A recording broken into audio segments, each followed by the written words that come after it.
Alright, let's play some Blackwell Epiphany. Then I have no idea if the volume is okay like this. Seems like it. For now, maybe a bit loud, depending on the moment. Oh well, I'm gonna let it like this for now. Well, let's begin, I guess.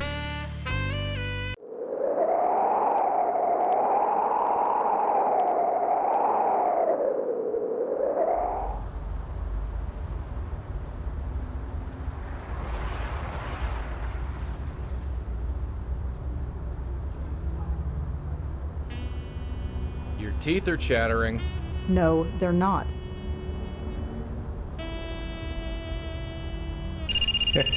It's him. Detective Durkin, I'm not here. crying, you Are you are. on your way? Yeah, sorry about that. I've got a lot of paperwork piled up. I won't be able to make it. What? I've been waiting here a half hour. You there? Good. Take a look around and let me know if you find anything. Take a look around. For what? You know the deal. I can't tell you. Yeah, I know. We'll pay you the usual rate. Talk to you soon. He stood you up again? Yep. Well, he's paying us to check out this dump, so let's get started. Yes, indeed. Joey. You rang. Cold, wet, and tired. Just another day in the office, I guess. The hours might be terrible, but look at all the interesting people you meet. Well, former people anyway. Hey, Reg, you got a second? Yes.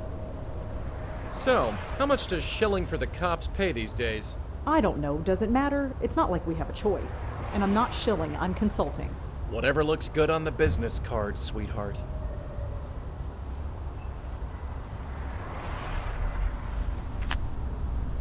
My 5th cup of coffee this evening, burning hot. The dead don't sleep, and neither can I.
Reclaim. I don't have much coffee left. I don't want to waste it.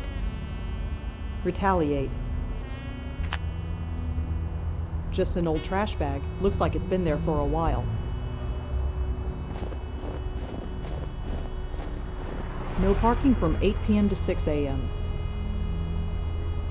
Horatio Street. Totally deserted.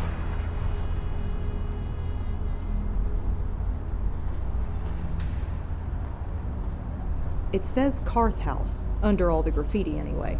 This is where Durkin told us to meet him. Alright, I'm going in. Try and stay warm. I'll do my best.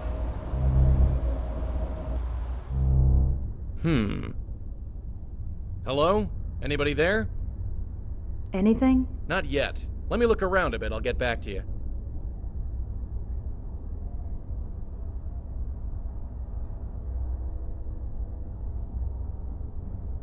I'm no electrician, but it looks like a fuse box. I can't touch it, but it's not like I know anything about fuses anyway. I'm not just gonna blow on everything I see. I'm not just gonna blow on everything I see. The tie only works on spooks.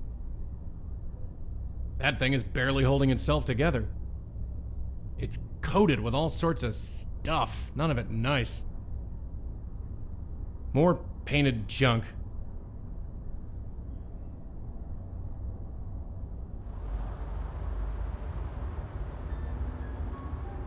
Huh? Hello? Hey, get back here!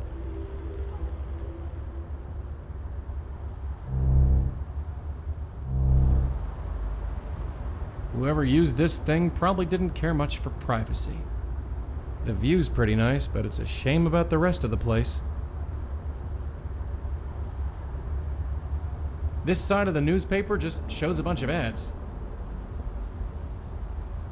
What am I supposed to do? Sing to it?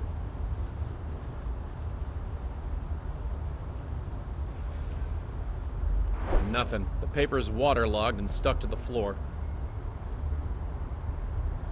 An empty bottle. Looks like it used to be full of cheap booze. Dark, cramped. Yep, it's an elevator shaft, all right.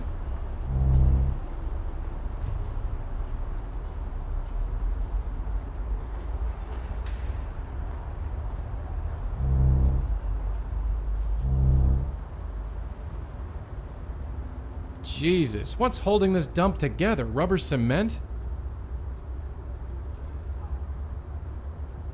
Looks like a box of old electrical junk. What am I supposed to do? Sing to it?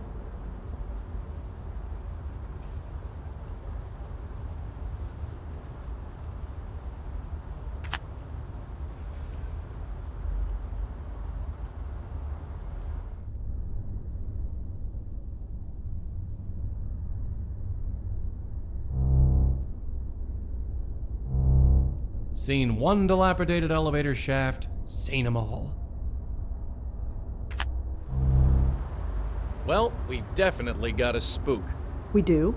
A woman. Only got a brief look at her before she buzzed off. Why didn't you go after her? She's too far away. We need to get you inside to bring her within range. Fine, let's hurry then. It's freezing out here.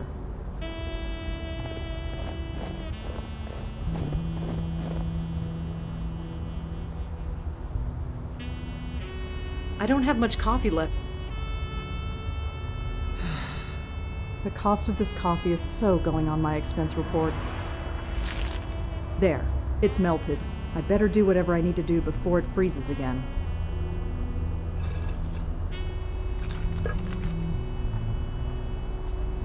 Pretty standard key. I found it behind a fake brick outside the Carth house. Locked, of course. It fits.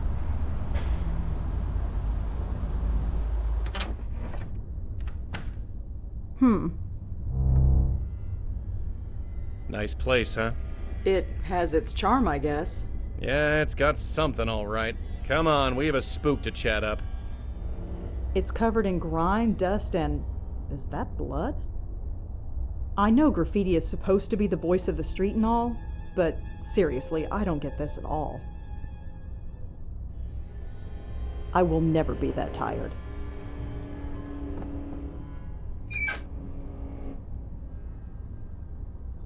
The fuse seems fine. I shouldn't mess with it. Ugh! Well, that didn't work.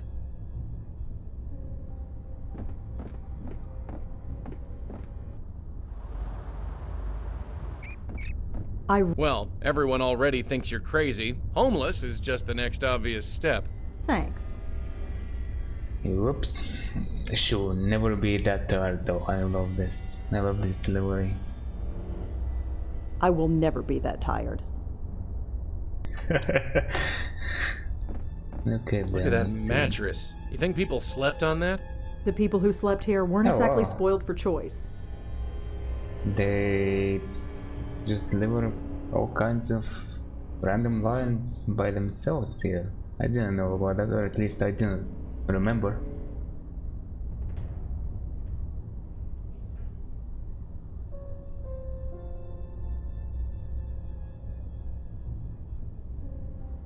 The fuse looks like it shorted out. The fuse looks like something must have shorted. It's stuck in the on position. The fuse Wasn't I supposed to take one of these out? The fuse looks like it shorted out. The fuse Okay, I guess not. Or maybe not yet.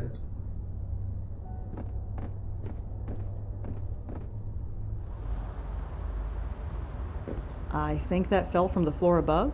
I see why this place was condemned.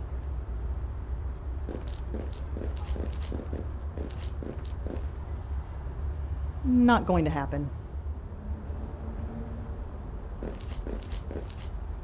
Old cables, frayed wires, a fried circuit board. There's an old fuse at the bottom of the pile.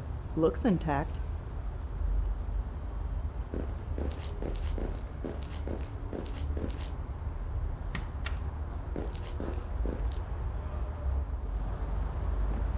I guess that was a bathroom before whatever happened.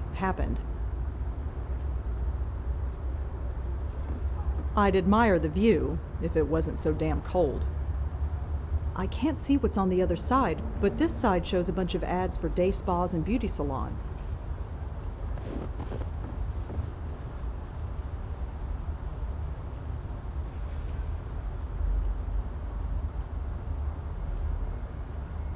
Great, reviews more than drugs. Previously, Chelsea tenant last night uncovered 10 pounds of heroin and 100,000 in cash. Tenement condemned for years and exposed to by the elements was home to several drug users and transients who had been living on the premises. They were half starved, wearing rags and freezing to death, but they didn't care. Officer Leah Piero, who led the raid, said they were so far gone. The body of an unidentified woman was also discovered. She was just lying there, Piero went on to say, surrounded by a bunch of other addicts. None of them seemed to notice. They probably would have all joined her before too long. Oh, I thought that would give me some more info.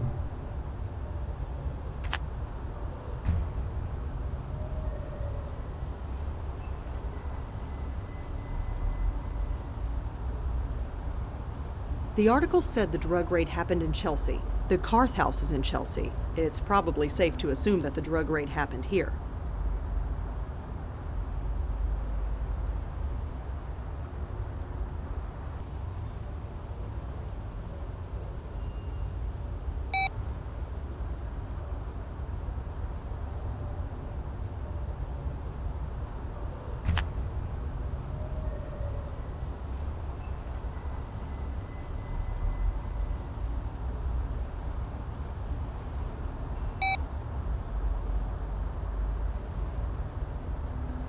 Durkin. Hi, it's Rosangela Blackwell. Uh-huh. What exactly am I supposed to find? You know the deal. You tell me. I need more to go on. Sorry, but my hands are tied.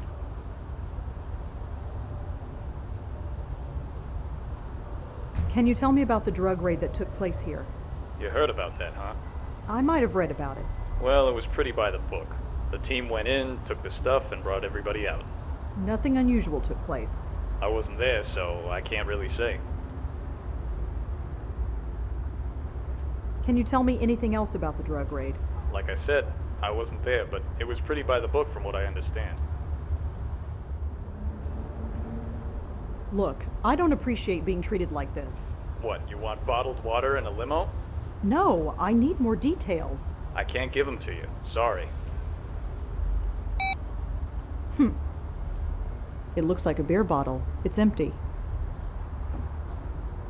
It's stuck to the floor. It's just as well. I probably don't need it. Nothing. The elevator's dead.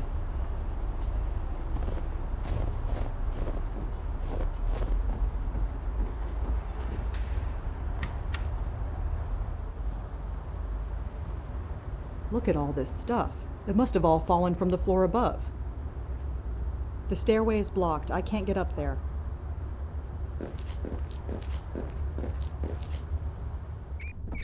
Still snowing. I don't think it's gonna stop anytime soon. Well, it's not like we're going anywhere.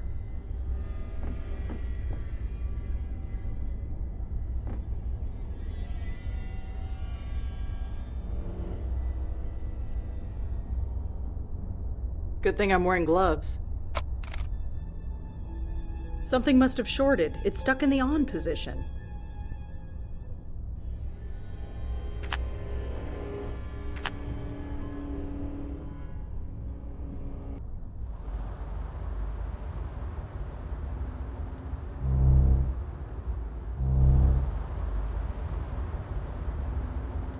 The elevator, such as it is.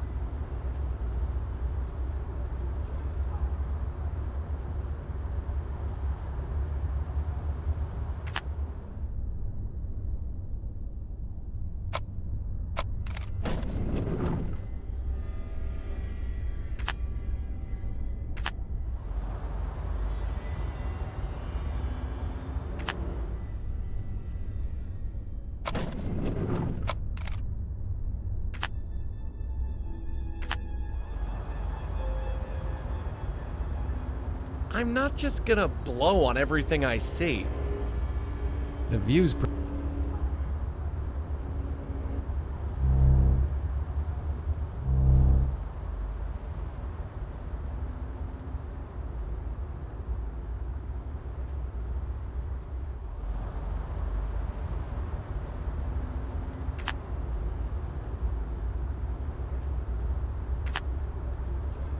I guess if you have to haunt a place, you can't beat a room with a view.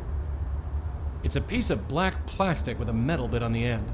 I have no idea what it is.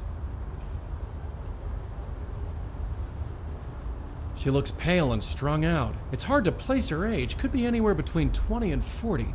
She's also shivering and scratching her arms.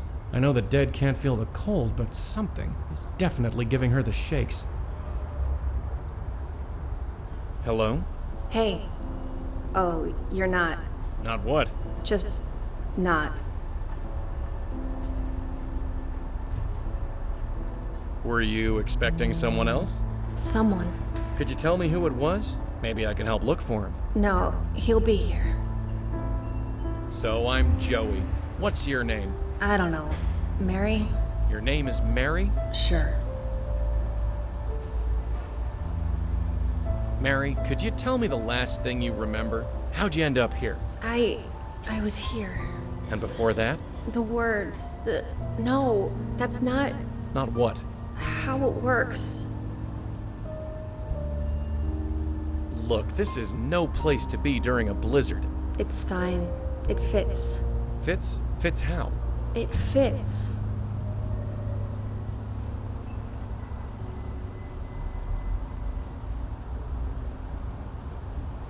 So how'd you end up in a dump like this? It's a place. Yeah, it's a place, one that's fallen apart. You shouldn't be here. No place else to go. Can't go home. Depends where home is. Where are you from? Here, nowhere, in front and back, doesn't matter. I fit here. So, Mary was it? Uh-huh. Mary who? Doesn't matter. I'm just Mary. So I heard there was some police action here recently. What are you talking about? The cops. I heard they raided this place. Why would the police bother coming here?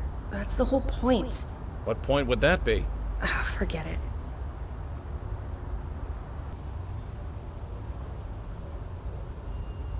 I have to get going. Take care of yourself, Mary.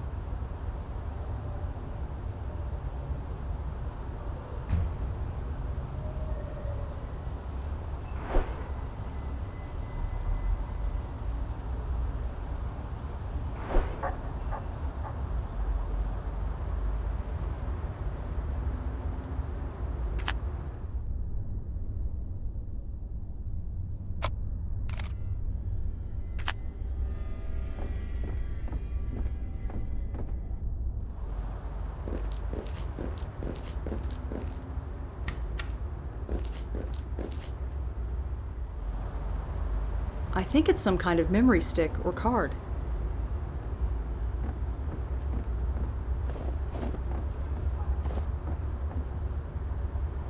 It's definitely some kind of memory card.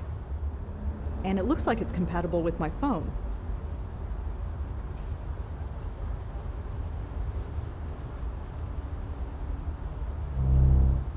Hey, you find something? I think so. Take a look at this photo.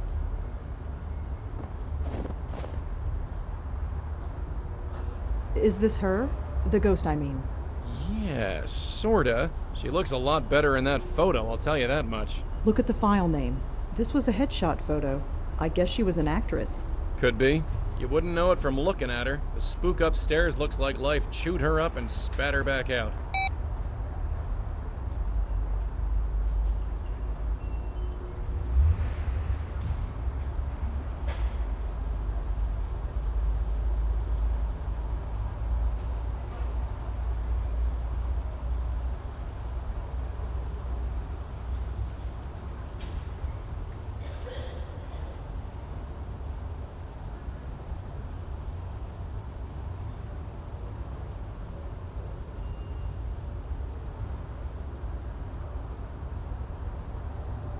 There must be hundreds of names on this list. I'll never find what I'm looking for just by reading it. I'll just save a copy to my notes app. Hopefully I can find something to cross-reference it with.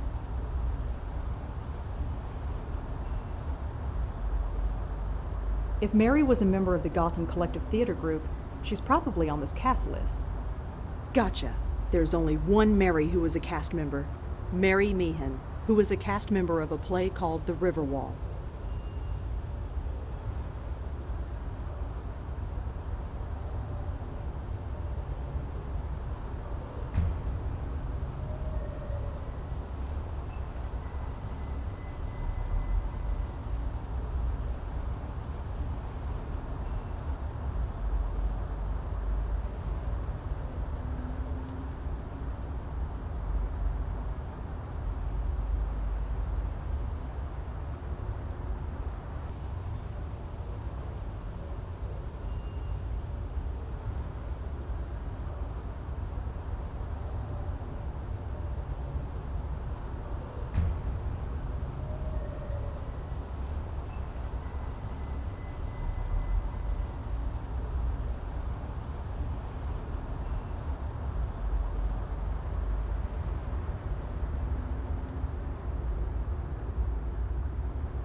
Mary was a cast member in a production of The Riverwall.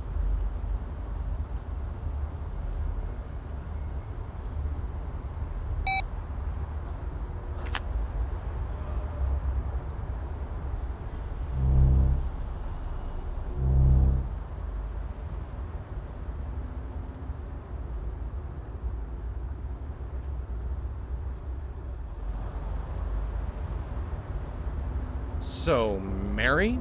Uh-huh. So I read that review of your show. You did? Yeah, I'm sorry. Mary? I thought I could get away from it, become just another face in the crowd. Is that something you really want? No, just needed to get away. It shouldn't have followed me here. Nobody should know me here. Surrounded by people who don't know me, it's good that way. Better that way. People? What people? These people. Lost people, like me. Alone, but not alone. Mary, I hate to tell you this, but there's nobody here. What are you talking about? Look around. Carefully. There's nobody here but us. I don't see what you mean. Yes, you do. Nobody's been here for months, at least. How could... They left me? They wouldn't have just left me here. Would they? Alone? I'm afraid they did, but you're not alone now. We're here. No, it can't be empty. That was the whole point. I can't be alone here. I can't.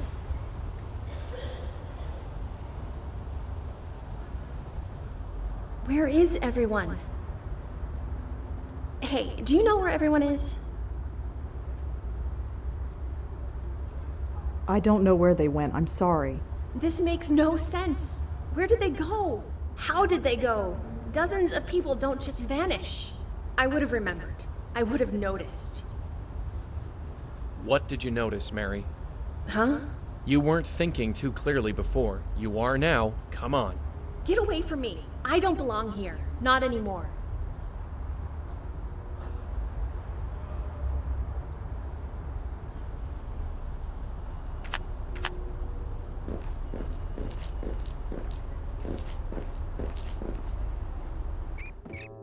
They're gone. Everyone.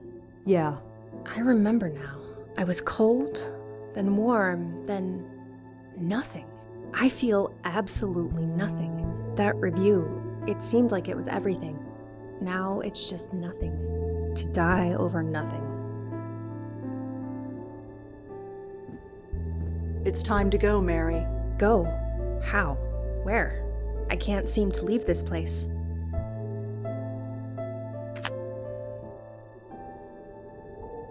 Mary, I'm gonna have to ask you to take this.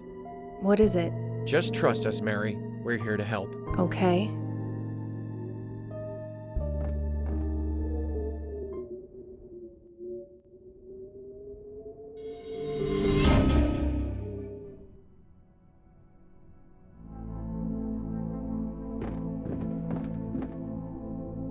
Is it right?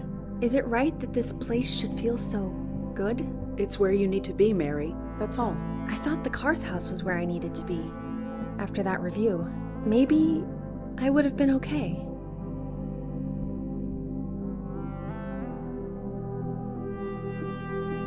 I don't think it matters. What matters is, are you okay now? Yes. I've never been so sure of anything before, but yes, I'm okay. Listen to me. I'm dead, but I'm okay. It's time to go, Mary. Yeah.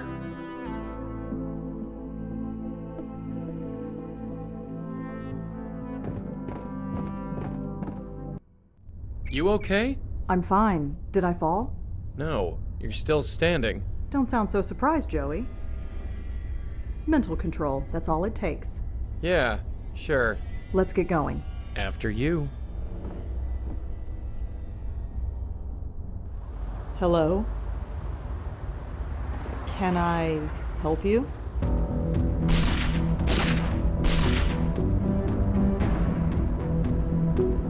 No, not yet.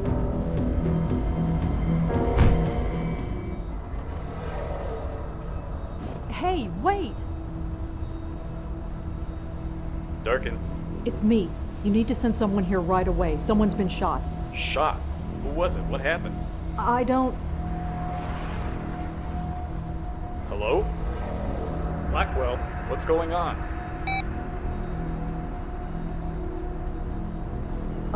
Sir? Hello? Are you? We're here to help. Don't worry. No, it's too late. We're not safe. Even Grace is not safe. I'm sorry, friend, but whoever Grace is, you're past worrying about her now. No, you don't understand. You don't. You'd be surprised what we understand. You? No, the bestower. I need the bestower. The stower? You know about the stowers? About us? I know enough, but not enough to save me. Well, it's your lucky day. We just happen to be in the saving business. You don't understand. They will find me. I hate to break it to you, but I think they already did. No. No.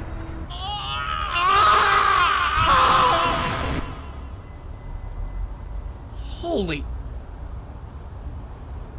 Did you see that? What was it?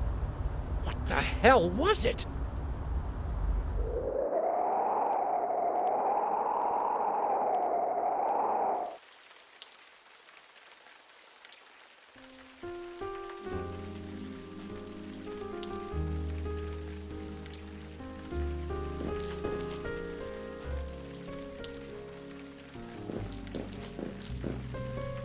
So, I guess this is it. I believe so, my host. A tailor shop, huh? You think they've got anything in my size? A lost soul in need of saving, and you want to rob its place of business. Look at this dress I'm wearing. It's ruined. I figure I'm owed. Duty first, my host. Petty theft after.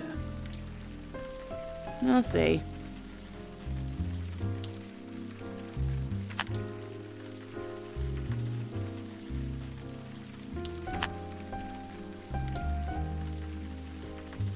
A tailor shop. Looks like it's been shut down for a while. A tailor shop. It's covered with gunk. I can't see through it. Does she have to stare like that? Drives me batty. Hey, Madeline? Yes, my host.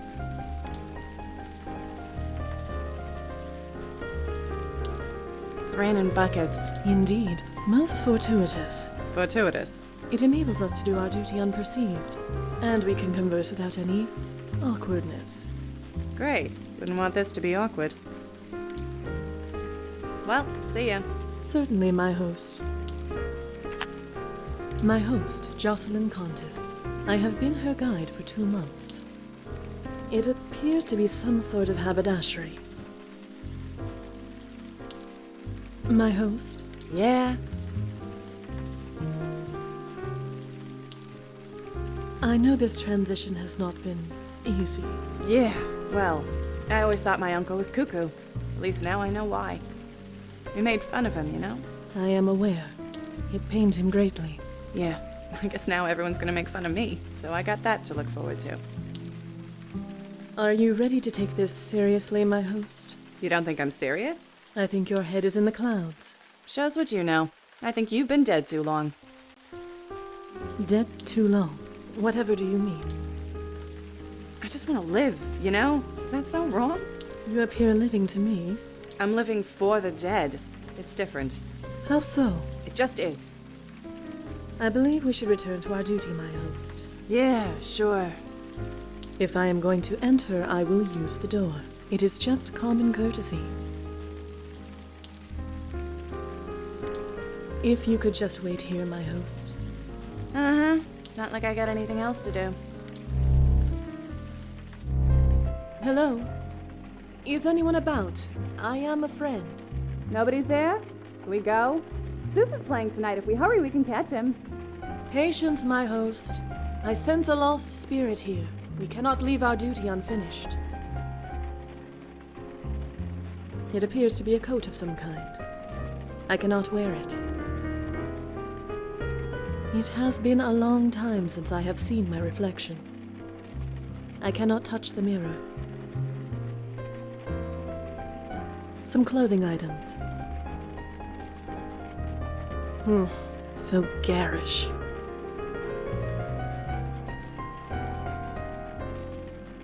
The notice reads, "Please ring bell for service."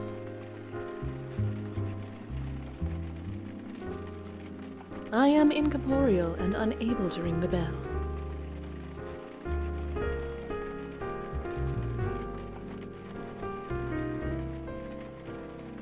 The room contains a few machines and piles of cloth.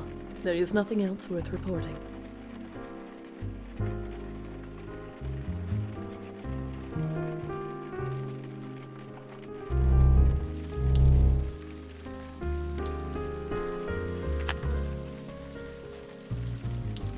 Ain't gonna budge. Hey, Madeline? Yes, my host. Just think, I could have been dancing at the supper club tonight. If those contortions could be referred to as dancing, then you are correct. I'm not gonna apologize, you know. For what? Trying to transfer our link to that Joe Gould fellow? Like I said, I ain't gonna apologize. I didn't ask for this. Neither did I, my host. Neither did I. You're not mad? After centuries of this existence, I have learned to put my personal feelings aside. Yeah, well, I ain't got centuries. Could you stop calling me that? Stop calling you what, my host? That. I'm no host. I am sorry, my host. That is what you are. Well, see ya. Certainly, my host.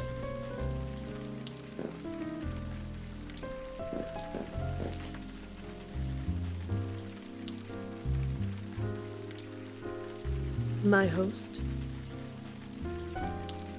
My host.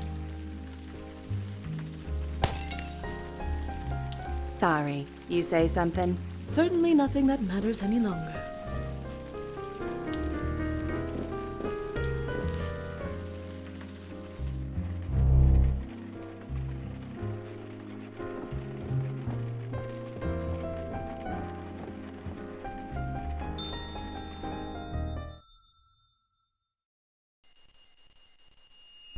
Danny?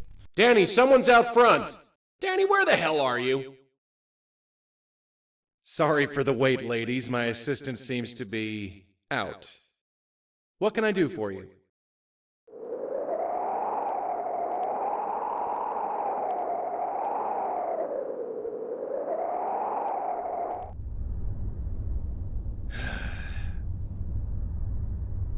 How long are you gonna stare at that thing? It's getting dark. Just one more. It has to be here. What are you doing anyway?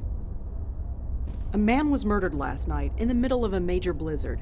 Believe me, I remember. Right. So how come nobody else has? Eh? I've been checking on every local news website all day. There's not a single mention of it. I called the police myself. We know they know about it. They must have suppressed the news, but why? I'm sure the cops got their reasons, and they can keep them. I don't care who plugged the guy.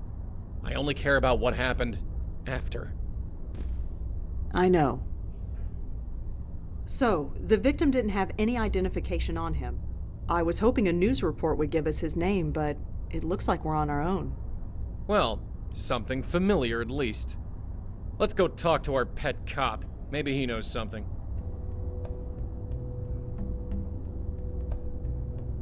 It takes about an hour to boot up these days. Books on notable New Yorkers, all deceased. Never hurts to be prepared.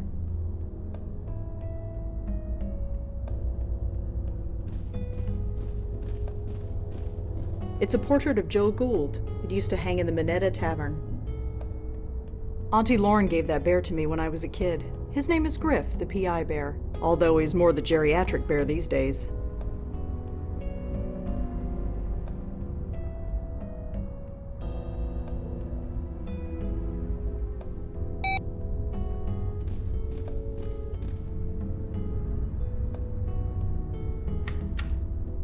Thank God the coffee stands are still open. I think I'm really going to need them.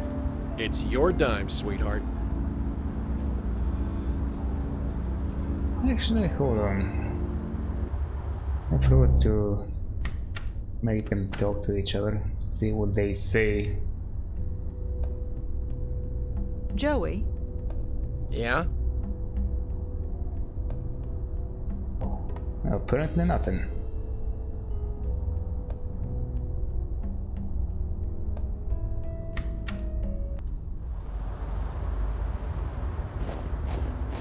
Oh, it's you. Had a feeling you'd swing by.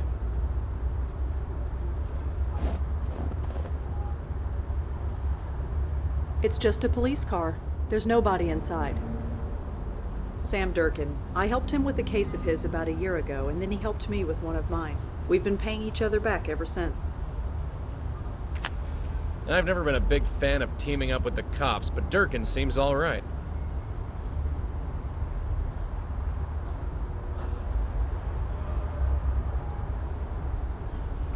No reaction. No surprise there with the weather we're having. Detective? Uh-huh.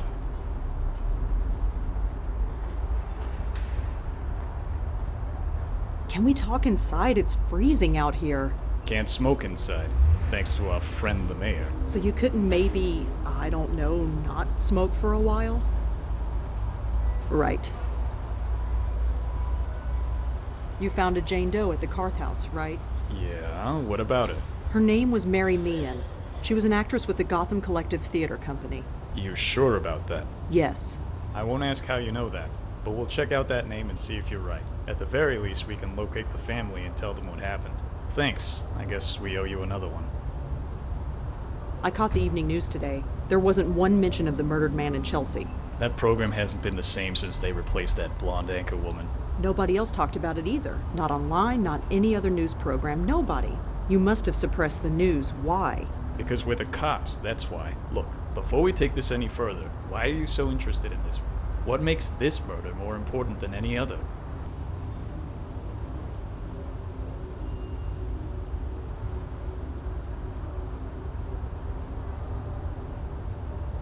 He was looking for me. He was? Why? I don't really know. Uh-huh. Did you know the guy? No, I didn't. So, how did you know he was looking for you? Wait, let me guess. You just do. Something like that. Something like that ain't good enough. What else you got?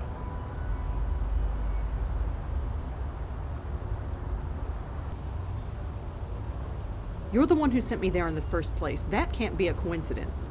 So, you think we sent this guy to your location to, what, get killed in front of you? I don't know. That's why I'm asking you. You don't get to ask me anything.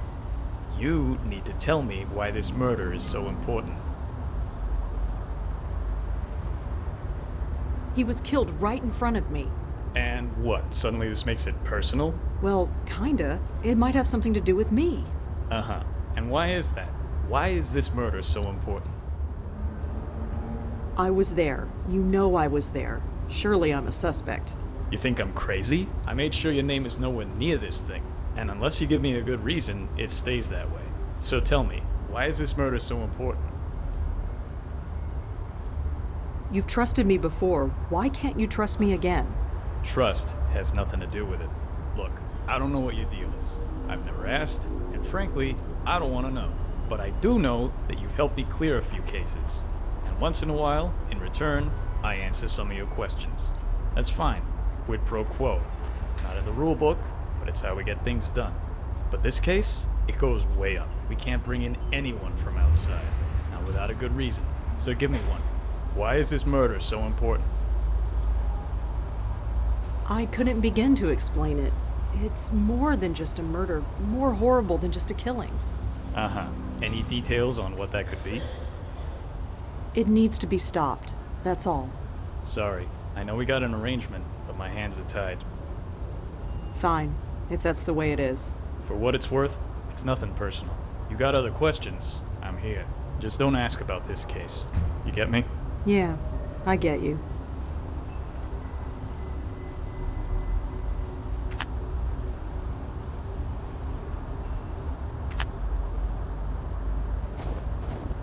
You really don't want to go in there. Oh, really? Look, you and I have an arrangement. I have to keep it quiet, but it works. You go in there and start bugging my colleagues, it will come back to bite both our asses. And neither of us wants that. Okay, fine.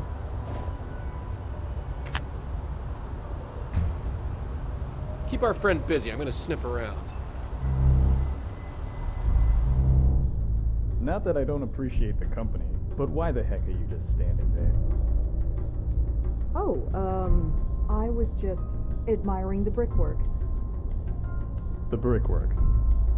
Sure. When was this building built? 1950s? It says authorized personnel only beyond this point.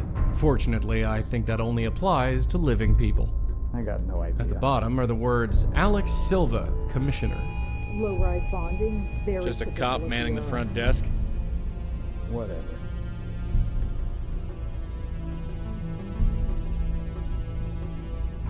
No reaction. That's cops for you. Looks like some kind of duty roster. Nothing relevant. Pretty cold to be just standing around.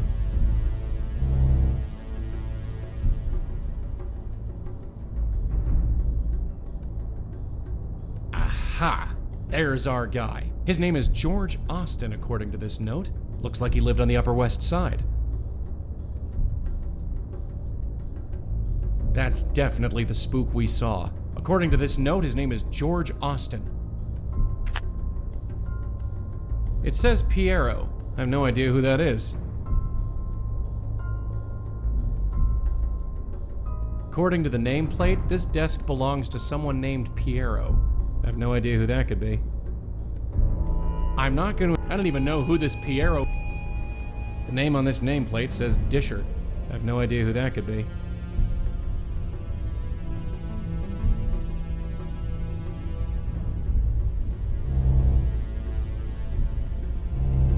Just as I thought, it's an elevator shaft. The plaque on the door says Interrogation Room B.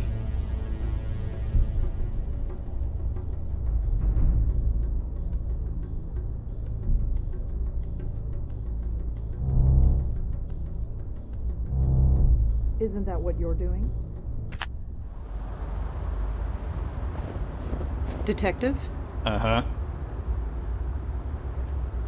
I know the victim's name is George Austin. Yeah, this crap doesn't impress me anymore. And even if it did, you're not a cop. You're not even officially on the books. So? Make it unofficial. You've done it before. Not this time, sorry. With all due respect, you need to back off. Well, see you around. Uh-huh.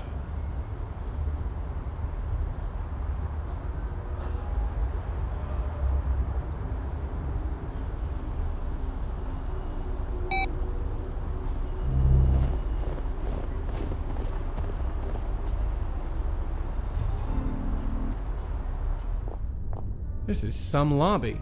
Careful you don't break anything, we'll be in hock for life. Well, your life anyway, not mine. That vase looks more expensive than everything in my apartment put together. I don't recognize the artist, but it looks peaceful enough. Tasteful and harmless. I suppose it suits a place like this. He's watching my every move. Smart uniform, clean cut, seems dedicated to his job. We ain't sneaking past this guy. Hopefully we won't have to.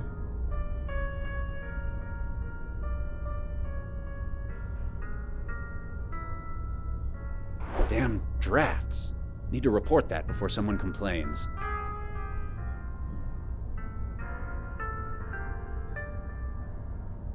Looks like it's full of old clothes. It says Holiday Clothing Drive. It's cold this winter. Please leave your old clothes in the box below for people less fortunate than you. It's signed by George Austin. It says it's signed.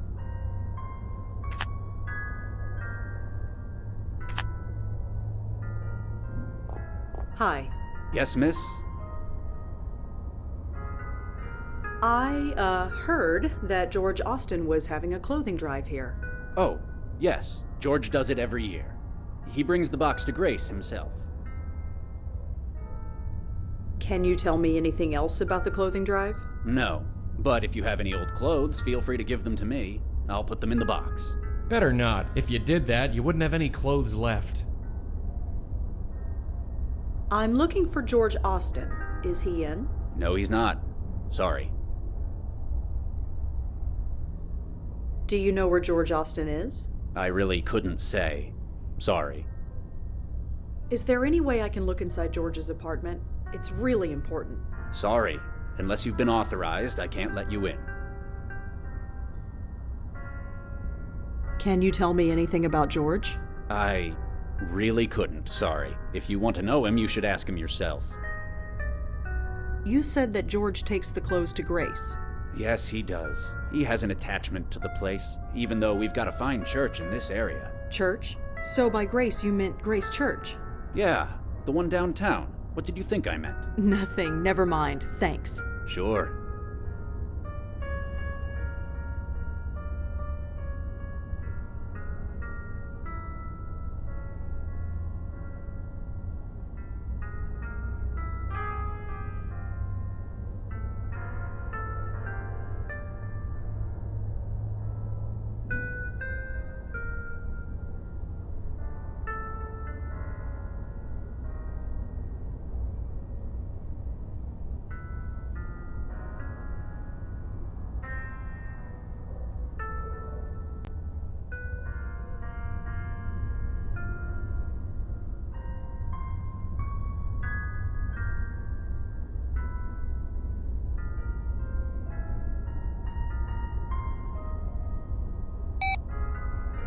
Hi. Yes, miss?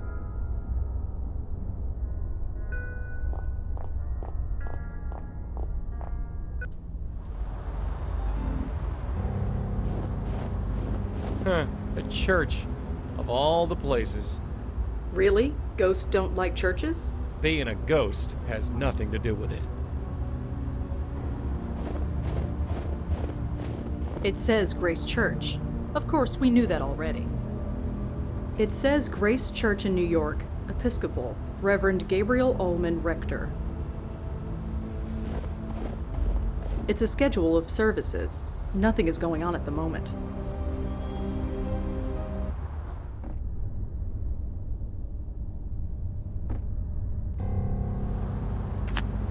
Pretty solid, but it looks unlocked. It looks like a schedule of services. Fortunately, nothing's going on right now.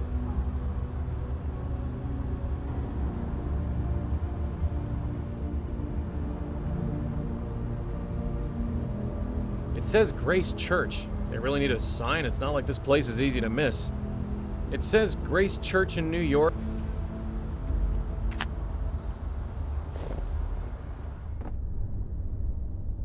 It's a book full of handwritten prayers. He looks pretty deep in thought. He's leaning forward and his eyes are closed. He's either praying or sleeping. No reaction. Probably feels drafts all the time in a joint like this.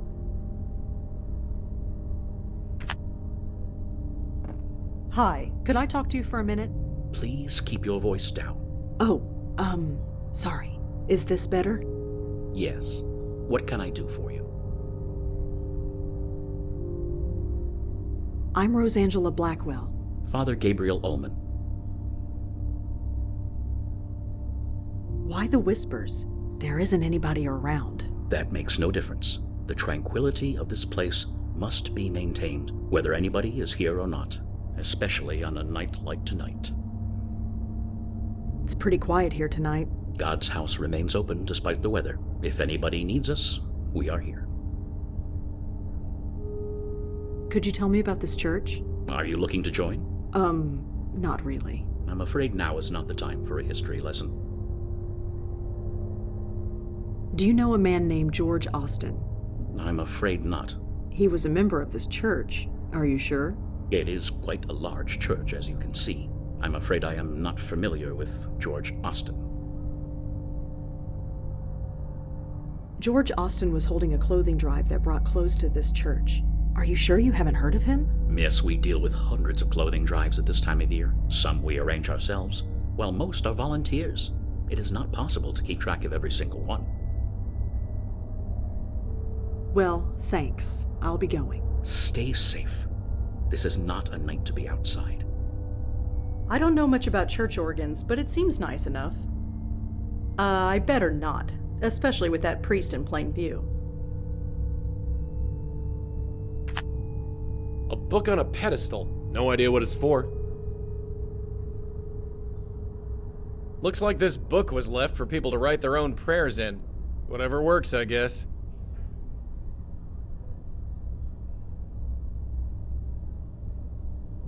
I can't turn the page. Talking to Joey in front of people is never a good idea.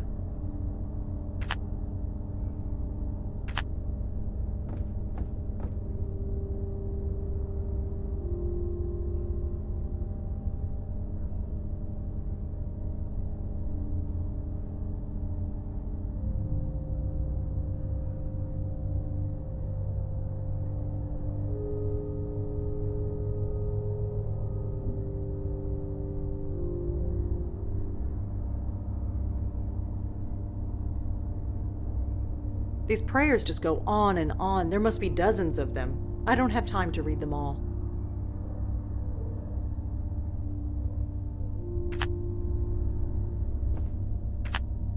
A book on a pedestal.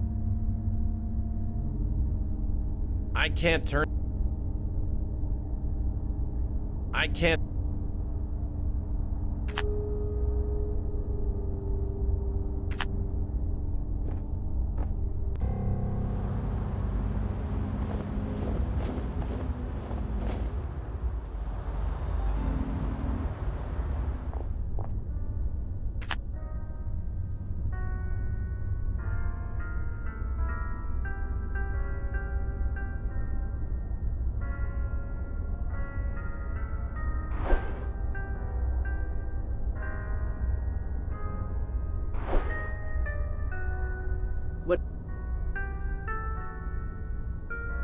Oops, my bad again.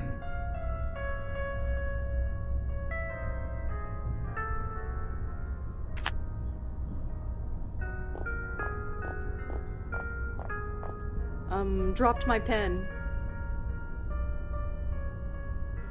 Yeah, nice one. Okay, well that should be good enough now. It's a handwritten note from George Austin, asking the residents of his building to donate old clothes to charity. I'm sure they won't miss it. It says, Holiday Clothing Drive. It's cold this winter. Please leave your old clothes in the box below for people less fortunate than you. It's signed by George Austin.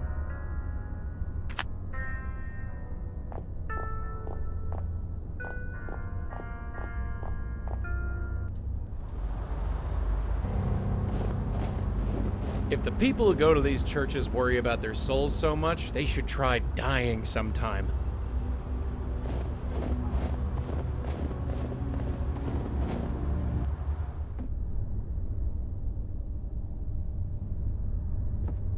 With this sample of George's handwriting, I might be able to find something written by him. Gotcha.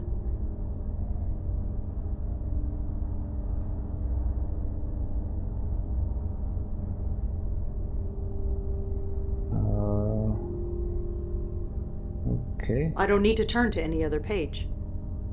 This place has always brought me and Leah solace. Despite everything, it still does.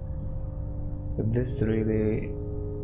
this really what I must do? It seems impossible. I am finding my faith is shaken to its very core. Please help me find the strength to fight this battle. If not for me, then for Leah and the others. Okay.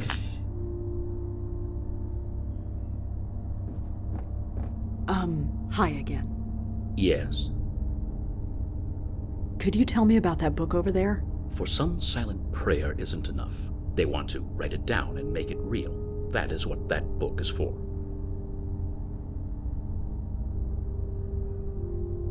Are you sure you don't know George Austin? I am positive. I am sorry. Do you know a woman named Leah? I think she was a member of this church. Even if she was, I'm afraid the name eludes me. I'm sorry. Well, thanks. I'll be going. Stay safe. Say what now?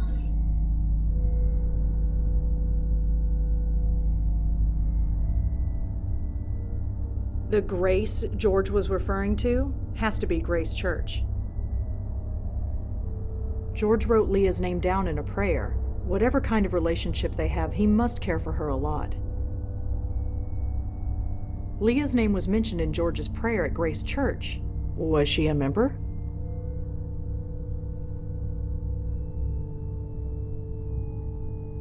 Oh yeah, this will be fun to call him here. There's no answer. Ah, well, that's convenient.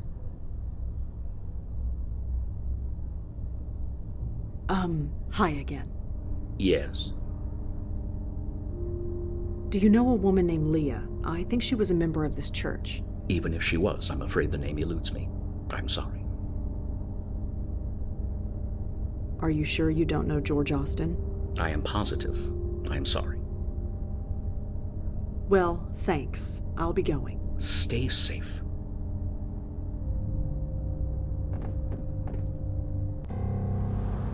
Joey, I'd like to talk to you. You rang? It's funny. There are hundreds of stories about haunted churches, and here I am actually bringing a ghost to a church. Great. I'm a floating cliche. It's funny. And here I am. Great. Get over here. I got something to say. What? I've never been much for praying, but after last night, I'd pray forever if I thought it would help. We'll get to the bottom of it, Joey. Yeah, that's what we do.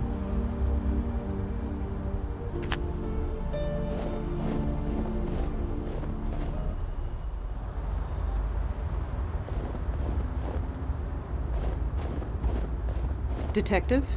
Uh-huh. Does the name Leah mean anything to you? Leah who? I'm not sure. Well then.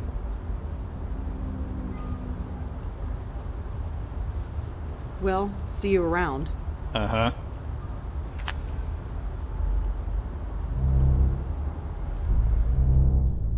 I'm a cop in front of a cop station. What's your excuse?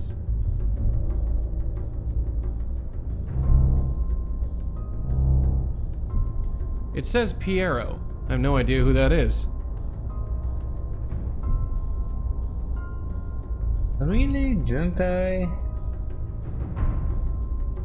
Oh, I researched her out of my own volition. It's not like I had to, right? So there is something else here. Maybe I have to do it again. I'm waiting for a cab. Looks like some kind of duty. On a night like this, might take a while. Maybe. Just a cop manning the front desk.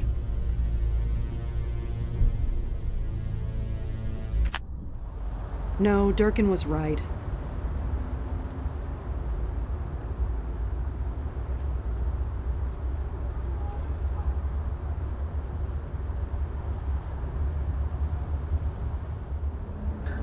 Oh yeah, there was nothing, that's right.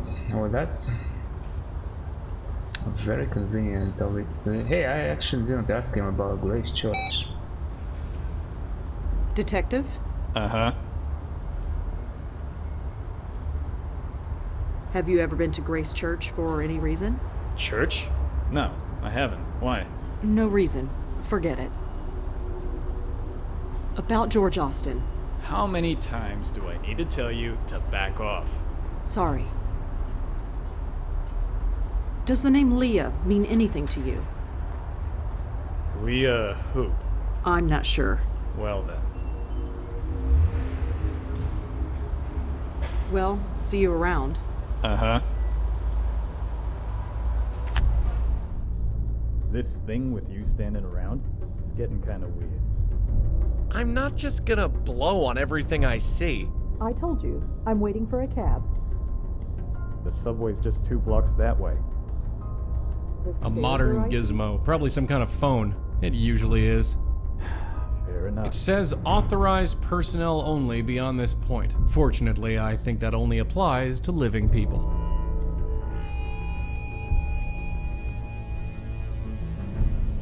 It leads to the rest of the station.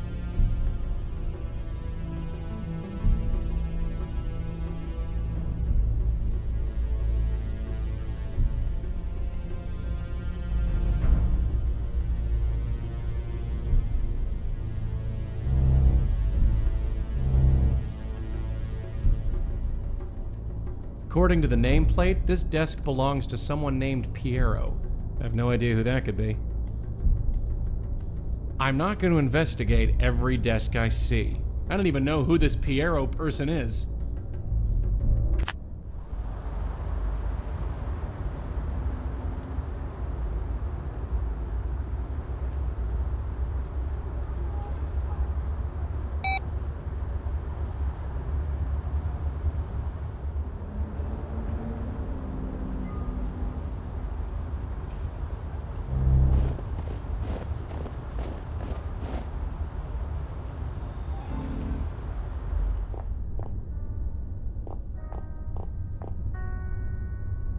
Hi. Yes, miss? Did George know anyone named Leah? Leah? You mean the police officer? Police officer? Yeah. Haven't seen her around for a while, though. Did they break up or something? I have no idea.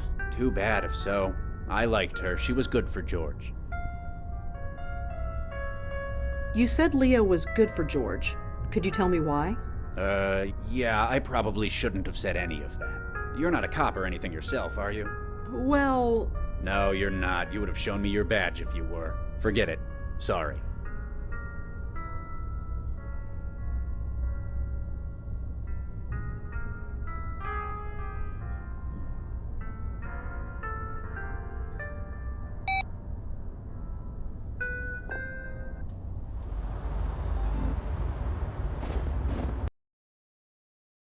Okay then, and there it goes.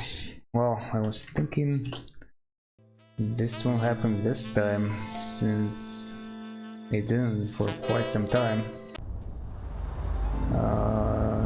Let's see, did it say what it needed to?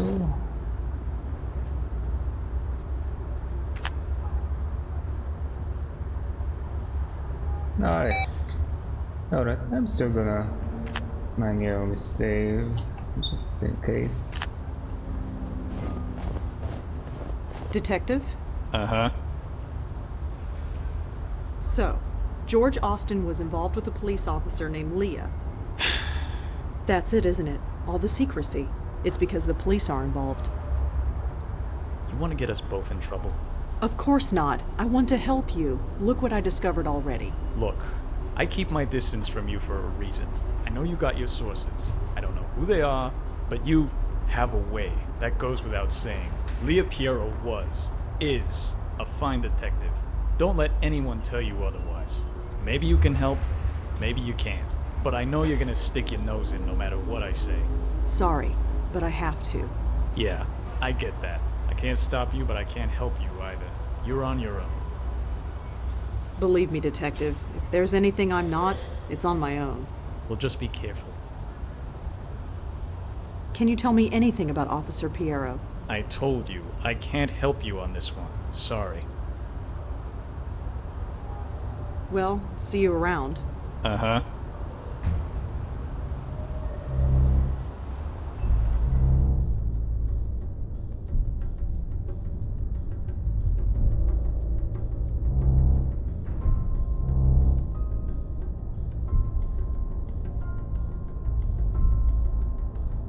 This folder seems to be full of old expense reports. Too many to go through even if I could open it. The journal is labeled Midtown Jaywalking Citations 2001 to 2004. Interesting light reading.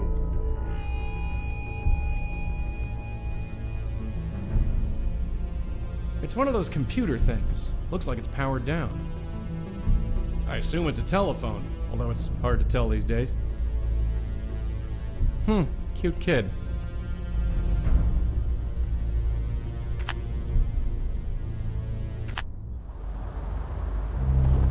Hey. I don't know where you're going, and I ain't gonna ask. Just don't step on any toes, okay? We cops can get pretty touchy when it concerns one of our own. Yeah, so do I. What did you mean by that? Exactly what it sounded like. Whoever George was, he was one of us. Us? Yeah. Come on. It's a long way to Astoria.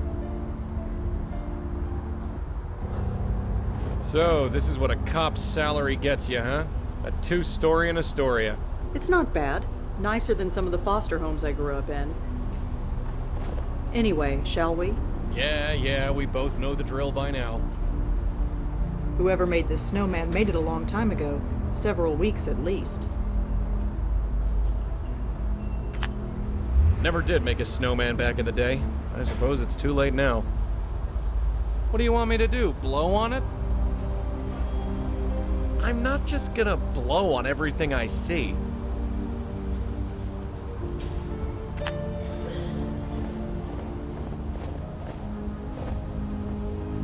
Locked. The mailbox is a bit iced over, but shouldn't be too hard to open. I don't have much coffee left. I don't want to waste it.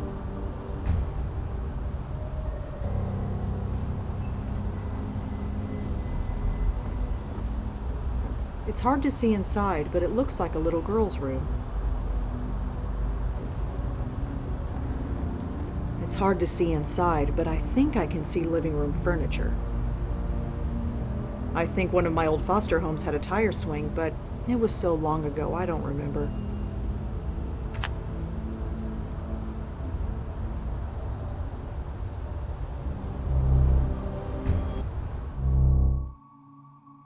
Hello? Anything? Seems quiet so far. Let me look around. Painting of some old guy looking out a window. Don't know if it's art or not, but it's okay.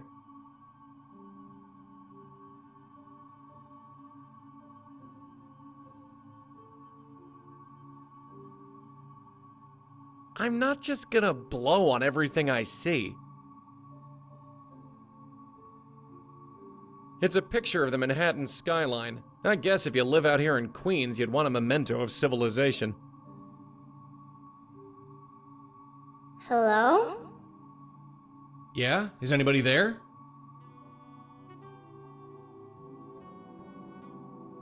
Who are you? Mister? Are you looking for my mom? Yes. Is she around? Uh-huh. I have to practice. Sorry. Damn it.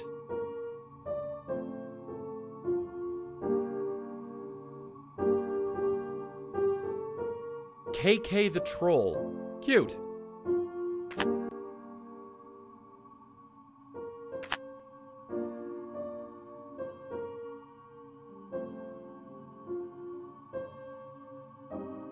Just a bedroom, pretty sparsely furnished. Nothing useful in here.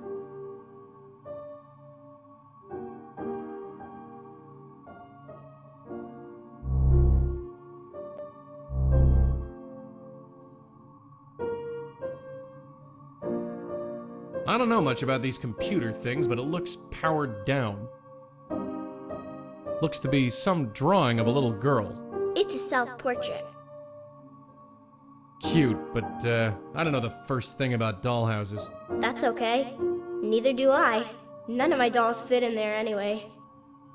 That bear looks like it's been sat on more than played with. It's his fault if he doesn't get out of the way. It's a stuffed globe of the Earth.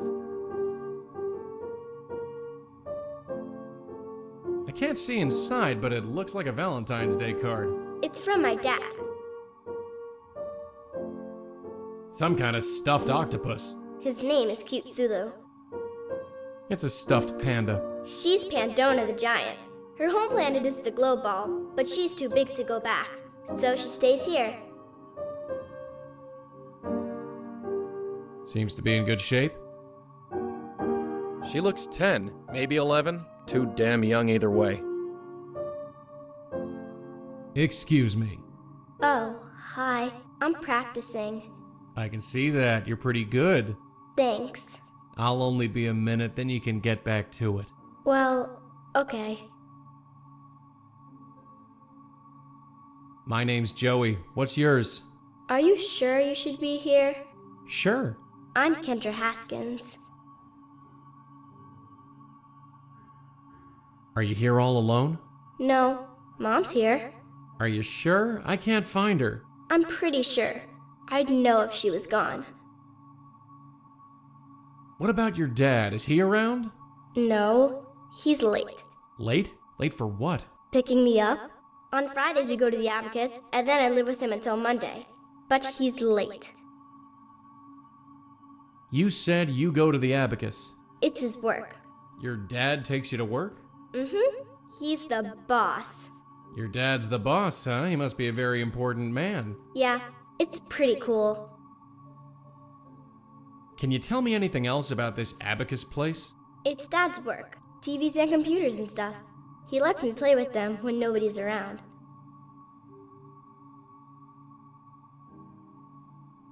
Kendra, I need you to tell me the last thing you remember. Why? Just humor me. I was coming home from school and I came here. That's it. Are you sure? Yes, I've been waiting for my dad.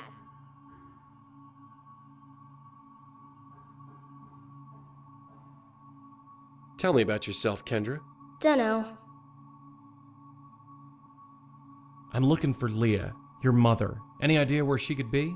She should be here. I'd know if she wasn't.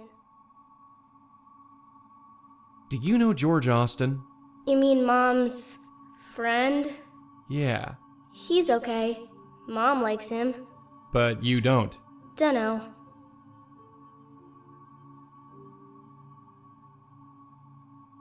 Can you tell me anything about George? He comes here and I'm with Dad. I found some of his socks in the hamper. It was really gross. Can you tell me anything about George? He comes here and I found some of his socks. It was really gross. Do you ever go to Grace Church? No, but Mom does. She does. She used to go a lot. Not anymore, though. I'm looking for Leah. She should So, where is the... near the subway. Right. Do you know which subway? No, sorry. That's all right. We'll figure it out. We always do.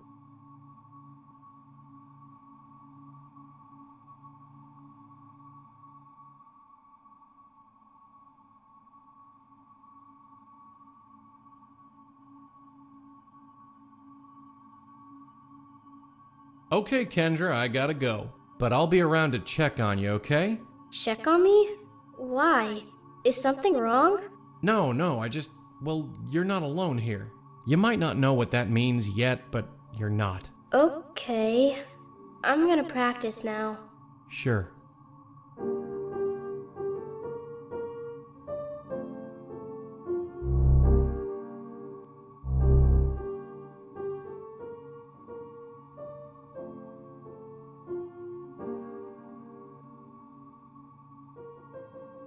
An old fuse box.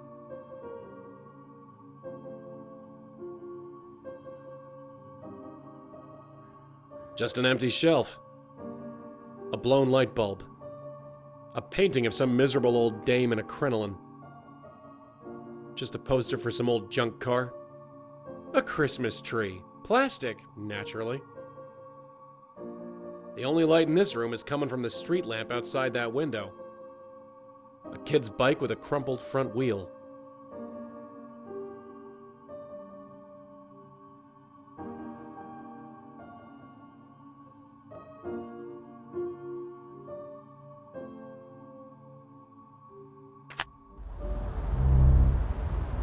Joey, you all right? Yeah, sure, whatever. We got a spook. Is it Leah Piero? No, it's her daughter, a little girl. I see. How old? 10, maybe 11? And she's okay? You mean besides being dead? Yeah. She's playing the piano. Well. Yeah, well. There's a letter in here. It was wet and stuck to the side of the mailbox, but I got it. This letter is soaking wet. It's practically falling apart in my hands.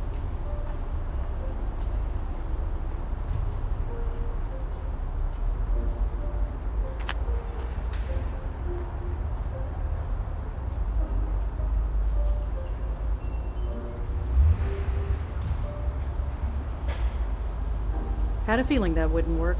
I'm gonna need to be more specific.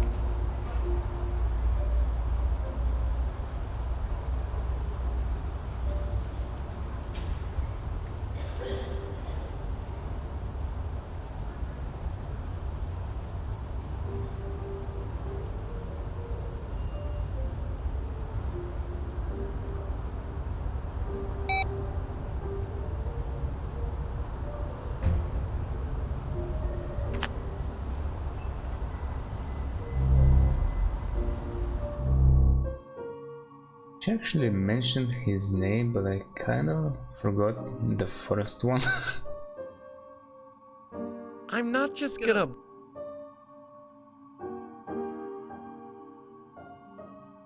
I can use some of that, maybe.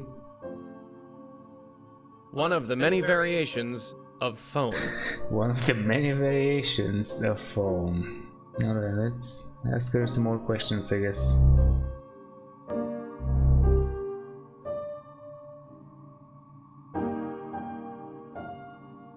Hey, Kendra? Sorry to bother you again, but I have something I want to ask you. Well, okay.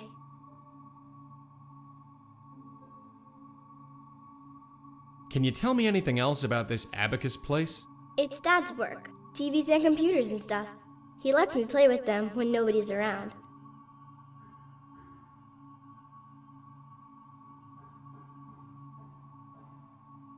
Tell me about yourself, Kendra.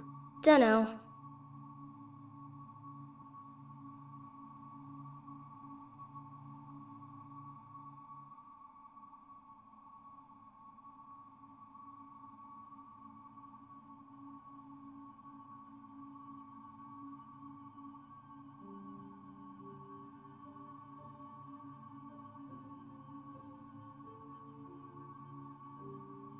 Okay, Kendra, I gotta go. But I'll be around to check on you, okay? Sure, if you want.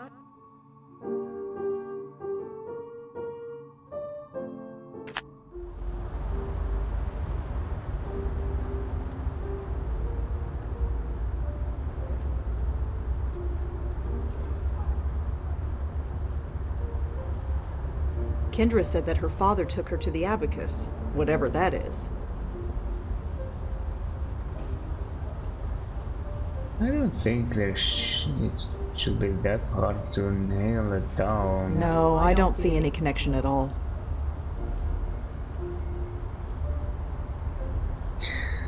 I don't remember.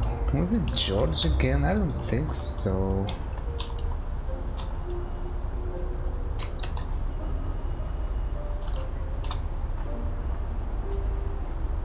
Yeah.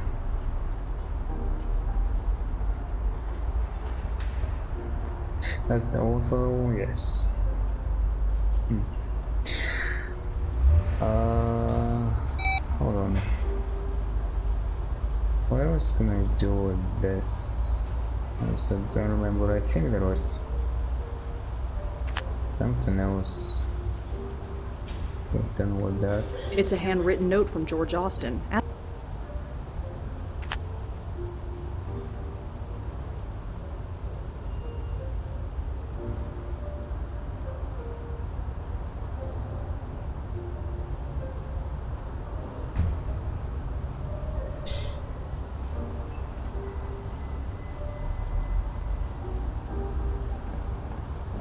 I doubt Durkin is gonna tell me anything. There's no answer. Oh, even better. Okay.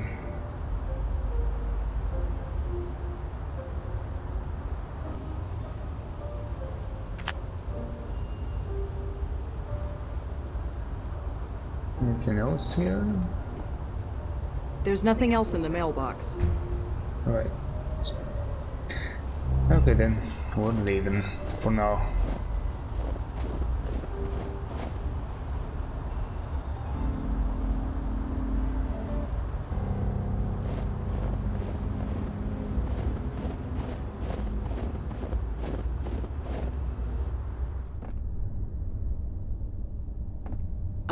Hi again. Yes. Do you know a woman named Leah? I think she was a member of this church. Even if she was, I'm afraid the name eludes me. I'm sorry. Well, we could have told him Leah Piero, but I guess you're not going to. Well, thanks. I'll be going. Stay safe. Yep.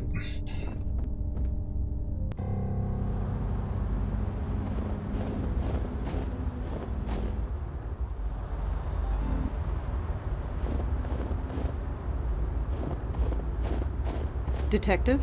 Uh-huh.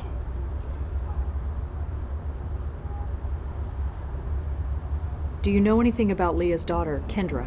I told you, I can't help you on this one. Sorry.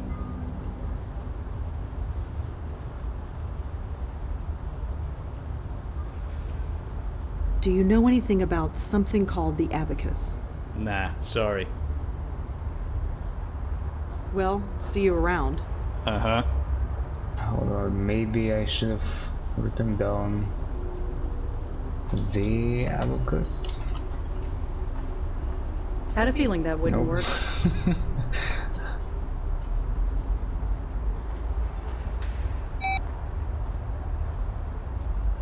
It's probably the letter I have to work with.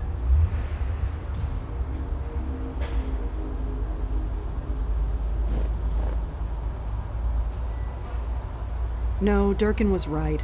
I'll keep out, for now. I don't think he'd be interested in seeing that.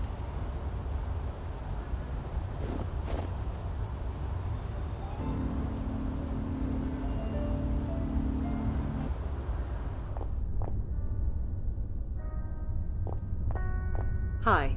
Yes, miss?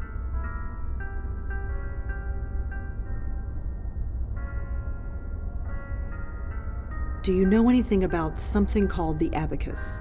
I'm sorry, but I don't. Do you know where George Austin... I really... don't see why he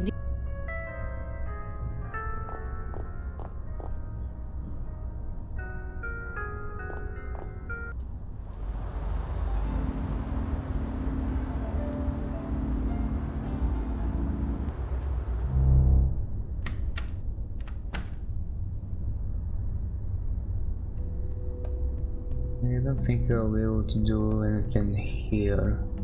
I already tried this. Not that, obviously. Try and open it?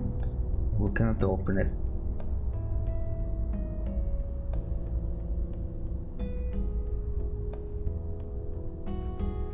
I think I was stuck here the previous time as well. That's funny.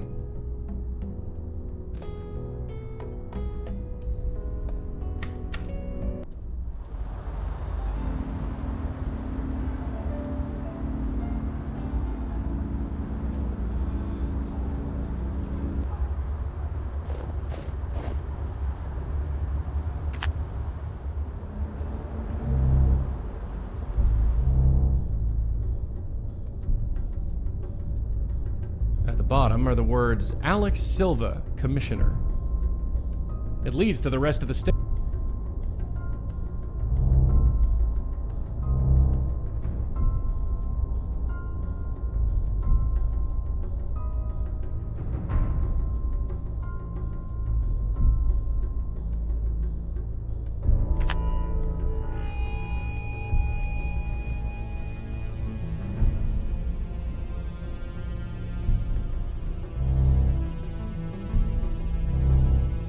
Just a cop manning the front desk.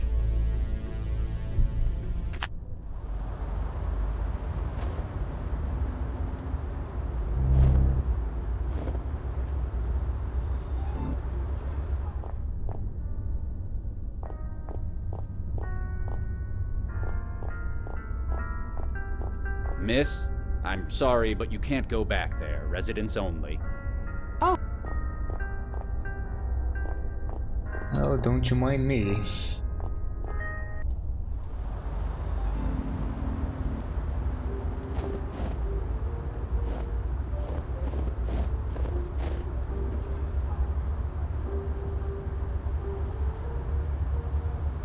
Joey?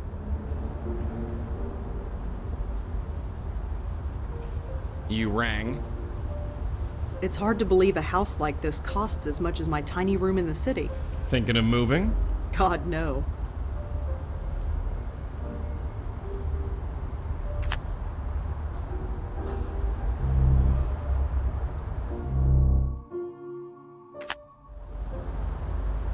You know, maybe if I just look for Haskins, something will come up. Nope.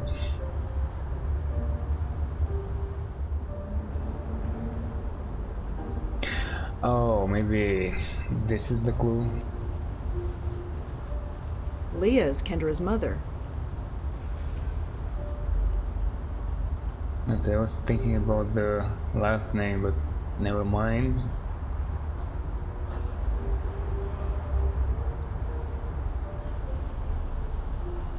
Kendra said that her father took her to the abacus, whatever that is.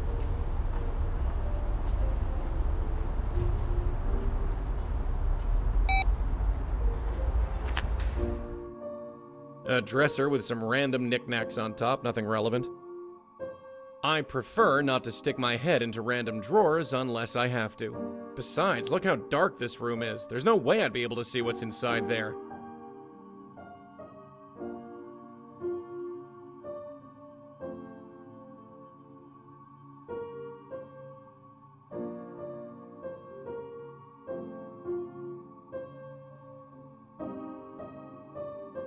It's just a fridge, humming quietly.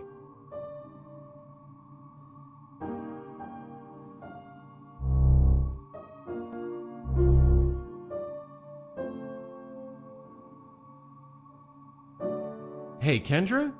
Sorry to bother you again, but I have something I want to ask you. Well, okay.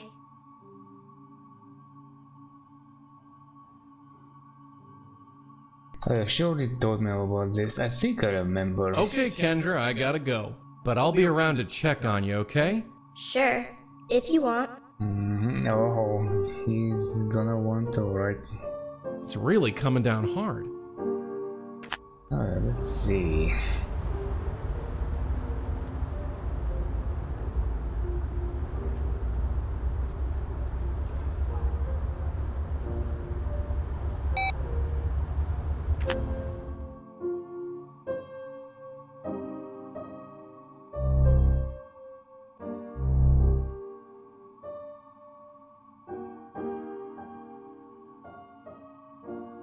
KK the Troll. Cute.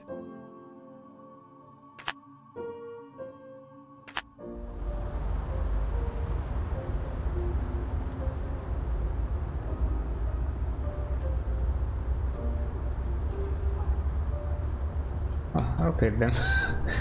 Never mind. There goes my idea.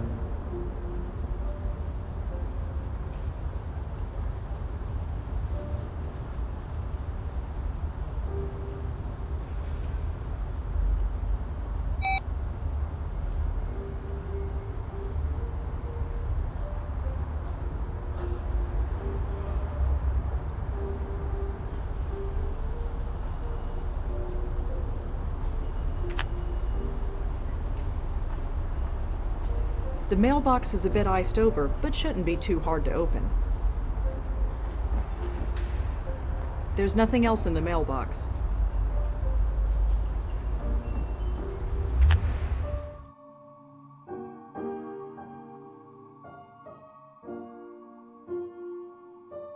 A painting of a vase of flowers. Why do people paint these things?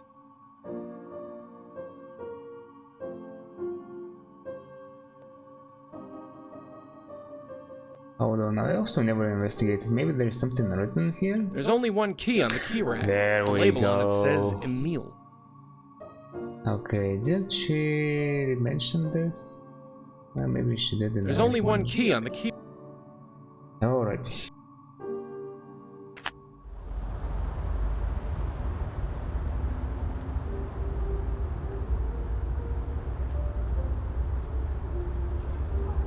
Yes, the pain is over.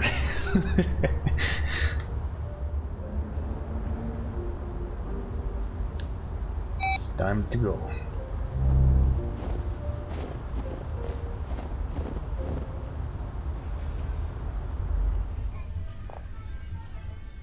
So Kendra's dad is the boss of this place? This is just a bunch of junk.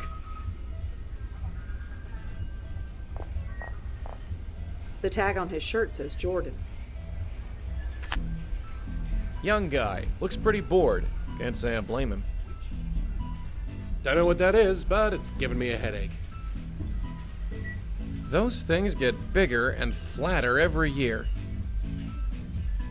Looks like the hunk of plastic that Red carries around. Union Square. It hasn't changed much in the last 50 years or so.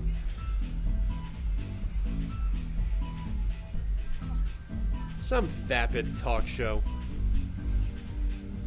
Some kind of neck brace? I have no idea what that thing is.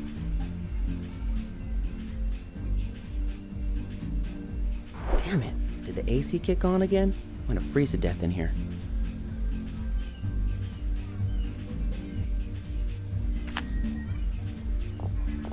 Hi there. Hi, can I help you? I'm surprised you're open with the weather this bad. Yeah, me too.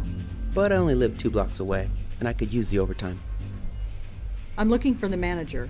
Emile Haskins, I think his name is. Mr. Haskins? He's not in. Taking time off for personal stuff, I think. I'm not sure when he'll be back. Thanks. Sure. The sign says Emile Haskins, manager.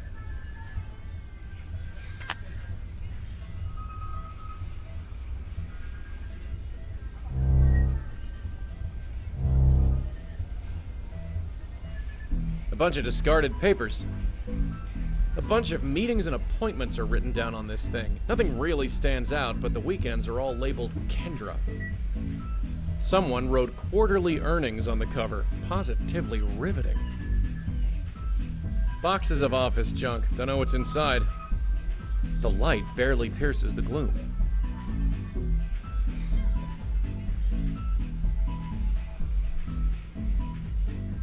Some kind of animation is playing. I think Red calls this a screen saver. Whatever it is, I'm glad I don't have a stomach anymore. The tag has Leah Pierrot's address on it. Best guess, it's the key to her house. Looks like an internal memo, some kind of technical stuff. It's all Greek to me. I can't take them. It says call Joe. I have no idea who that could be. It's a phone, or some variation thereof. I don't know much about these moose things, but I've seen Red use them often enough.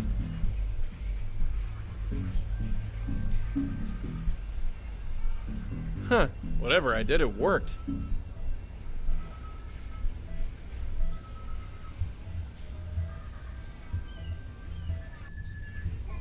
What a surprise, nothing happens.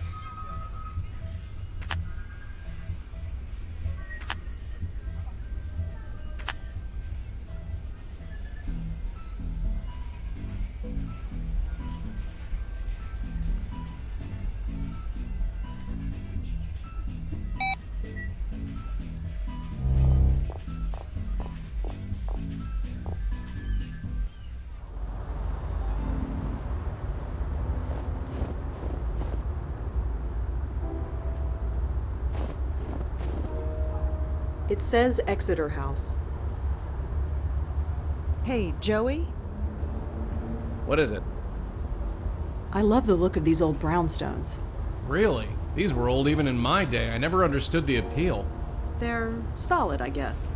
Secure. People like that in a home. It's comforting. Comforting. Really? You feel this way too? Kind of. We see death all the time, Joey. Isn't it nice to see something that lasts? Not really. All it does is remind me of how old I actually am. Joey, I'm already freezing. Do you have to make me depressed as well? You're the one who brought it up. Emil seems to be on the 5th floor. Here he is, Emil Haskins. Hello? Hi, is this Emil? Yes, that's me. Who is this? My name is Rosangela Blackwell. Could I come in? I'd like to ask you some questions. You mean there's been progress? I'm not sure. I'm just trying to learn what happened. You're not with the police. No, they won't talk to me. I'm hoping you will. They won't talk to me either. Come on up. Rosangela Blackwell, was it? Yes, that's me. Come on in. I should have guessed you weren't with the police. I've spoken to enough cops lately to know the difference. So, you said you're trying to learn what happened? What exactly do you know? George Austin was killed last night. What? George is dead? You didn't know? No, of course not. You think the police tell the ex-husband anything? Ex-wife and daughter go missing. I'm suspect number 1. How did it happen? He was shot. Shot? Jesus. I can't say I liked the guy. Leah dumped me for him after all, but Jesus. I always figured he was into something shady, but I thought it was more white collar. Insider trading or whatever. But someone shooting him? That's like mob stuff. Is that what's going on? Was he in the mob? I don't know. Jesus, Leah, some police detective you are hooking up with a mobster. I don't know if that's what happened. I hope not. If it did, I'll never forgive her. Wait, what about my other lines over there? You work at the Wired Abacus? Yeah, real glamorous, right? I wouldn't know. It's a job is all I can say. I'm able to afford the rent on this shoebox apartment at least. I guess I should have gone talk to Bottom, like usual. How well did you know George Austin? Leah's the one who knew him. They'd been friends for years. She talked about him sometimes. What did she say? Well, that's the thing. I got the impression he was kind of a loser. A loser? No career, living with his parents, that kind of thing. She felt bad for him. But then we get divorced and he turns up, wearing designer suits and living in a penthouse. And I'm living in this shoebox. Is there anything else you can tell me about George? No, I don't want to think about him. I just can't. Are you familiar with Grace Church? Me? No. but Leah used to go there before we were married. She was really hung up on the place. What did you do when Leah disappeared? Got grilled by the cops for 3 days, even though there was no way I could have done it. I was at work, and I don't know if you've been to that store, but it's got cameras everywhere. But I just stood by and took the abuse, just on the off chance I would say something that could help them. Obviously, I didn't. How did you and Leah meet? I met her about 15 years ago. She was just a beat cop then. I was working for a small startup trying to make it big. Our office got robbed, and she showed up to take a statement. It was love at first sight, or something anyway. We were married for about 10 years, been divorced for about 5. Can you tell me anything else about Leah? What else can I say? Great cop, good mother, passable wife. That about covers it. How did you find out Kendra was missing? Her school called. The same day her mother didn't show up for work. They thought she was with me. I wish she was. Do the police know anything? No. Not that they would tell me if they did. Tell me about Kendra. She started to play the piano last year. We didn't have to make her do it. She wanted to learn. That's Kendra. Quiet, but brilliant. Full of life. Marrying Leah was a mistake, but I'd do it all again. Can you tell me anything about yourself? Is it relevant? Well, it could be. Well, I'm a tech nerd. Worked for a bunch of startups back in the late 90s. Now I work at a chain store. Moved into this place about 5 years ago. Rented it from some Indian lady. Rent in this city is highway robbery, but there's no way I'm moving further away from my little girl. Some Indian lady? Nishanti? Can you tell me anything else about yourself? Tech nerd, ex-husband, father. That's pretty much it. Well, I'll see you later, Emil. Yeah, sure. See you. Hey, wait. Why are you doing this? You said you weren't with the police, so why?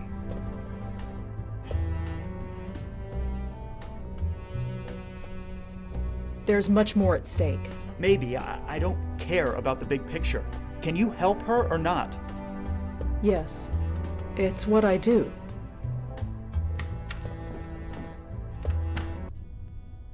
Poor guy.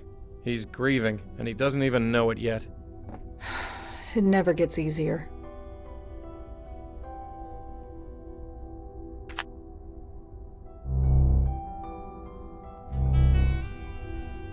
That thing needs a date with a needle and thread, or a fireplace. Lots of books on accounting and business management. Oh, and a couple of comic books. A phone, I think. It's hard to tell these days. Some kind of oil painting, I think. I can't tell what it's supposed to be.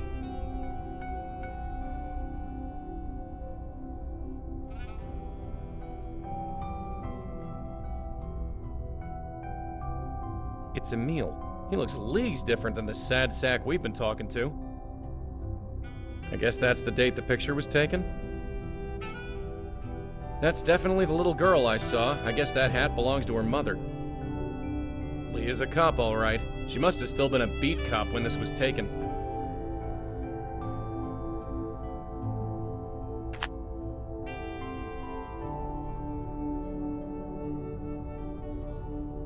Emil is in here, lying on the bed and staring at the ceiling.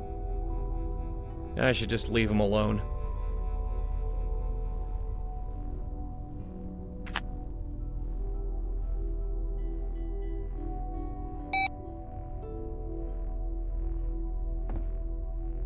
Oh, it's you. Come on in.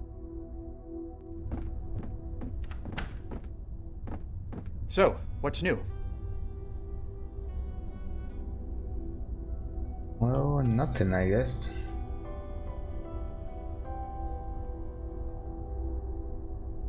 Well, I'll see you later, Emil. Yeah, sure. See you.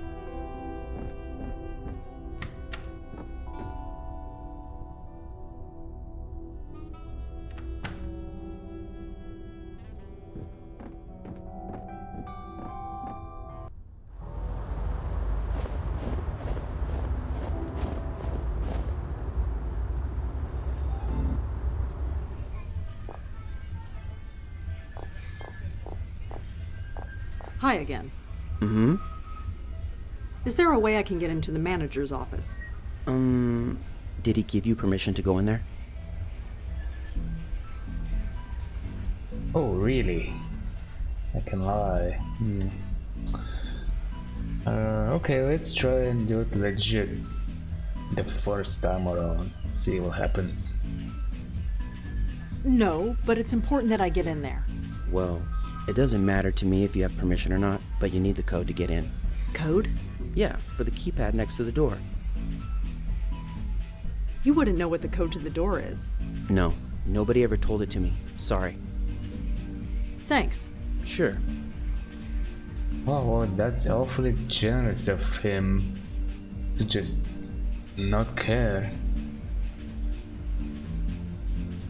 Looks like a controller for a game console. Not sure which one.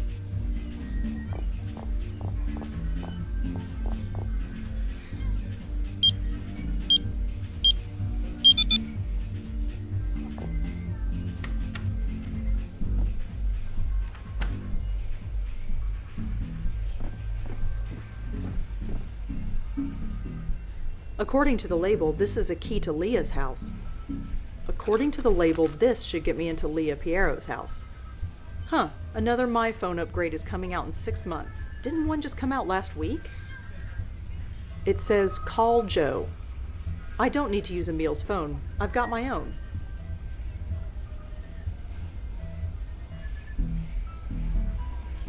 Alright, now there's a bunch of stuff here. He might be just a police officer, but she has a secure and stable income. You know. This jail letter dragon.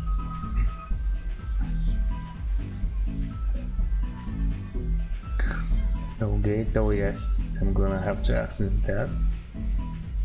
About this online game, Trollgate or whatever it's called. I have to tell you about all the creeps that hang out online. It's going to play the theme on the piano, so at least there is that. Perhaps it's harmless, you know more about this stuff than me.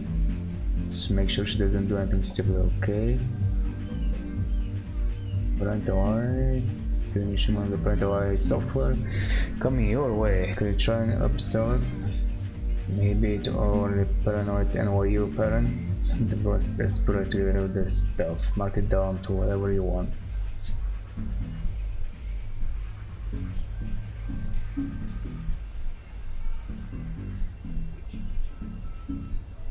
So the computer, you just need to install it on your office computer and you're in business. Maybe you're right, it's a huge breach of trust and it should kill me if she found out. Well, I guess she won't care anymore. Smart care, I'm sure she can handle cyberspace. Yep. Just like all the other smart kids with the smartphones. Just a standard computer mouse. Just a standard computer mouse. Was there anything else here? Emil's calendar is full of various meetings, appointments, and due dates. None of it means anything to me, but he's labeled every weekend with the word Kendra. Piles of discarded papers. They don't seem relevant. The words quarterly earnings are written on the cover. There are way too many papers and ledgers in this office. I don't have time to go through them one by one. There are way too many papers. Seems like there is something like a piece of paper on top of this one. No. It looks like this office is also used as a storage room.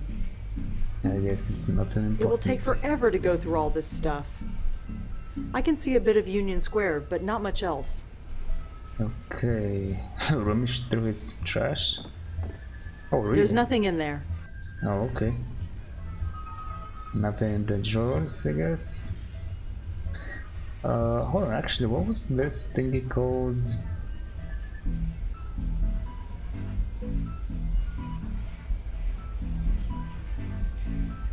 Parental eye, yes. Parental eye. I might as well do it right here, right now. Oh, it's her, the one, the only. Hello from the Kerala backwaters. It is hot here, but at least there are lots of cool lakes. Good thing Morty can swim. Yeah. How's the weather in NY? Hope you are keeping warm. I know I am. Yeah. It was nice seeing for a while too.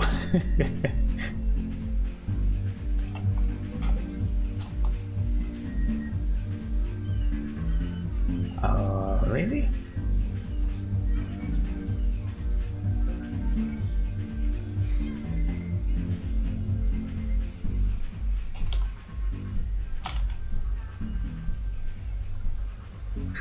Drogate now available for the My Phone.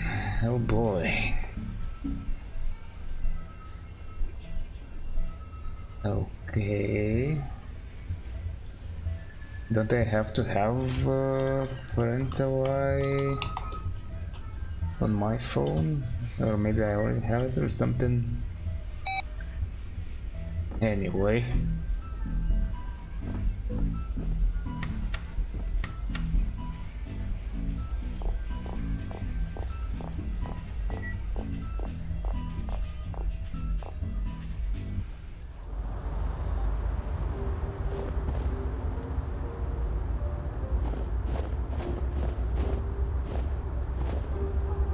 That did it. It's about time. I'm freezing out here.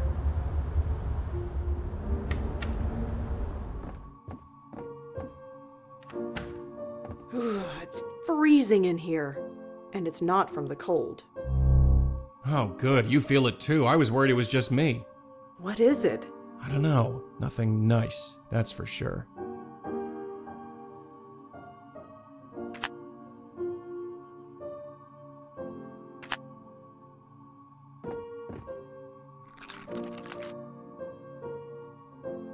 The label on the key reads, Emil. Just some linens and old chinaware. Nothing relevant that I can see. It's an old photograph of the Manhattan skyline. No signature on the painting, probably done by a relative or something. A vase of flowers, no signature. I already have a phone of my own. I don't need to use this one.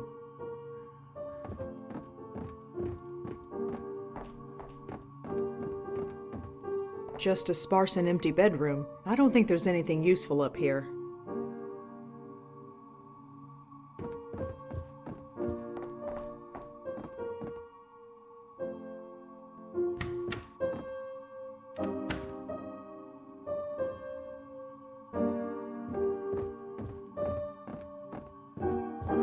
Hi, Kendra? Uh-huh.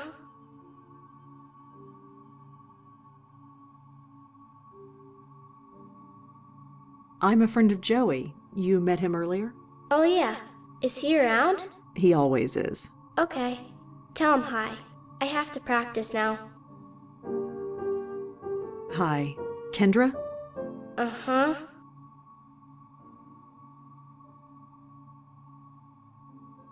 I'm sorry about your parents, Kendra. I grew up without any family at all. I kind of know what it's like. Yeah, I really should practice now. Hi, Kendra? Uh-huh. If you're willing to talk to Joey, you can talk to me as well. We're friends. I really need to practice. Sorry. No. It's a smiling stuffed octopus. His name is Cute Zulu. A stuffed panda bear. Looks like it's been played with a lot. She's Pandora the Giant. Her home planet is the Globe Ball, but she's too big to go back, so she stays here. I shouldn't take Kendra's toys.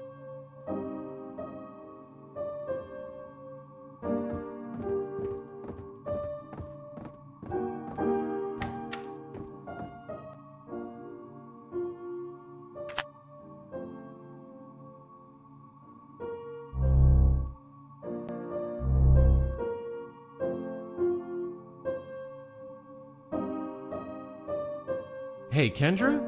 Sorry to bother you again, but I have something I want to ask you. Well, okay.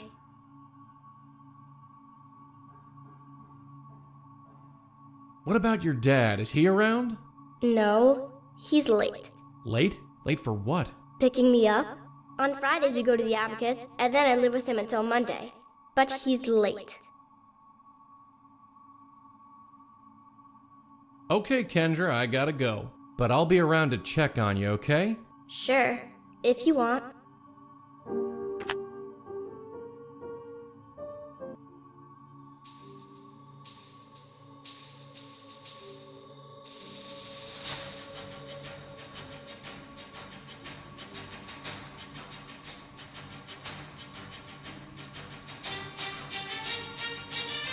Okay then.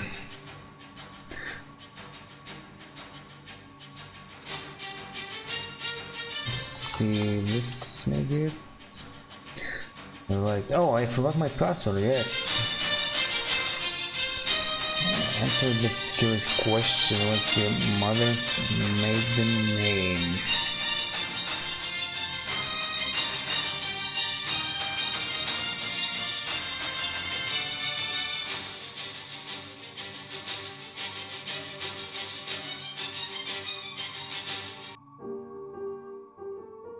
Oh no.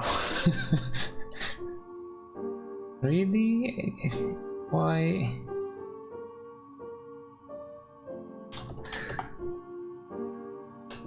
Why? Okay, I guess I'm going back.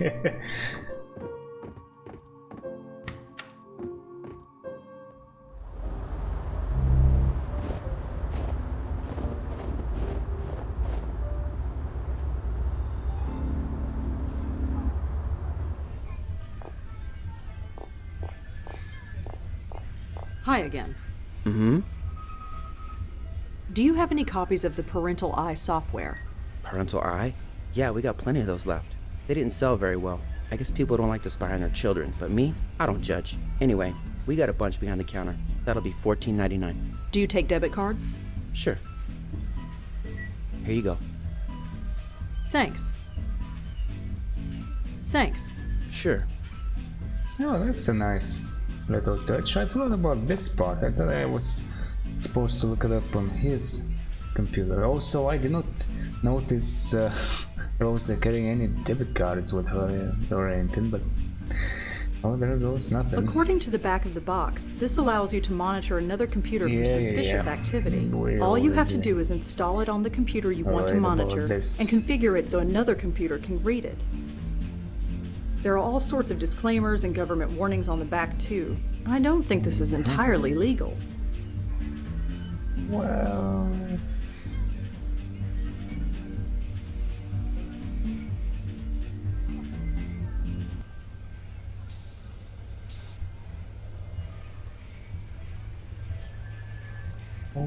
Okay. I don't think I can install... Wait, no. Get out. Did she...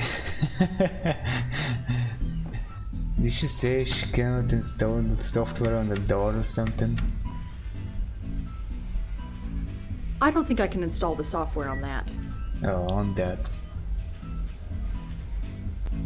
Yeah, otherwise, if she was more specific, it would have been two main lines for all kinds of doors and chairs and boxes and whatnot.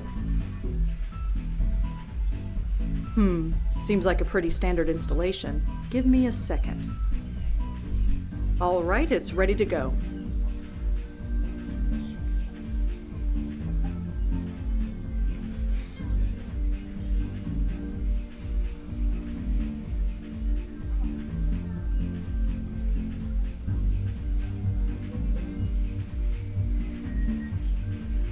Password is Brahms. Oh, you are welcome. Keep this password. We recommend that you change it. Okay. Let's see what I can do.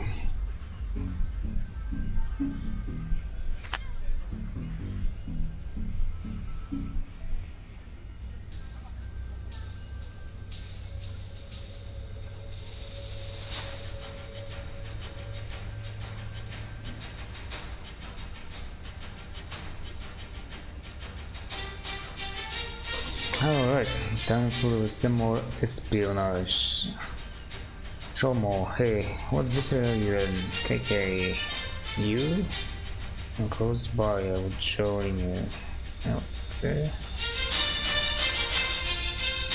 Yep, too much print from my dad's office. He's working late today.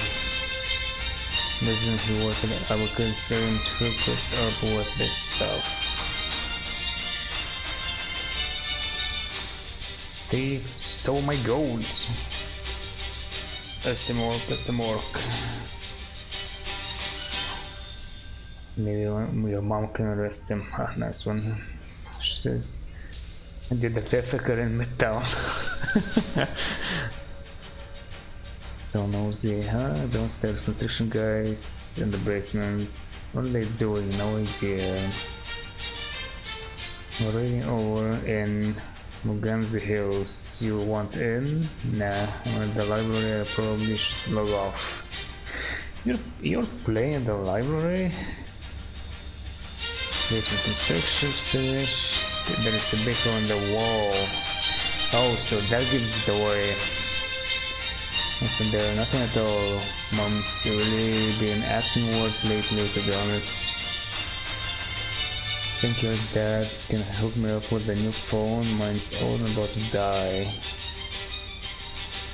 Okay, go on attack over here in Grundy Grotto. You want in? Mom blocked the big hole with a shelf. Really? At least the hole is gone. I guess anyway, I'm on my way. Okay. I never figured out, like... I don't see why I'd need that note. It says, call who Joe. Is this Joe? Also, how are we gonna deal with her? I guess we need to speak to the mother first. Probably.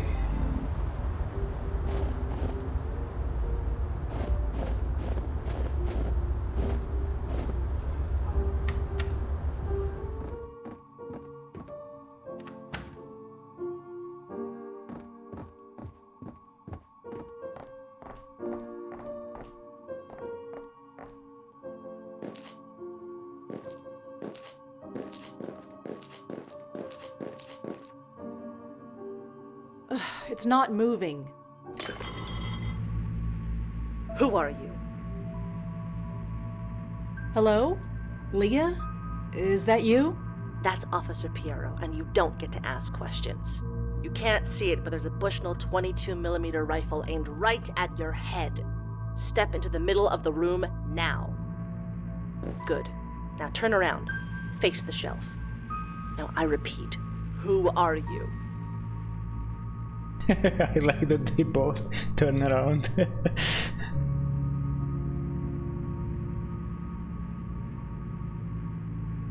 I'm Rosangela Blackwell. I'm the bestower. The bestower?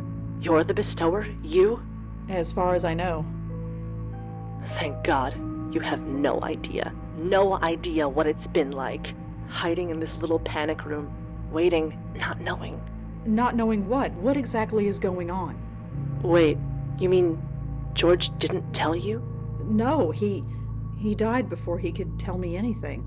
Died? George is dead? Yes. I'm sorry. Did you save him? His ghost? Spirit? Or whatever? No. Leah? Sorry, we were close. Towards the end. He was a good person. A bit lost maybe, but we all were. He didn't deserve that. Hell, none of us do. Where are you? Behind the wall, in a little room. The room has been specially sealed. Nothing physical or spiritual can harm us in here. We have enough supplies to last us a few more months, but we probably won't need it now that you're here. How do you know nothing spiritual can harm you there? Maybe I'll send Joe in, see what happens if I get the chance. Sorry, did you say we? Is someone else in there with you? Yes, my little Kendra. I didn't want her to get mixed up in all this, but I'm going to save her too if I can. Leah, I need you to tell me what happened. Of course. George didn't tell you. He couldn't have told you. He won't be telling anybody anything ever again. Leah, please. Yes, I know. It's just hard to say. I mean, who could I tell? Who would believe me? Emil? Corey? Sam? God, they must be worried sick. There was no time to say goodbye, but at least we're safe in here. Leah, Kendra is dead. I'm sorry. I know that. Of course I know that. But sometimes I can pretend she's just sleeping. She's still. So still. But her spirit is still with me. I can't see her, but I can feel her, sense her. It helps. Leah, are you sure Kendra's spirit is in there? Of course. She has to be. I had to bring her here with me. I had to keep her spirit safe. Safe from whatever happened to George. To the others. In here with me, she's safe. She is safe, isn't she? Of course. She's in there with you. She's safe. No. Something is wrong. Even behind a wall of reinforced steel, I can hear it in your voice. Leah. The name is Officer Piero, and I ask you once again, is she safe? I can't say if she's safe or not, but she's not in there with you. What? How? How can you know that? Well, you know who I am. What I can do. I saw her. Kendra. Her ghost, I mean. She's not in there with you. I'm sorry. You saw her. That means they wouldn't have done that. They wouldn't dare, would they? Hold my daughter's soul for ransom? That's sick. Her soul is fine. For the moment. She's upstairs in her room. Oh, thank God. Listen to me. My daughter is dead, and I'm thanking God. I can't do this much longer. You must think I'm horrible. You'll help her, won't you? That's what you do, right? Yes, that's what I do. I really need you to tell me what happened. I can't help you if you don't tell me. Help Kendra first. I'm sorry, but she has top priority. I feel bad for George and the others, but this is Kendra. Damn everyone else. Help her, then I'll tell you everything you need to know. Can you give me anything else to go on? I told you. Help her, then I'll tell you everything you need to know. We can try to bring Kendra's ghost down here. You can talk to her if you want. That might help her. God, no. You have to get her spirit away from this house, away from me, as soon as possible. I can't put her at risk. She might be dead, but I can't risk that. Anything but that. I'm going to leave now, Leah. I'll be back when... Well, I'll be back. Just one question before you go. How is she? Does she know that she's... you know? No, but she will. That's part of how it works. They come to terms with it, and then they leave. I see. I'm sorry. I'm sorry you have to do this. This whole thing just spiraled out of control. Yeah, it always does. A plastic Christmas tree. There's a lot of dust on it. Was it even used last December? An ad for a sports car. A little basement window.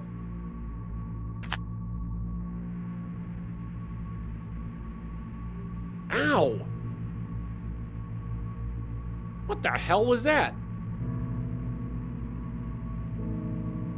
Oh, really? I guess she wasn't kidding. Somehow, she has the power. It seems to be in perfect working order. I wonder why all the lights are off. It looks like a fuse box. It's in much better shape than the last one I saw.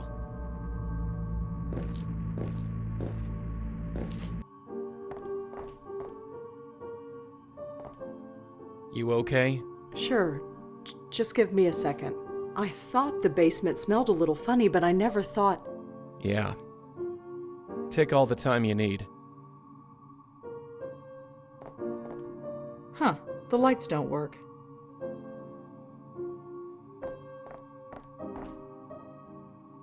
It says KK the Troll.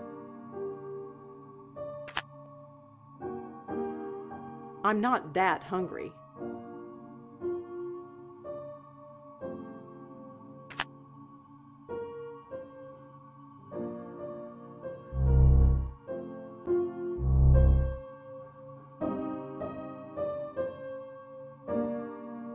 Hey, Kendra?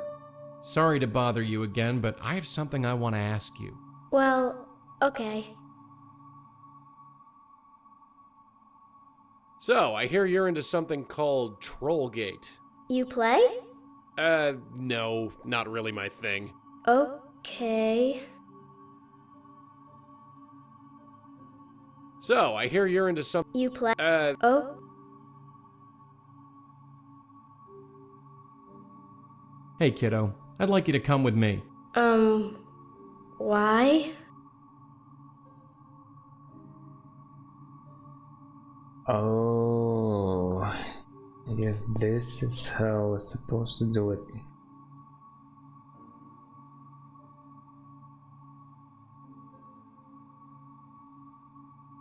Now I have to guess the right line.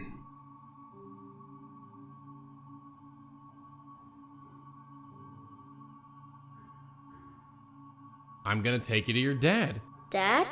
Yeah, he couldn't make it, so I was asked to take you. What should I have for breakfast? Eh? Breakfast? What should I have for breakfast? I have no idea. I have to practice. Alright, we're out of here. Once again.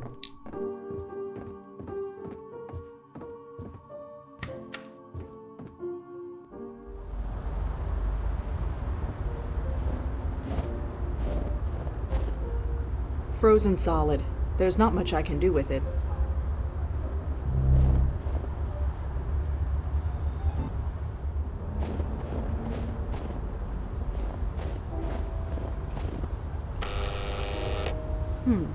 No response. Locked. Didn't expect anything else, really. It fits.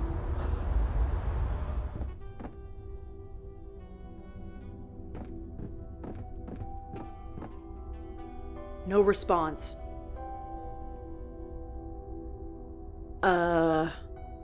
I probably should check to see if Emil is home before barging in. That would be awkward. Yeah, that's a great idea, actually. Never mind me.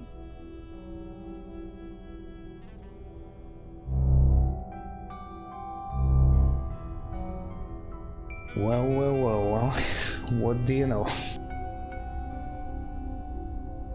Look at him, poor guy. I shouldn't mess with the guy.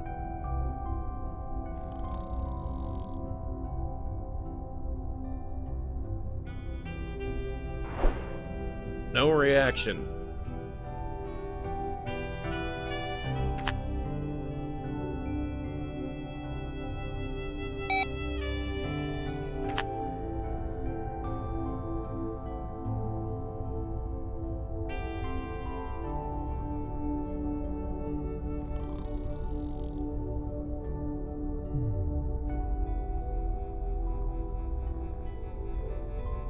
It's just a bedroom, empty of any furniture except a tiny bed.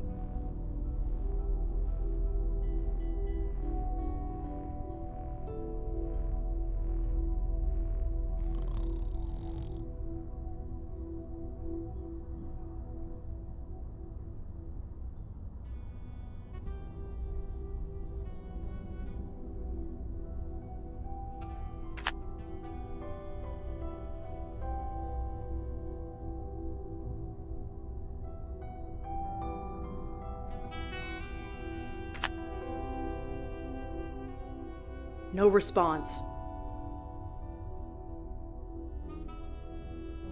Oh yeah, I never did anything with this. Wasn't I supposed to?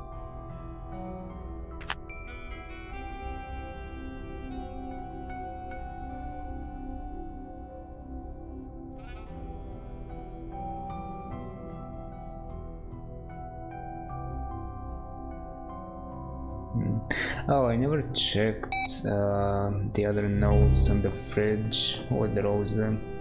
I think maybe there's some additional info there.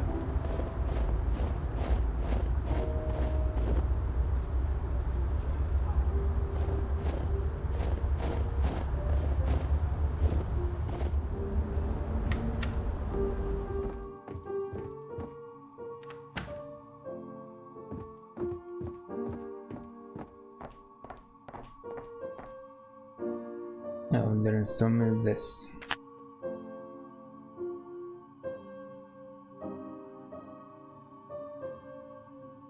No, not that. It's a refrigerator. It's covered in magnets and drawings. It's a refrigerator, alright. Well, I guess we're gonna ask the mother then.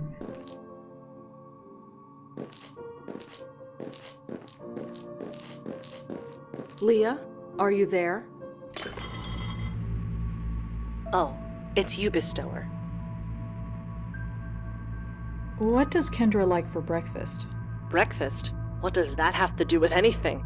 I don't know. She keeps asking about breakfast. Oh, the password. Password? If I was busy on a case, I'd ask a colleague to escort Kendra home. She didn't know everyone I worked with, so I taught her to ask them, "What did I have for breakfast?" And if they replied, "Prunes and a Danish," she would know they could be trusted. It was supposed to keep her safe. I'm going to leave now, Leah. Okay, I'll be here. I'm not going anywhere.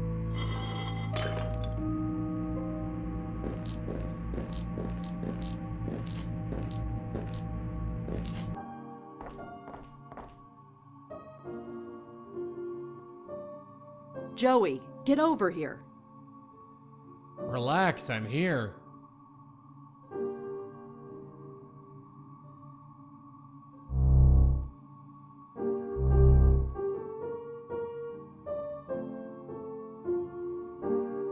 Hey, Kendra? Sorry to bother you again, but I have something I want to ask you. Well, okay. Listen, I really think you need to come with me. Why?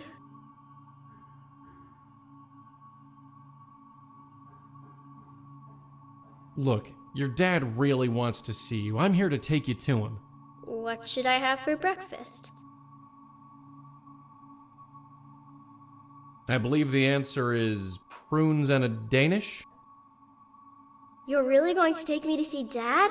You betcha. Okay, let's go.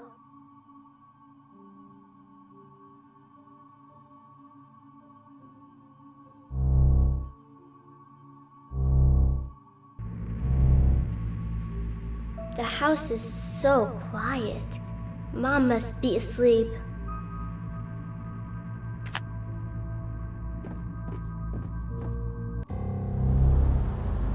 It's snowing! Should I go back in and get a jacket? Are you cold? Funny, I'm not cold at all. Then you should be fine.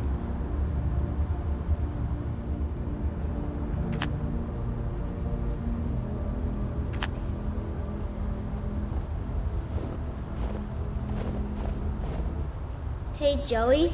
Yeah? How come she leaves footprints, but you and me don't? Oh, well, that's easy. Just between you and me, she's much heavier than she looks. I can hear you, you know.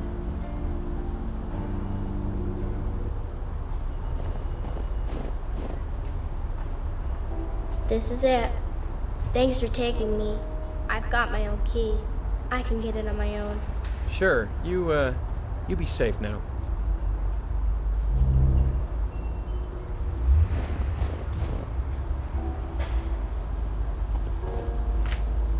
Well, got my own key too.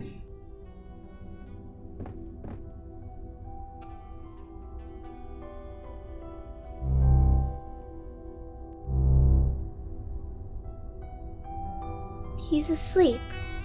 Yeah, he's had a rough time of it. Does he know? Know what? Does he know that I'm, you know? No, he doesn't. Not yet. Good. Do you remember what happened? How it happened? Not really. I remember being with my mom. It was dark and cold, but she was telling me everything would be all right, that I would be safe. I'm sorry. I'm so sorry. Why? It's not your fault. Doesn't matter.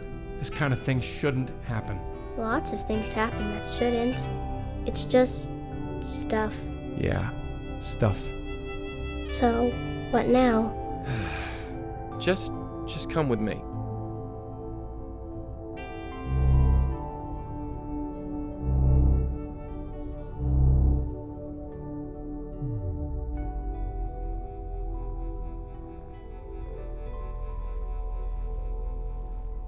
Kendra, I'm gonna have to ask you to trust us, okay? You don't have to ask. I already do. Fair enough. Come over here.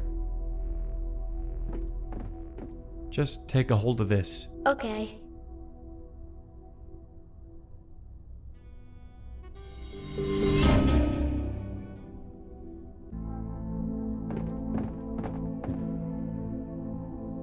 The music, it's amazing. Music?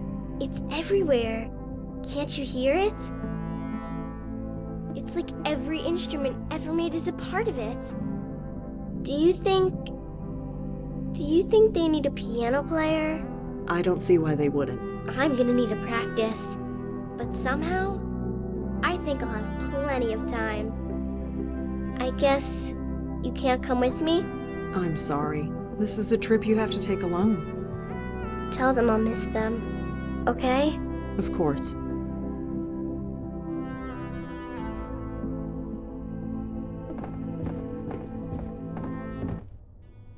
Ugh.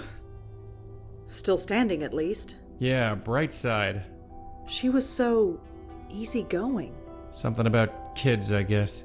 Their minds are more adaptable, flexible to new ideas, even death. Do you really believe that? Do we have any other choice? Come on, we're not done yet.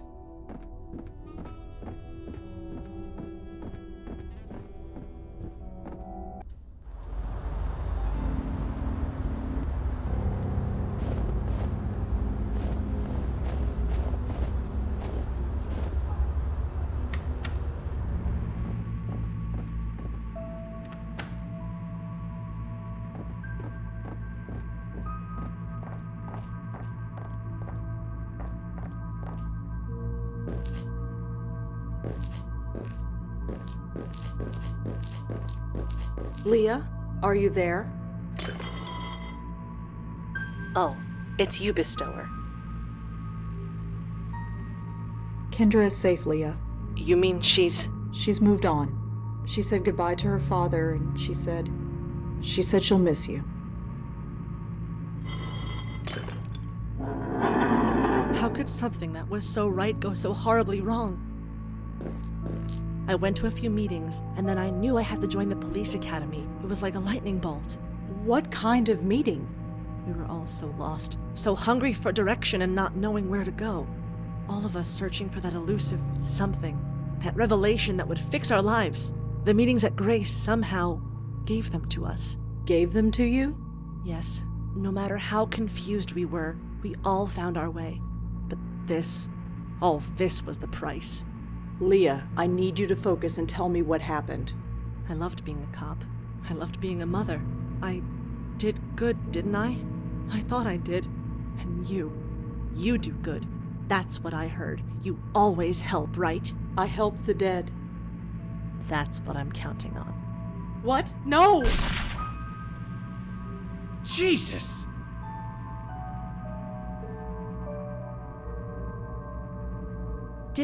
Did it work? Why, Leah? Why do this? I'm sorry, but it's the only way. My only escape is through you. I know what you did for Kendra. Now do the same for me, please. Please, before they come for me.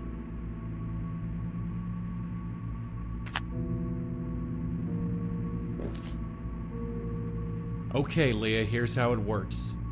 That's Officer Piero to you, and I know how it works. Great, that saves time. Red here is gonna take you somewhere safe, and when she does, you're gonna have a chat, okay? Fine. Let's just do this quick. You hear me? Don't let this one just fly off into the light. Don't worry. All right, then.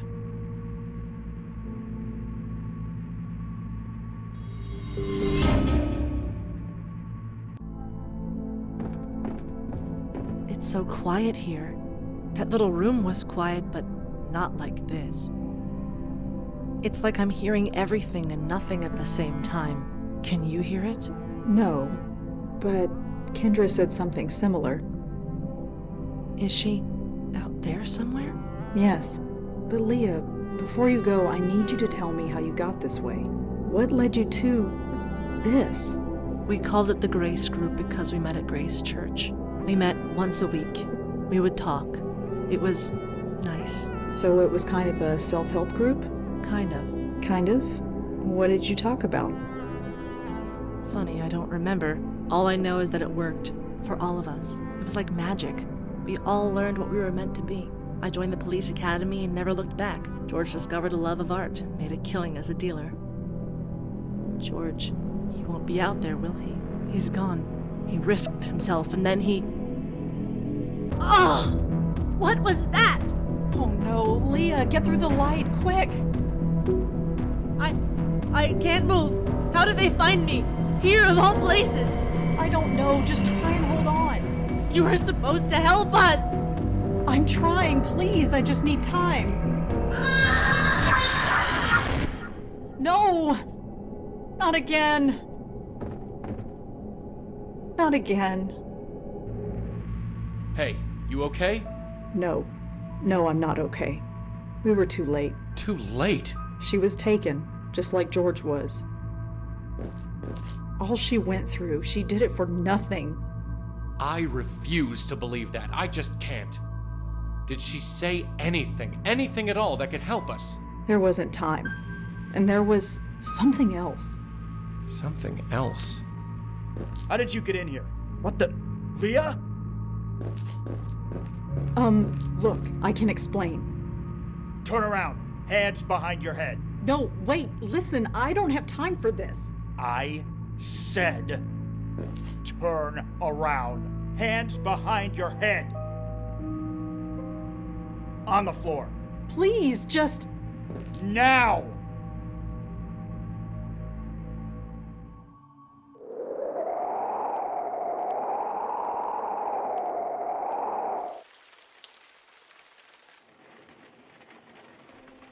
Sorry for the wait, ladies. My assistant seems to be out. What can I do for you? Are you the owner of this establishment? My name's on the sign. Ah, so you are Malone. That's me. And you are? My name is Madeline. And your friend? Jocelyn Contis. Pleasure to meet you both.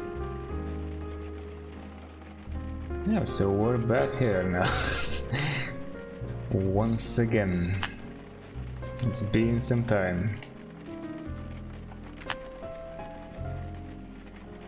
It's so weird. I seem to have remembered more from Deception than from this game, at least so far.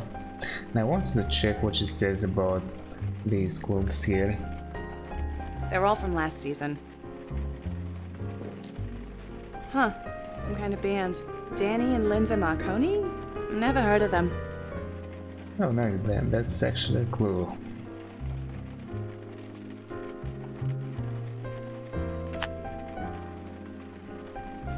A jacket from 2 seasons ago. I guess this place has been closed for a while. It's not even my size. No point. There's nothing my size.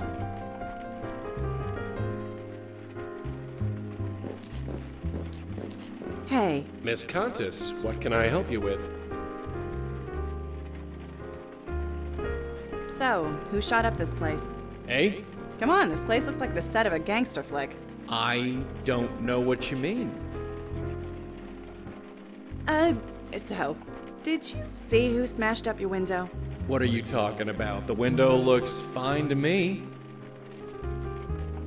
Right. Of course it does. Totally agree with you. Are you seriously telling me that this place looks normal? Listen, everything here is top of the line. We're even looking into that dry cleaning stuff. What cleaning? Dry cleaning. It's Look, never mind. Can I help you with anything or what? Hold on, let's see what Madeline says. Well, see you around. Sure.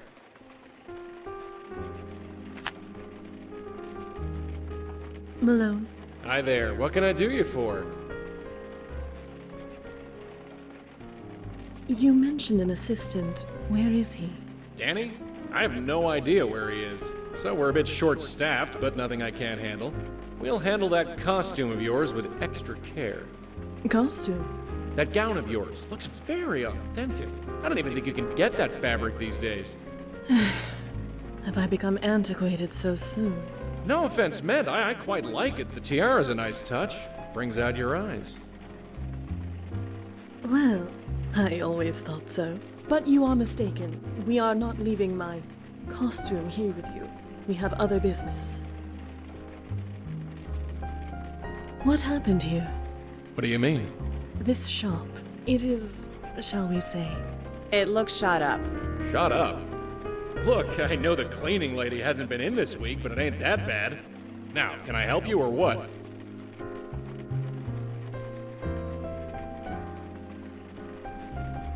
I will return presently. Take your time. I'm not going anywhere. Yes, well, we will see. Hey, Miss Contis, what can I help you with? you into music? I saw that poster on the wall. Oh, that's Danny's thing. Danny. The guy who runs this place with me, him and his girl, Linda. They're in a band. If you can call it that. They play weekends, sometimes. He wants to make it big, but But what? But nothing. Danny just needs to focus on earning an honest living, that's all. Do Danny and Linda have regular gigs? I don't know. Why? I might want to hear him play. Save your eardrums, lady. That's my advice. Well, see you around. Sure. Malone. Hi there. What can I do you for?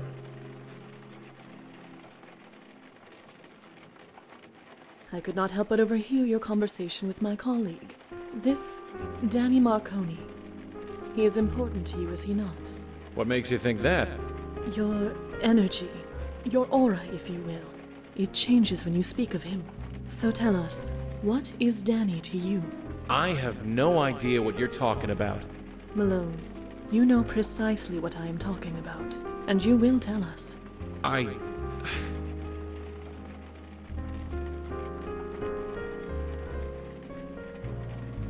assure you, you will feel much better once you do. I'll feel much better once you leave my shop. I could leave, as you request.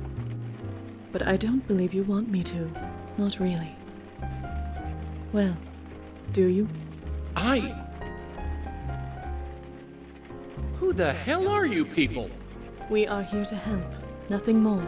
You are so close now, so close.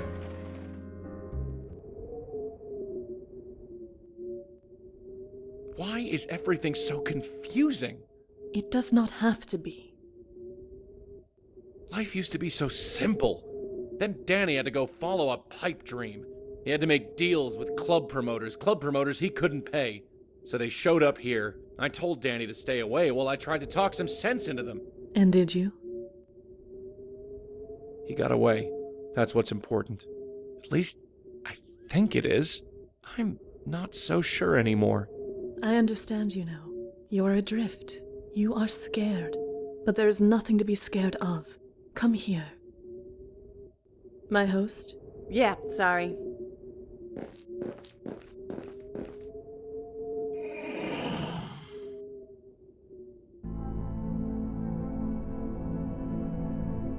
I don't know why I did it. Danny isn't much, really, but he's a good guy. You think it was worth it? I don't know. Sorry. You don't have anything to say? Anything at all? No, not really. Right. So I just head that way. Yeah. Well, tell your friend thanks. And if you ever see Danny... forget it. I suppose it doesn't matter.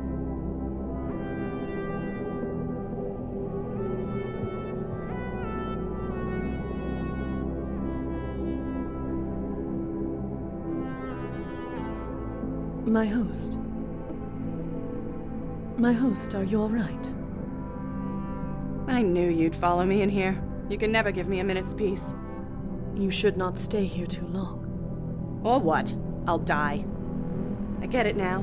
We all thought my uncle was nuts, but he was just numb. He just stopped caring. About anything. Who could blame him? Trust me, my host, it is best to push those feelings aside. Why? It is what must be done. That is all. What does it matter? Listen to me. In time, you will feel differently. Differently? Yes. This will all feel normal. Normal? I don't want this to be normal. Many of your predecessors felt the same. In time, things changed. I'm going dancing, Madeline. Don't wait up.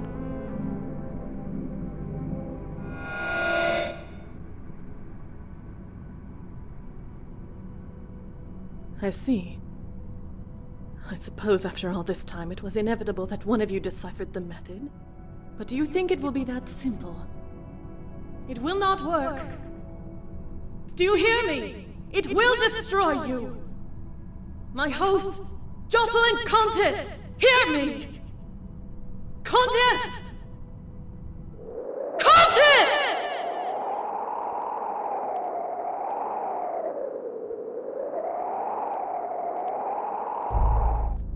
2:23 a.m., Detective Corey Palmer conducting interview with Rosangela Blackwell.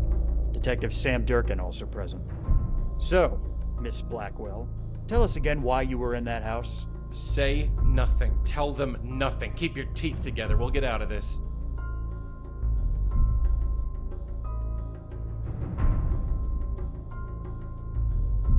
Answer the question, Blackwell. Let the record show that the interviewee has chosen to remain silent. That's your right, but your silence can and will be used against you. Remember that. Fine. Next question. What happened to Detective Piero? Miss Blackwell, I won't ask again. What happened to Detective Piero? Enough, Palmer. You saw the paraffin test. Leah fired that weapon. I refuse to believe that, Sam. Believe what you want. Those are the facts. Well, here's some facts for you. This lady was chatting with Emil Haskins earlier this evening. Not only that, we have a witness who saw her sneaking into his office at work. How do you respond to that?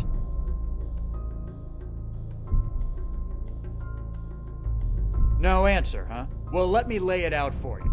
We spoke to the clerk on duty. We spoke to Emil Haskins, a man who is now a widower, I might add. Nobody gave you permission. But then, breaking and entering isn't really a new thing for you, is it?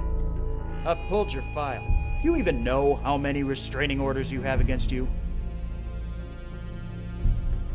Let the record show that the interviewee has chosen to remain silent.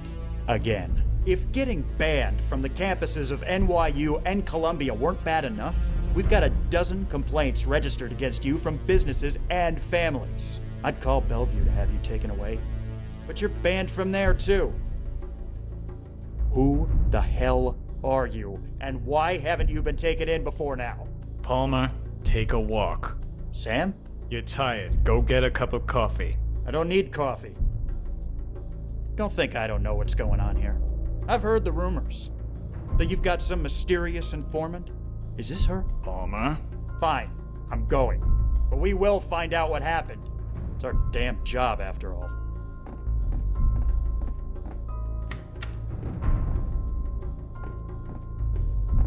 So, you happy now? Oh boy, let's break them for a while.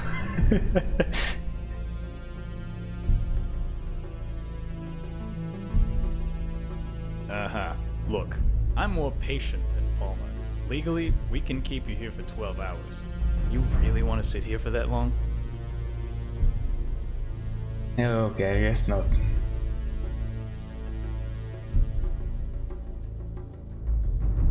Of course not. I only wanted to... What? Help? You think you helped anyone here?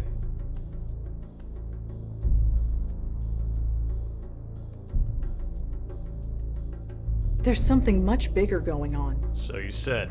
But we cops, we like things simple. Not you, though. You make things complicated just by walking into a room. What are you trying to say? Officially, we're pursuing every lead. Unofficially, there was no trace of the bullet that killed the little girl. With Leah dead, we'll most likely never solve it. The trail is too cold. So, what do you need? Excuse me? You want it in so bad? You're in. You won't be on the books. We can't even pay you. This case is too high profile. So, what do you need?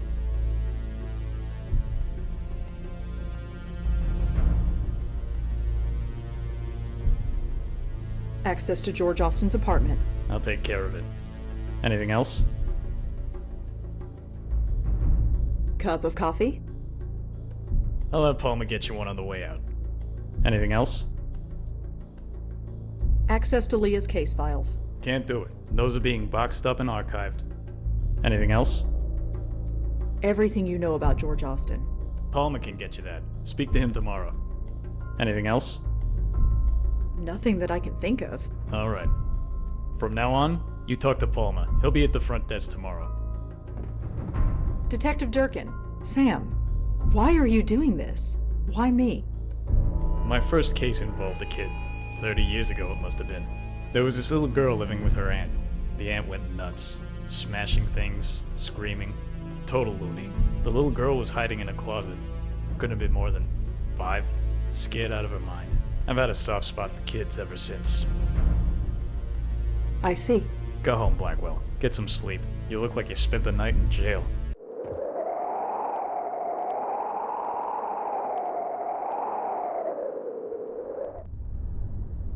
Huh. The press are having a field day. Lots of theories, but nothing approaching the truth. You expect anything different? Just be glad your name didn't get leaked. That's the last thing we need. No trace of the Grace Group either. Then we best get out there and do what we do.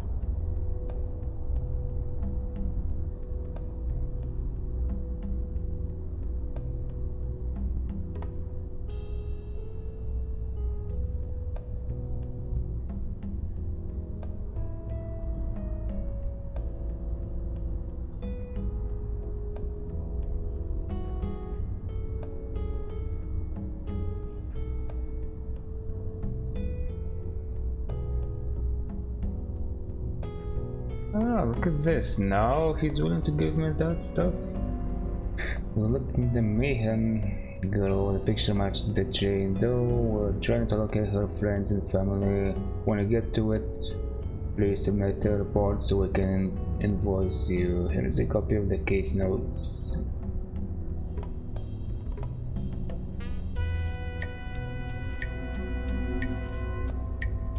Okay. So Sam says I'm supposed to help you. I'm here at the station, so come by whenever. We also told the staff at George Austin's building to expect you. If there is logic behind any of this, I don't see it.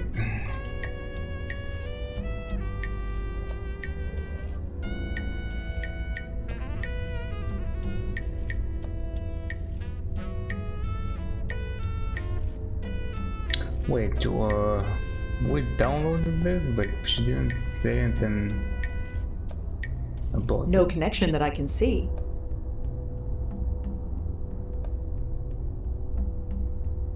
I don't think that's a thing, but right. Okay, so I'm supposed to only use it as a piece of evidence, kind of like contradicting people or something like that.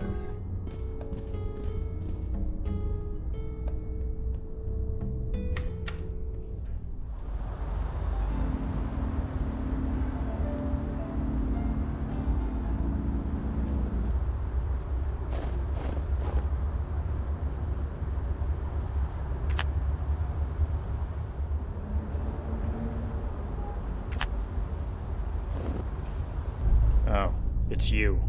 Sam told me you'd be swinging by. Hi, Corey, was it?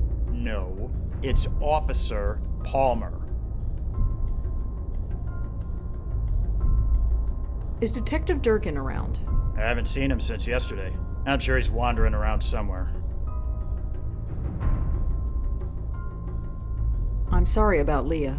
Don't even go there. I don't care what you saw, or what the evidence says. Leah wouldn't kill herself. And if she did, then she wasn't Leah anymore. So Durkin told me to speak to you? Yes, I heard. Congratulations, I guess. I don't know why you're so special, but orders are orders. You need any information from us, I'll see about getting it to you. But you talk to me, and only me. Understand? Perfectly. So are we good? Good? You don't think I still killed anyone, do you? I don't know what to believe. But Durkin vouches for you, and he now owes me a favor, a big one. So, I guess I come out ahead.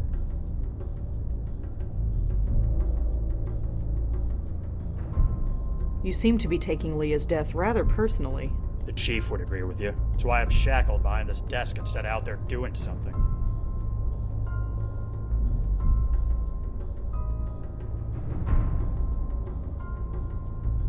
So what's the story with you and Leah? I get the impression you knew her pretty well. Yeah, I guess you could say that. I partnered with her back when I first joined the force. She taught me a lot. Everything, really. I owe her. She was a rock. She was a rising star. Why would she flip out like she did? I'm working on it, Corey. I really am. That's Officer Palmer, and I'm not holding my breath.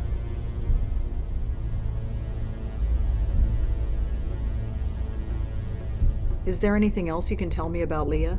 Officer Piero was juggling a demanding job, a growing daughter, and a deadbeat ex-husband. There was immense pressure on her, but I still don't buy that she would do what she did. Did you know Emil Haskins at all? I don't know much. Just what Leah used to tell me. I got the impression he was a deadbeat. Always out of a job, always late with child support payments, things like that. Guess he doesn't have to worry about that stuff anymore.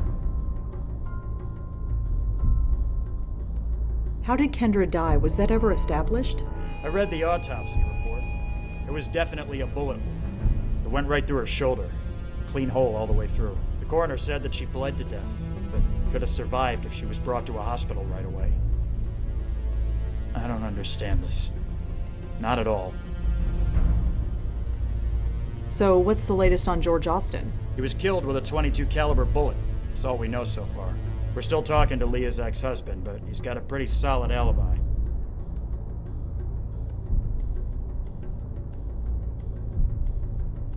George and Leah both were members of a self-help group. They called it the Grace Group. Oh yeah, Leah told me about that place. She did? Yeah, she didn't go into detail, but I know it meant a lot to her. She used to tell me that nobody could ever fall so far that they couldn't still reach for a helping hand. I'm not sure what that meant, but she used to say it all the time. You don't think it's relevant that both Leah and George went to this same self-help group? That group met over 20 years ago. But even still, the two of them were a couple. They did lots of things together. Went to the same restaurants, went to the same shows, slept in the same bed. So they went to the same church. It means nothing. There are tons of case files listed here. I'm not going to ask about them one by one.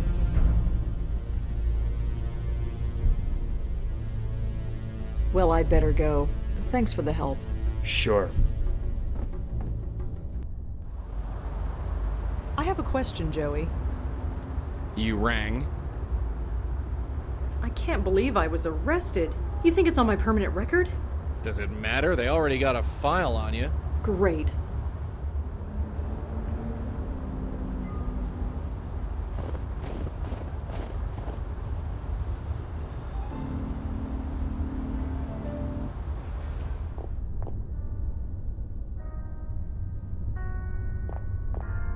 Hi.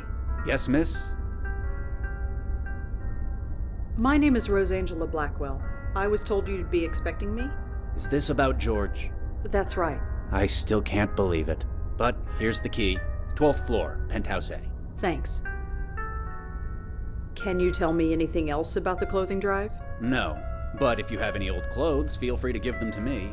I'll put them in the box. Better not. If you did that, you wouldn't have any clothes left.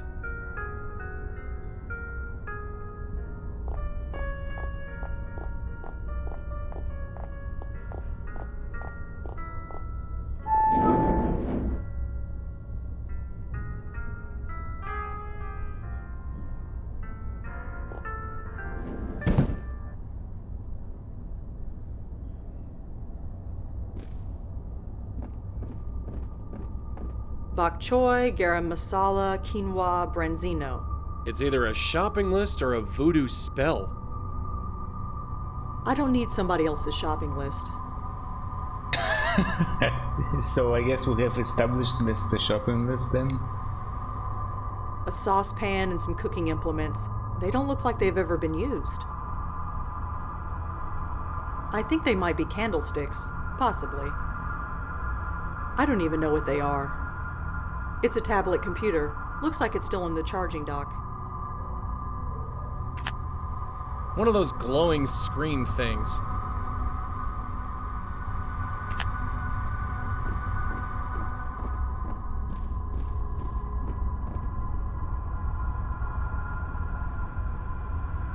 Whoever this Michael is, he seems to know quite a lot. Let's see, what do we have here? Hi George, it's been a long time, almost too much time. You know, we generally don't like to revisit our past, but this time we must. I think we're all in danger.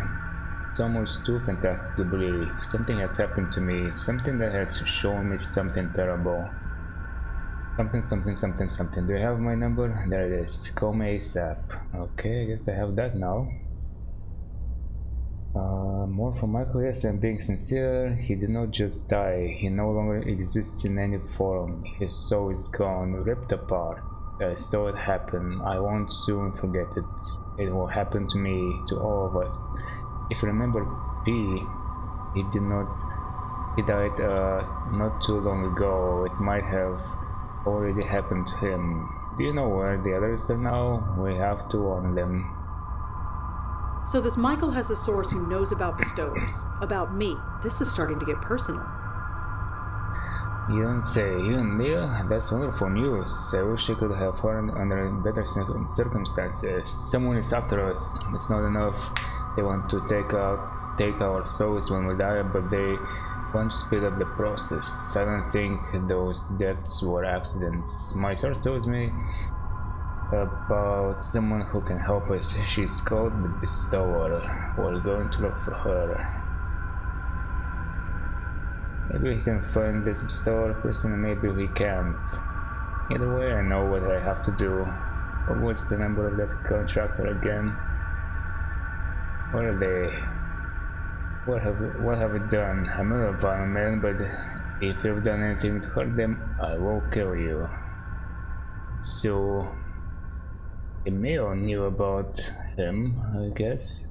Or this his number.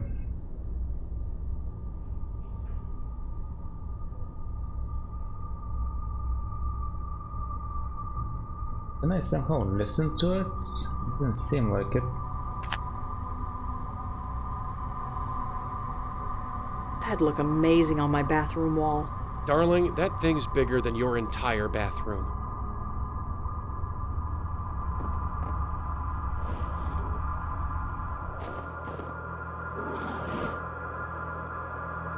A little table and a chair. It might be pretty in the spring, but for now all the plants are dead.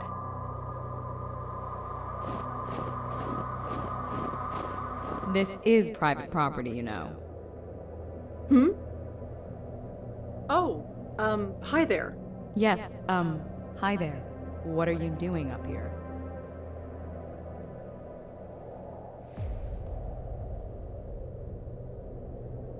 I'm a friend of George Austin. A friend, of course. I suppose he was bound to get to a redhead sooner or later. Oh, no, it's nothing like that. Please, it's none of my business. Anyway, I'd best head back in. But I'm sure I'll see you around. Ta.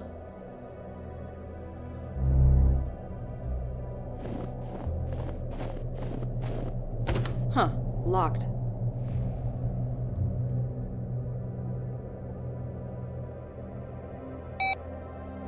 No answer.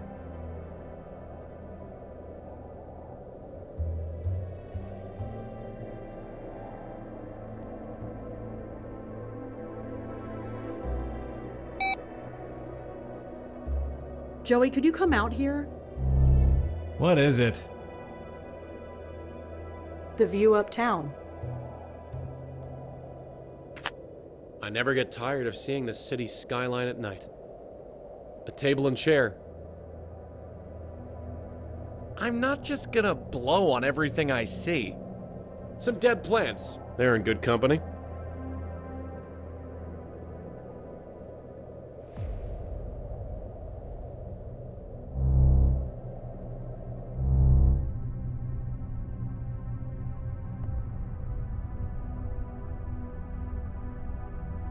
Whatever this note says, it's too dark to read it.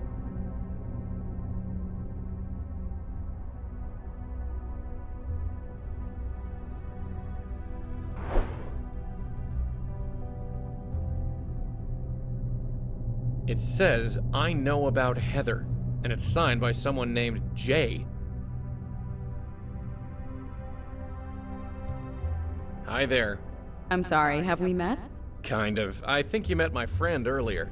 I see. You're both looking after George's place. Yeah, something like that. So you actually live here? So to speak? Yes. Why are you so surprised? Well, this place is kind of, well, empty. I live alone. That's not what I mean. Look around. There's nothing in here. What on earth are you talking about? Never mind. I know about Heather. Do you know anything about this? About what? This note, the one on your floor. I have no idea. It has nothing to do with me.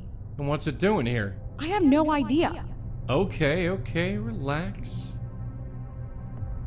Who are you, if you don't mind me asking? Cute. Very cute. Huh? Wait, you're serious? Well, isn't this delicious? It's so rare that I get to be the mysterious one. My name's Joey. Joey Malone. Why don't you tell me yours? You honestly don't know who I am? I'm afraid not. I admit, I'm fascinated. I know your name, but you don't know mine. It's not often that I'm in this position. So, are you gonna tell me or what? I think not. I want to savor this for just a little while longer. So what is this? You famous or something? Or something. The note is signed Jay. Who's Jay? I have no idea, and I don't know anything about any note. Could I ask you a couple questions? You don't even know my name, and you want to ask me questions? Well, maybe if you actually told me your name. No. Like I said, this is way too much fun. Well, whoever you are, I'll see you around. Say hi to George for me, if you see him. She seems pretty easygoing, but it's hard to say if it's genuine. It feels polished, practiced. No point in leaving that way. I can only leave with Red, and she can't get in here.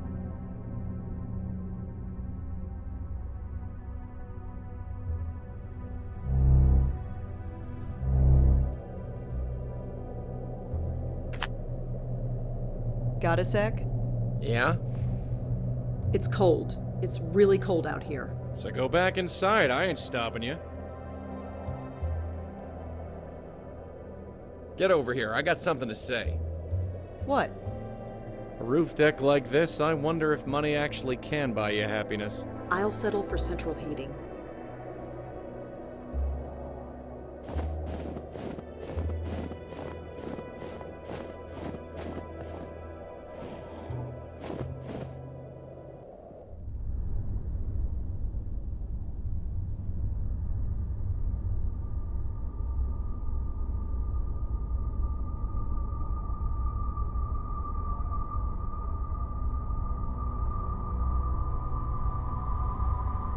He was part of the Grace group.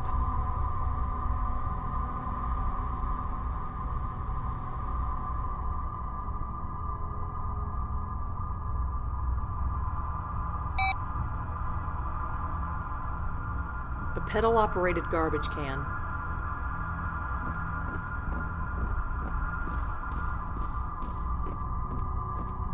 It's empty, thank God. No, it looks really fragile and expensive. I'd never sneak it past the doorman.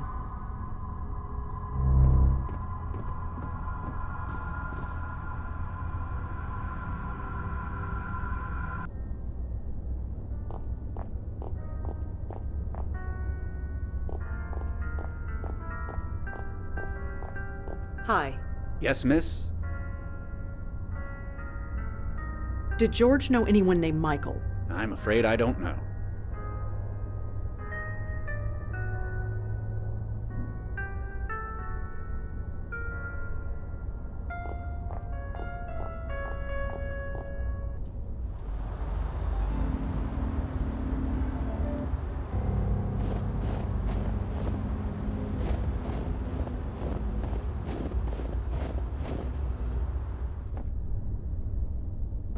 Hi, remember me?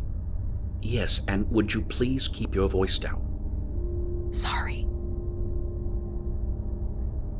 Do you know any Michaels? In my line of work, I know more than I can count. I'm looking for information on the Grace Group. Grace Group? They used to meet here, in the basement. Some kind of self-help group? There are hundreds of so-called Grace Groups, and they all have meetings in the basement. You will have to be a bit more specific than that. Do you recognize this phone number? I'm afraid I haven't memorized a phone number in over 10 years. Perils of modern technology. Yeah, that's what I keep telling her, but you think she listens? Well, thanks. I'll be going. Stay safe.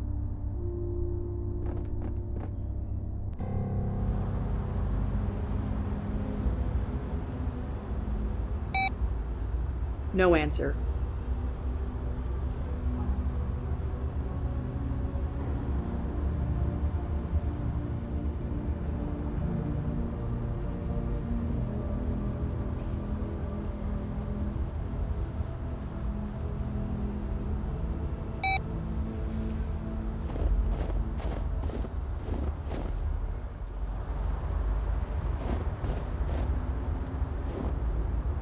Officer Palmer? Yeah, what can I do for you?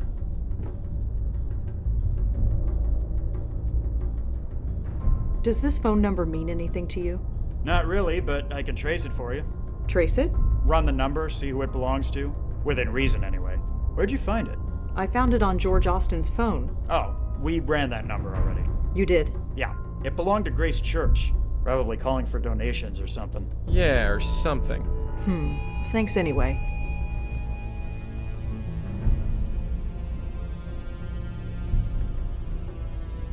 Well, I'd better go. Thanks for the help. Sure.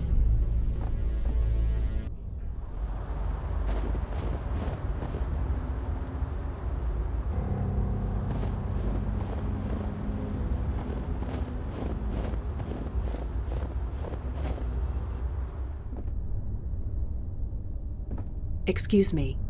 Yes. I checked with the police. This number belongs to a phone in this church. A man I'm looking for made a phone call from this number. His name is Michael. It's very important that I find him. I'm afraid I don't know who you're talking about. I am sorry.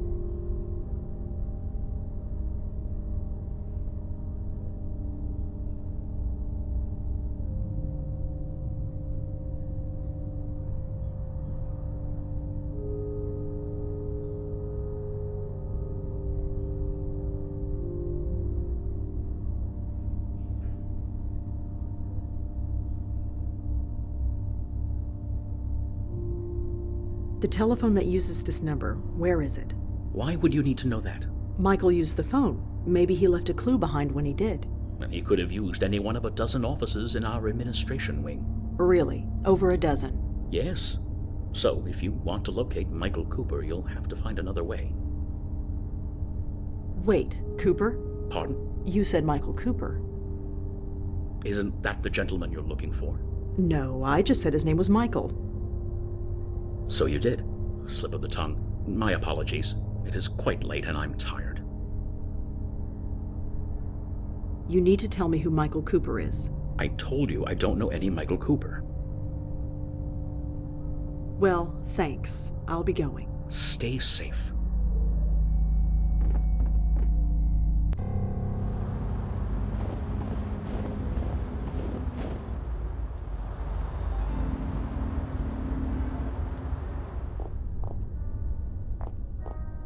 Hi.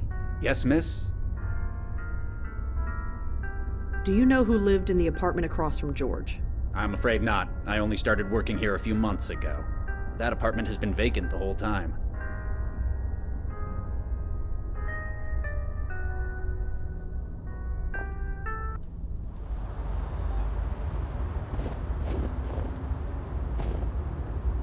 Officer Palmer? Yeah, what can I do for you? Do you have a record of a Michael Cooper in your system? Let's check. Sorry, it's too common a name. You'll have to give me specifics.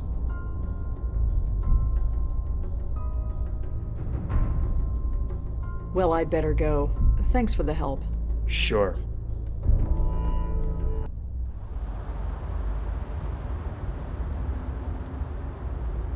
This is the phone number that Michael called George from.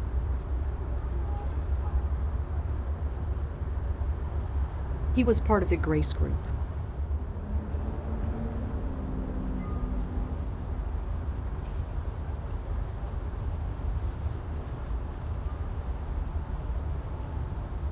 Huh.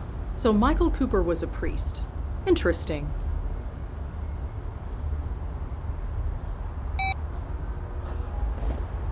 Officer Palmer? Yeah, what can I do for you?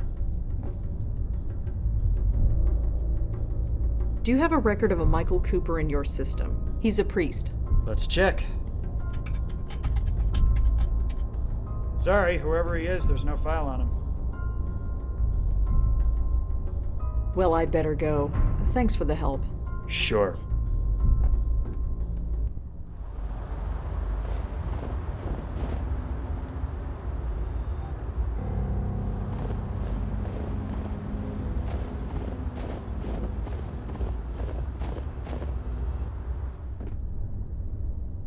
Excuse me.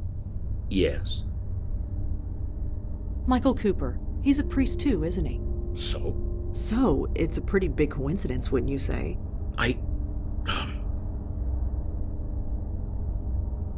Please stop lying to me. I'm not lying. You're not telling me the whole truth either, are you? I made a promise. He came to me scared, begging me to protect him, to give him sanctuary. He was ranting. I should have turned him away, but we roomed together at the seminary. We were close friends once. What could I do? You can take me to him. He's raving. He's mad. He says he's in a battle for his very soul. Is this true? Yes. Yes, it is. He's in the school. It's closed for the winter break, so it seemed like a good a place as any to hide him. Here's a key. The entrance is around the corner. Please, do whatever you must. Just don't come back here. Don't worry. So, thrown out of a church. I suppose with our record, it was only a matter of time. The entrance to the school is around the block. Let's go.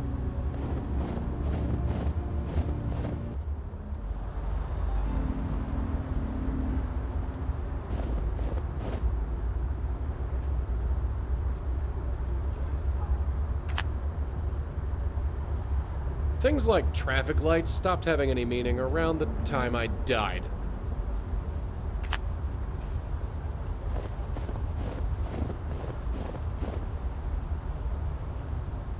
The Lord is my shepherd, I shall not want. He makes me lie down in green pastures. I think he's reciting the Psalm of beside David. the still From the waters. books I've He read, restores it's my supposed to soul. guard against evil. He leads me in the paths of righteousness for his name's He's praying like his life depends on it. And though I I suppose walk from through his the point valley of view the it shadow does. of death, I will fear no. Michael? Michael Cooper. You! Stay back, bestower. I've got a gun. Just a second. I said stay back! Whoa, calm down. I'm not here to hurt you. Oh yeah? Tell that to Leah and George and the others. Others? How many of you are there? You don't even know that. You don't know a thing, do you? This wasn't the plan. Plan? Yes, our brilliant plan. We get the bestower to escort our souls to the next world, protect us from this force that is after us, Instead, you let us be destroyed.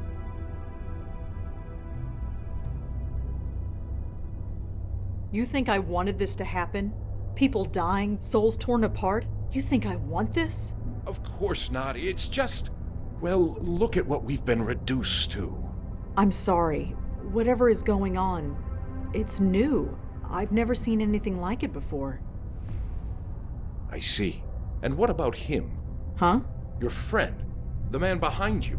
He hasn't said a word since you walked in here. Me? Do you mean me? Yes, you. Don't look so surprised. How else could I have known who you were? Now get out of here. You've been nothing but trouble ever since George went to look for you.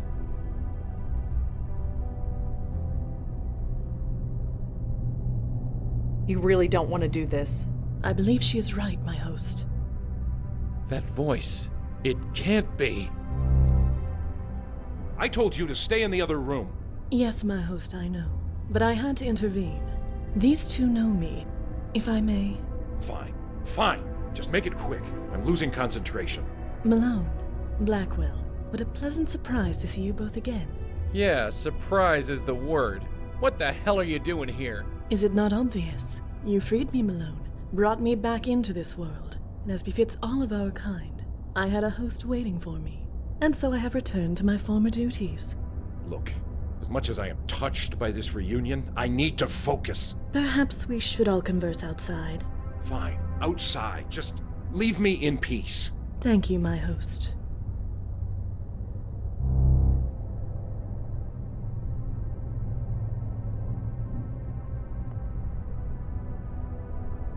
You're a bestower too? What gave it away? The spirit guide who won't leave me alone? Look, maintaining this circle leaves me a bit cranky. Sorry.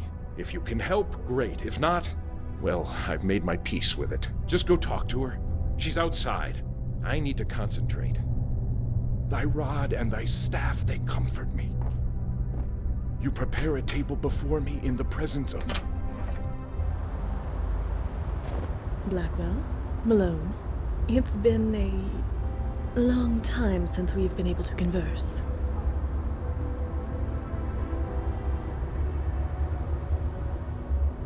It's been almost 6 months since Joey freed you. How come we're only seeing you now? I admit the transition hasn't been pleasant. I have had 3 hosts since returning to this world. The first was an old man on the edge of death. He lingered for 6 weeks before finally succumbing to the inevitable. When the old man passed, I became bound to his niece for a time. She ran every time she saw me. I tried to keep my distance, give her time to adjust, but in the end, she fell down the stairs in an attempt to flee. The poor woman died, and I was passed to her brother, the man inside. Do you know what's going on? Why are these souls being attacked? I do not know. I wish I did. Like you, we saw it happen.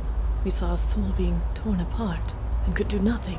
I'm afraid my host became a little unreasonable after that.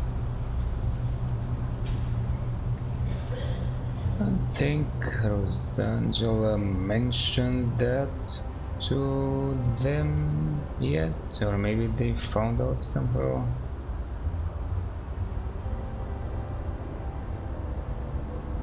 So how'd you like being on the outside, as it were? I imagine it's better than being trapped wherever you were.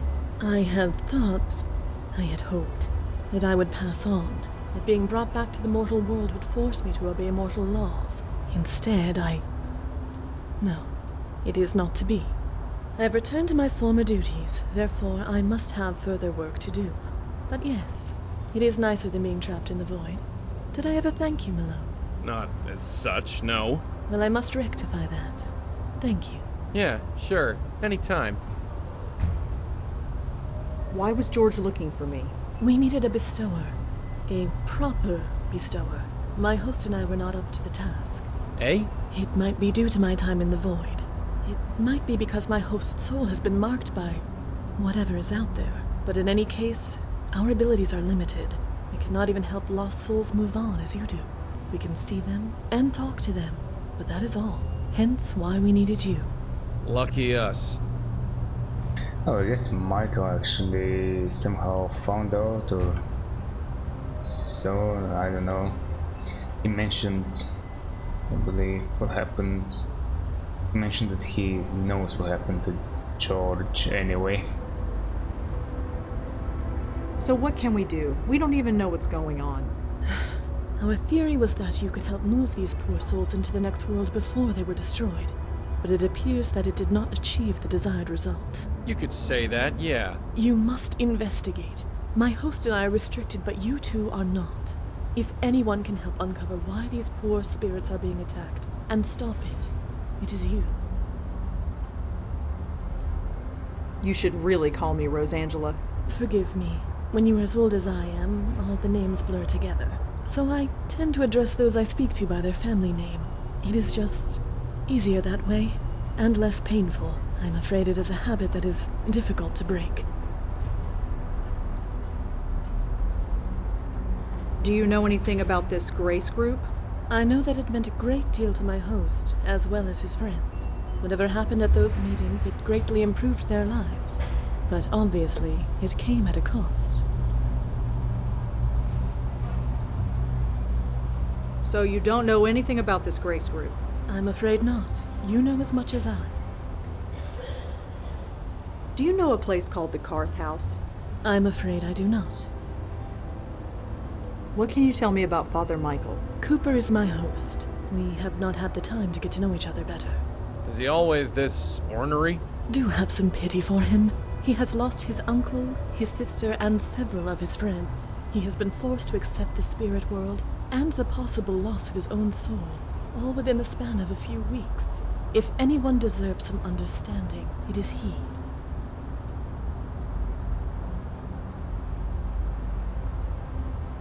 There's a ghost haunting the empty apartment across from George Austin. I see. Well, you know your duty. Go and save it. There's a ghost haunting... I see. Why do you let Father Michael push you around like that? It is what my host wishes. So? Simply that. I must do what my host commands. Right, seriously. What's the story? No story, Malone. If my host wishes me to leave him alone, I leave him alone. That actually works? Of course. It is my duty to do so. So, Joey, could... No! Of course, some of us take our duties more seriously than others.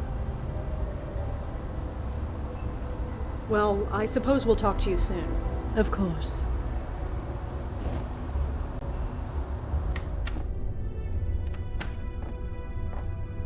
Father Michael?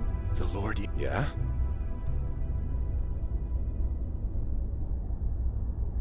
I can't believe there's another medium in New York. Medium? Sorry, I mean bestower. I've been calling myself medium for so long I sometimes forget. Uh-huh. I mean, it's not like I have anyone to talk to about this stuff. Nobody living, anyway. Hey, look, I'd love to swap ghost stories with you, but it takes all my concentration to maintain the circle. Right, sorry. Maybe we'll have coffee later? You know, after we save your soul and everything. Sure, sounds great. What is this circle? Oh, this. Madeline taught me how to do it. It prevents anything spiritual from getting to me. It takes some concentration to maintain, so I'm sorry if I seem a bit inhospitable. How did you learn what was happening? You mean that our souls were being taken? Yeah. It was a few weeks ago. I was at the bedside of a friend. Jeffrey, his name was. He went to the Grace Group meetings back in the day. Like me. He had been in a car accident. Hit and run. He was dying, and he wanted me there. And when he died, I saw it. His spirit being torn apart. He screamed. I'll never forget that scream. I know. I saw it too. Anyway, with Madeline's help, I began looking into other members of the group and learned it was happening to all of us. You know the rest. So you're working with Madeline? Working? I guess you could call it that. I've been too busy being scared to give it any serious thought. So why'd you send Madeline outside? Her presence disturbs my concentration, so she's keeping as far away as she can until this is resolved. What about us? You're the ones who are going to save my hide. For you, I'll make the extra effort to focus. Could you tell me about the Grace Group? It was some kind of self-help group? About 20 years ago, I was a very different person. I suppose you could call me an alcoholic, although I wouldn't have said it at the time. Then I saw an ad in the newspaper. It promised to help folks like me find their way. It seemed to be some kind of hippie self-help group, but I went to a meeting anyway. I don't remember much about the meetings, but somehow I had discovered that going to seminary school was something I had to do. It all made sense. Made sense? I just knew it was what I was meant to be doing, and I was right. Is there anything else you could tell us about the Grace Group? No, you know everything I do. What about yourself? Is there anything we should know? Look, you're not exactly catching me at my best here. I can't do anything. I'm not a true bestower like you are. Madeline says she's been weakened, or I've been weakened, or something. She doesn't know. Believe me, if I could do what you can do, I'd be out there trying to stop this. But I can't. So all I can do is hide. Anything else you can tell me about yourself? No, I just want this to be over, one way or the other. Did you know that there's a ghost across the roof from George's apartment? Really? Do you know anything about it? Sadly, no. I'm sorry. There are tons of case files listed here. I'm not going to ask about them one by one. What happened at these meetings? That's just it. I don't remember. Until recently, I never questioned it before. How messed up is that? I'd go, I'd sit down and leave. I'd meet with the other members for coffee afterward. What on earth did we talk about? We must have found something. But I do remember a man. Benjiro. He ran the meetings. Benjiro? Yeah, Japanese guy. I don't remember anything else about him. How many people went to these meetings? There were 6 of us. You already know about Leah and George and myself. The others are dead. Who were they? Does it matter? They are dead. Their souls were taken.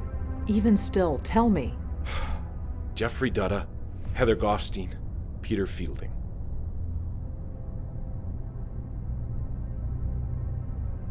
So the man who ran the Grace Group meetings was named Benjiro? Yeah, Japanese guy. I don't remember anything else about him. Could you tell me about Jeffrey? God, Jeffrey Dutta. Talk about transfiguration. When he walked into that Grace Group meeting, I thought he was in the wrong place. I mean, the guy was a Wall Street broker, for crying out loud. He could have bought the church and everything in it. But he later confessed that he tried to kill himself. Twice. So what happened to him? He became a professional dog walker. Can you believe it? He used to pocket millions a year, plus bonuses. Then he was picking up dog crap for $25 an hour and smiling about it. He was hit by a car crossing the street. A hit and run. I was at his bedside when he died. Madeline had been around for about a month at that point, so I saw his spirit rise from his body. I thought I was supposed to help him, but instead You know what happened next. Could you tell me about Peter? Peter Fielding, yes. I never had much contact with him. He died several months ago. I'm afraid it's too late for him. You saw his soul being taken? Well, no. He died before Madeline came into my life, so I can't say for sure. But he went to Grace Group meetings, and he's dead. What other conclusion can I reach? Tell me about Heather Goffstein. You said she was a member of your group. Yes, she was one of us. I asked George if he knew where she was. He told me she was dead. I'm afraid it's too late for her. Is this like Peter? Did you actually see her soul being taken? No, I didn't. Thank heaven I didn't. Seeing it happen once is more than I can take.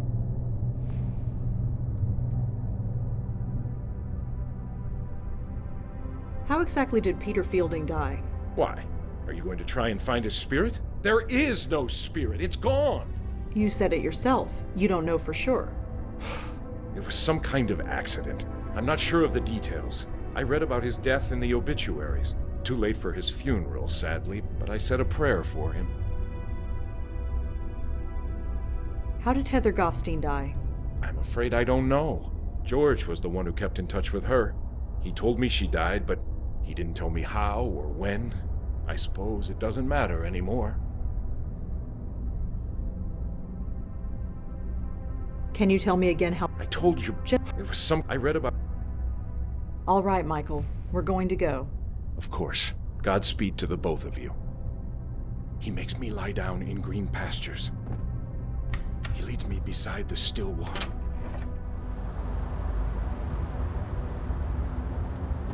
Madeline? Yes, Blackwell. Michael said that a man named Benjiro ran the Grace Group meetings. My host has said as much to me, yes. Sadly, he does not remember much about him. Do you know anything about Peter Fielding? He was in the Grace Group with Michael. I have never met him. He passed away before I became bonded with my host. Michael believes his soul was already taken. He might be right, but he may not be. If his spirit still exists, you are the ones to find it. Do you know anything about Heather Goffstein? She was in the Grace Group with Michael. I know of her, but I have never met her. She passed away before my host and I became bonded. I never encountered her spirit. Michael believes her soul was already taken. It is certainly possible, but I refuse to lose hope until I see the evidence. Could you tell me about Jeffrey? I'm afraid not. Really? Okay. Well, I suppose we'll talk to you soon. Of course.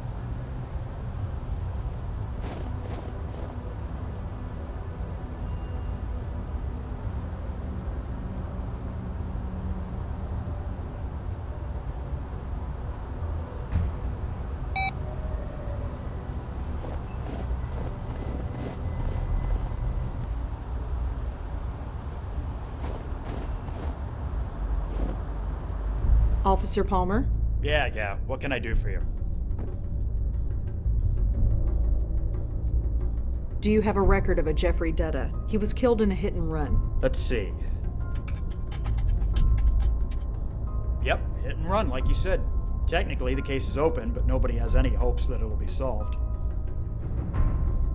Do you have a record of a... Let's see. Yep, hit and run, technically. Can you tell me anything about the death of a Mr. Peter Fielding? Okay, let's see. Yep, here he is. Peter Fielding, age 54, owned a fitness center in Murray Hill called Field's Gym. He fell off a ladder while fixing a light bulb in the locker room, hit his head on the bench, and bled to death. Nobody found him for several hours. An ambulance was called and pronounced him dead at the scene. Nothing more than that? That's pretty open and shut. Accidental death. Do you have any record of a Heather Goffstein? Let me check. Nope, nothing on Heather Goffstein. Sorry.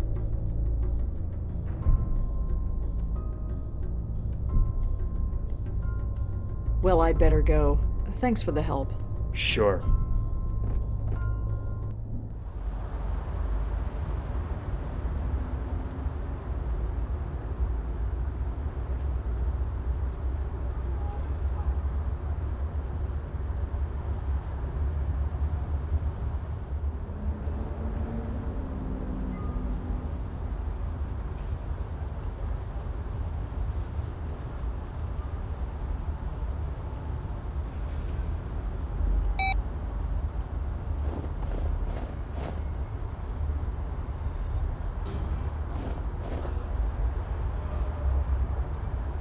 It says members only. It seems to open with a key card. Hey, Reg, you got a second? What? You want to get a few rounds in while we're here? I'm not exactly dressed for the gym, Joey. Excuses, excuses. Joey. What is it? I can't remember the last time I went to a gym. Thinking of joining? With all the walking I do every day, I don't think I need to.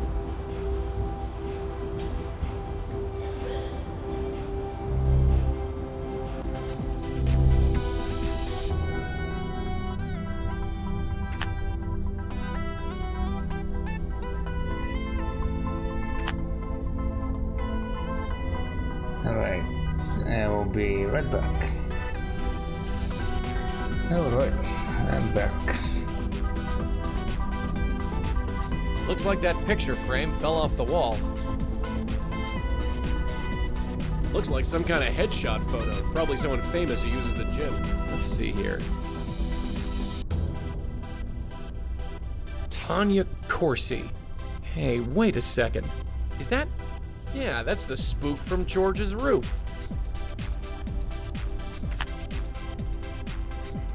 Oh, so the places are kinda interconnected. I forgot about this. Run, run, run like a hamster on a wheel.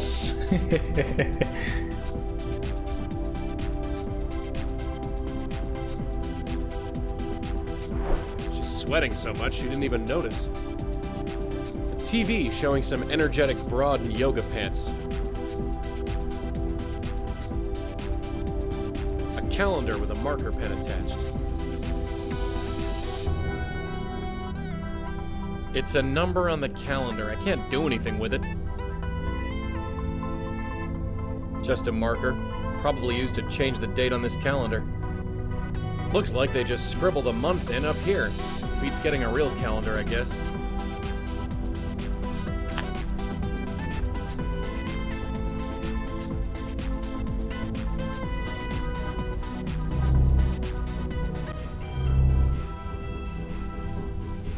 Nobody here.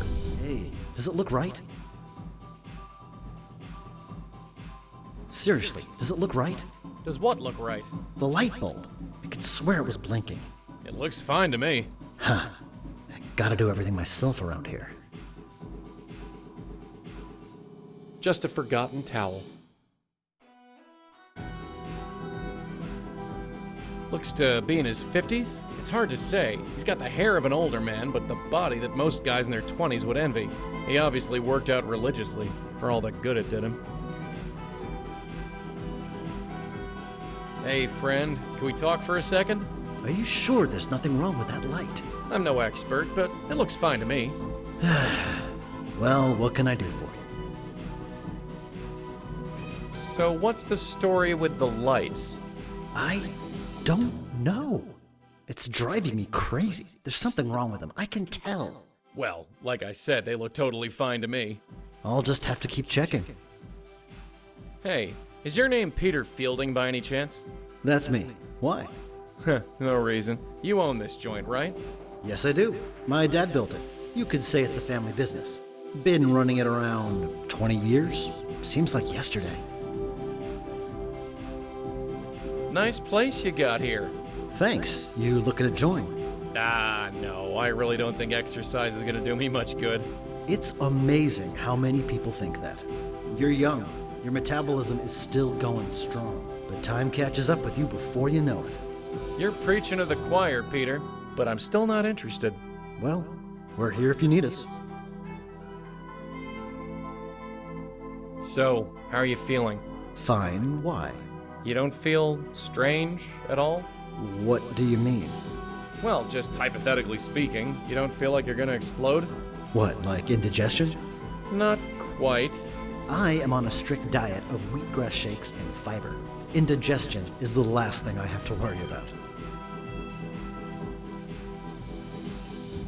So, you run this place with your old man, huh? Sort of. He built it when he left the army. I took over long ago. So, you run this place with your old man, huh? Sort of.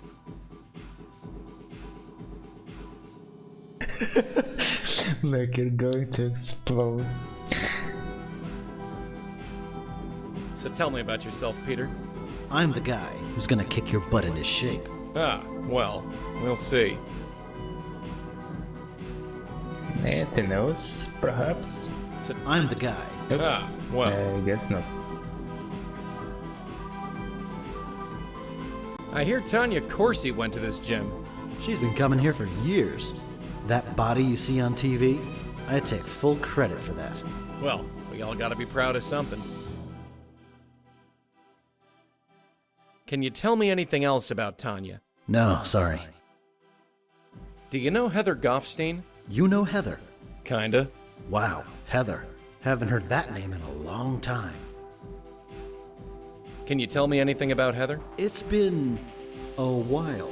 And I didn't speak to her much back in those days anyway. Sorry. Did you know Jeffrey Dutta? You know Jeff, too? Not really, I just heard of him. Good guy. Took care of my neighbor's dog when she was on vacation.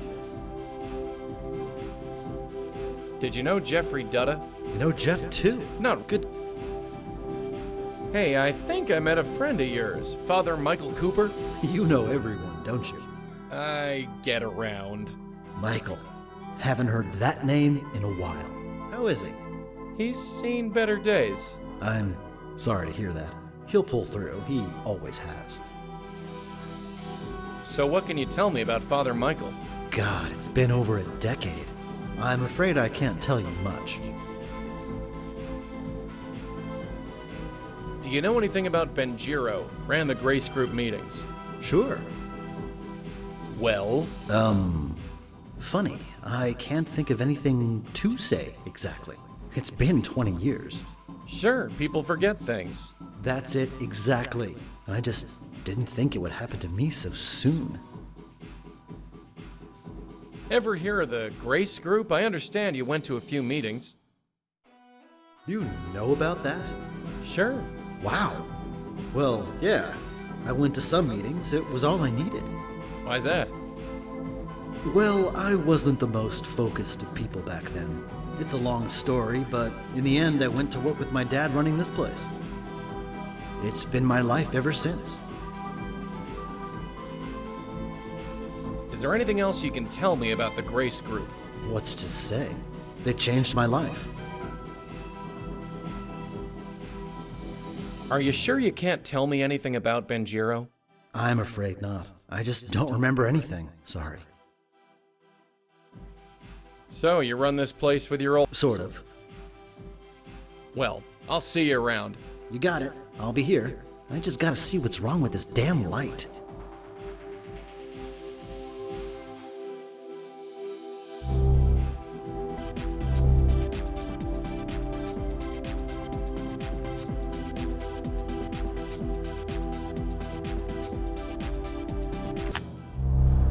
So, I found Peter. Peter? Peter Fielding? Yeah, he's safe and sound. Spiritually speaking, anyway. Huh. Michael was sure that Peter's ghost was taken. Just between you and me, Michael doesn't look to be sure about very much. So, have you heard of this Tanya Corsi person? Tanya Corsi? Was she in the gym? No, it's the name of our roof spook. Is she famous or something? You could say that. She has a TV show. I think you mean she had a TV show. Let's get going.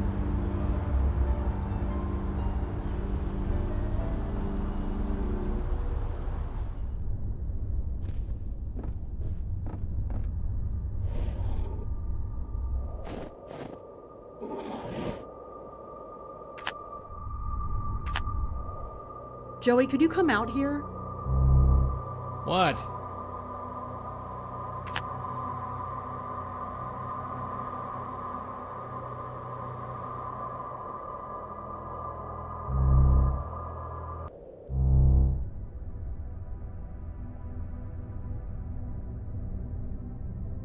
Hi there. Hello again, mister. What brings you by?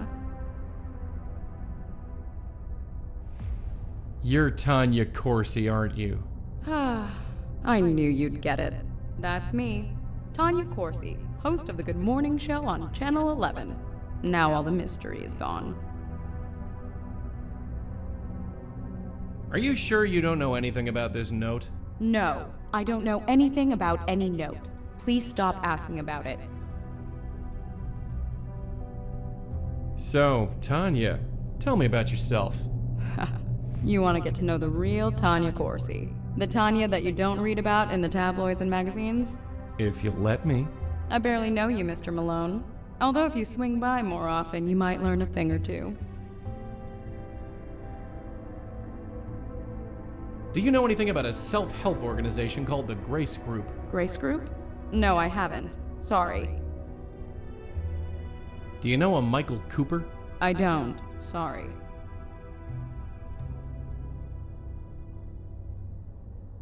Do you know a guy named Jeffrey Dutta?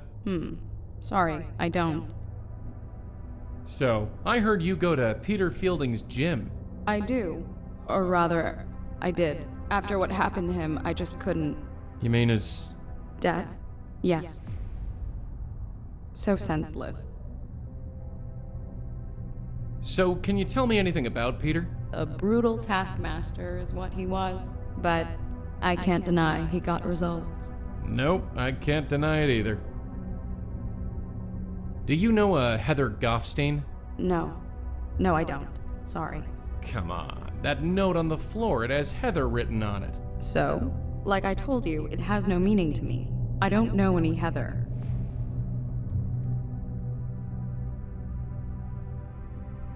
So, about this place. I might not have the highbrow taste that George has, but my furniture is just as serviceable as his. And twice as comfortable, I might add. Well, Tanya, I have to get going, but I'll see you around. Ta.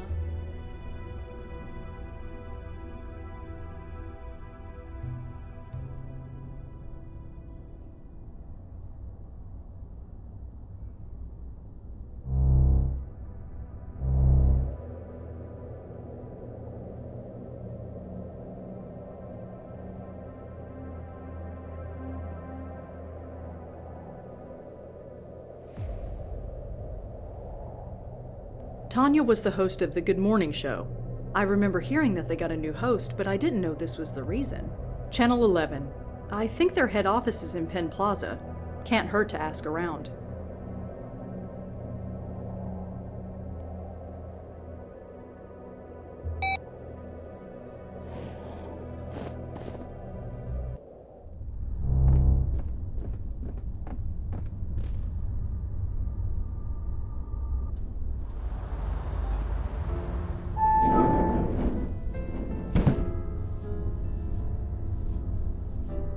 The local news is airing. They're talking about the weather. Again. It's pretty empty here tonight. I guess the weather even affects the media. He looks pretty hard at work. Late 50s? Seems pretty dedicated to his job. Probably eats more greasy food than he should. We're not here to watch that thing. Just a bunch of desks. It's all gobbledygook to me.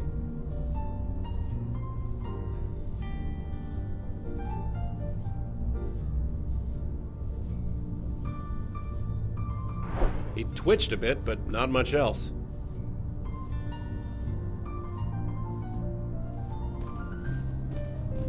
Excuse me. Hi, I'm Rosangela Blackwell. Do you work here? Certainly do. Jim Peebles, senior producer. How can I help you? So what do you do here? I'm the head producer for the Good Morning Show with Kathy Carden. Isn't that Tanya Corsi's old show? Yes, it is. It's pretty empty here tonight. Well, look outside. The weather's horrible and almost everybody commutes to work. Nobody can get in, so we're running on a skeleton crew. Did you work here when Tanya was alive? Yes. Why do you ask? I'm looking into her death. Wasn't it an accident? That's why I'm looking into it, just to be sure. Huh. Well, all right. Can you tell me about yourself? Me? Well, what you see is what you get. I started working at a copywriter's desk about 30 years ago. Worked my way up to producer. Been here ever since. Can you tell me about yourself? Me? Well, what you see is what you get. I started working... What can you tell me about Tanya? I liked her. Some anchors think they're the be-all and end-all, but not her. She knew we were all in this together, and worked well with all of us. That's how you make a news show. Everyone needs to help each other. Can you tell me anything else about Tanya? Well, like I said, we all miss her. There's nothing else to say.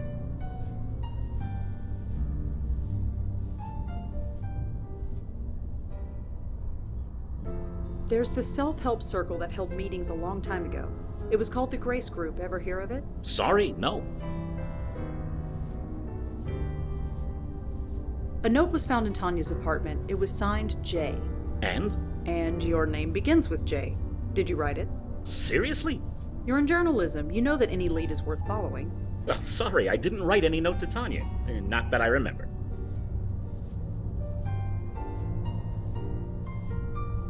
Do you know anything about the death of Peter Fielding? He owned a gym in Murray Hill. No, although you've reminded me I haven't hit the gym in a while. I suppose I should go.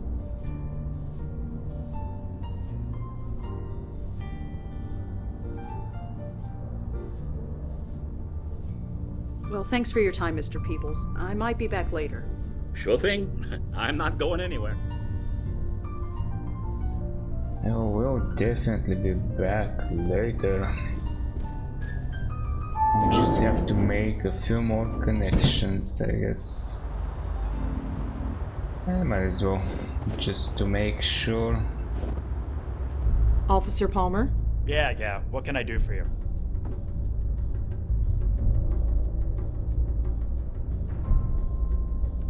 Do you have any record of a Heather Goffstein? Let me check. Nope, no.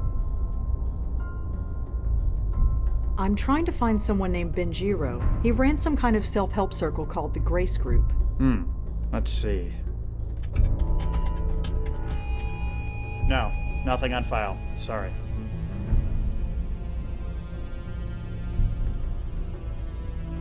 Is there anything in the system about a Jim Peebles? Let's see. Nope. Whoever he is, he's clean. Well, I'd better go. Thanks for the help. Sure. Okay, I guess I just have to mention his name to her. Let's see what she says.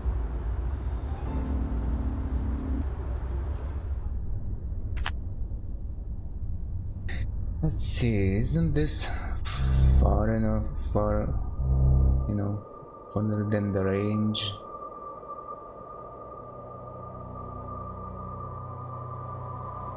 Oh, apparently not. How convenient.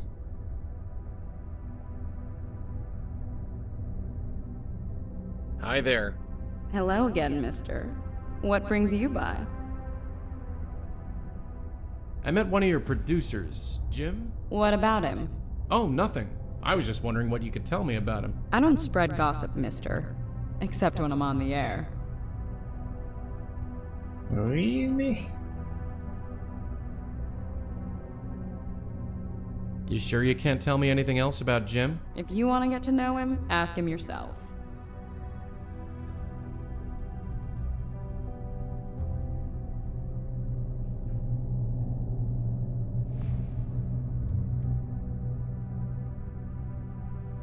Do you know a Heather Goffstein? No. No, I don't. Sorry. Come on, So, I don't know any... Are you sure you don't know anything about this note? No, I don't know. Please stop asking. Well, Tanya, I have to get going, but I'll see you around. Ta.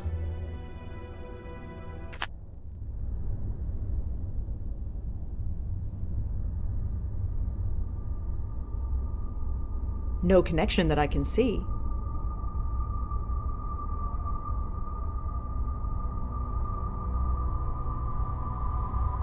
They both worked for the Good Morning Show. I can't see any connection.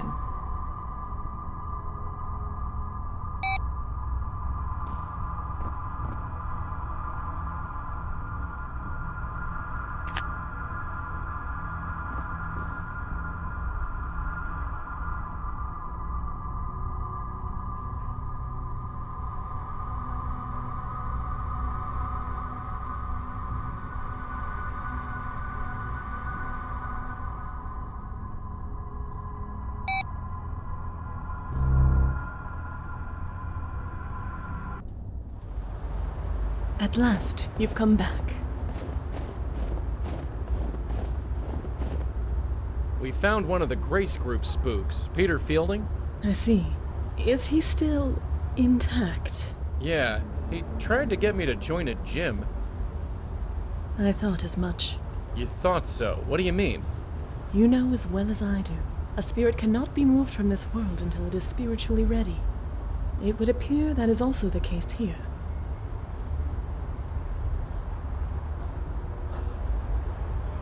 But what about George and Leah?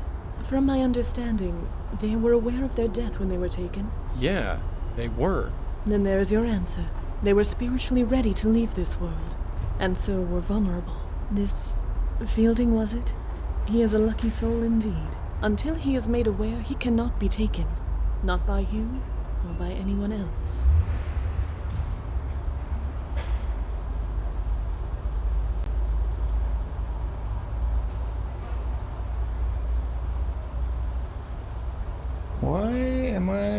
Why can I even say what and just leave him? I don't think she said anything regarding leaving him. You've been around the block a few times, so to speak. Nothing like this has ever happened to you before? The destruction of the very essence of life? No. Such a thing is difficult to contemplate, and to witness it, even more so. So wait, this is our fault? Whatever do you mean? Leah, George. Just by trying to save them, we destroyed them. I suppose. Yes, it could be seen that way, but please do not blame yourself. How could you have known? Ignorance doesn't change anything. Listen to me. Whatever or whoever is taking these souls, they were marked long before they died. All we can do now is move forward and save who we can. Yeah, we can save anyway. So what? We just leave the spook to rot? Of course not. It has been known for some spirits to become aware on their own. The right face, the right moment, anything can trigger it. And if that happens to Fielding, no. Our duty is to save him, and save him we shall. How? The usual rules have been chucked out the window. We make a move and he gets hammered, and we're not gonna let that happen, not again. It is a dilemma for certain. We need to think about this, plan our next move. Of course. In fact, I might have an idea along those lines. I must confer with my host. Please excuse me.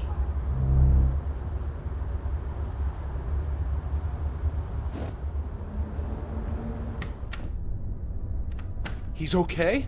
Peter's really okay? He is still deceased, but in all other respects, yes. He is as well as can be. This changes everything. You have no idea. You two, thank you. Thank you from the bottom of my heart. I never even considered that Peter's soul could be saved. And maybe Heather too. Yes, Heather. If she wasn't taken, then her soul must still be lost. And this is a good thing? Of course. If a soul is merely lost, it still can be saved. And maybe so can mine. So, what's your plan? We are approaching this from ignorance, and possibly from fear. Before I was trapped in the void, I was a spirit guide for a very long time. I can learn much from a spirit by looking at it, and talking to it. If Fielding's soul still exists, then it must be brought here. And Heather. Heather's soul must still be out there. And her as well, of course. Peter Fielding's spook is at the gym. It's not too far away. You can talk to him there. Are you kidding? I step out of this circle, who knows what could happen? If I die, there's a good chance I'll be an aware spirit, just like Leah and George, and then... Be at peace, my host. I would not ask you to do such a thing. Well, thank heaven for that. Besides, it is unnecessary. As you say, only spiritually aware souls are attacked. Since this Fielding is not spiritually aware, meeting him in his current state would be fruitless. We need to awaken him before I can determine anything about him. Won't awakening these ghosts destroy him? Aren't we trying to avoid that? Don't be absurd. We'll put them behind this circle. They will be safe there. And how are we supposed to do that? Spooks like me can't enter the thing. This might surprise you, Malone, but I did think of that. Come here. Take this. What's this thing? Call it a totem. It was made with some of my essence. The circle was created in much the same manner, so it will make a perfect focus. When you awaken a spirit, use the totem to send them directly here. They will remain safely behind the circle until we can determine the next course of action. So I'll be trapped in this circle with Peter and Heather's ghosts? I am afraid so, my host. Well, I suppose it can't be helped. And I guess it will be nice to see them again. Yes. Is there anything else you can tell me about Peter? Anything that can help us? No. Of all the people in our group, Peter was the one I spoke to the least. I think George once belonged to his gym, even took personal training sessions for a while. But George wasn't really the personal fitness type. I need to know everything you can tell me about Heather. Well, there was one thing. It was a confession of sorts, you see, and she trusted me. What was it? You don't understand. It was a confession. It might have been a long time ago, but it was still a sacred trust. I can't betray that trust. It goes against everything I believe in. Don't you think that under the circumstances, she would understand? I'm not sure God would. Does it really matter? What's the worst that could happen? You lose your soul? My God, when you put it like that. Heather was a prostitute. She wanted to confess, but didn't feel right entering a church. She might have been Jewish, judging by her name, but I think she just wanted to speak to someone who understood. Understood? Someone who had been to grace group meetings. Someone who had had a life-changing revelation, like I did. I don't know what her revelation was, but she wanted to purge herself of her old life. So she asked if I could come to her apartment and listen to her. So I did. Do you remember where she lived? I was a priest entering the house of a prostitute. It's not something you forget. She lived by Tompkins Square Park. Here's the address.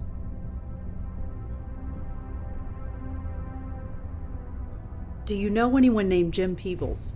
No, sorry.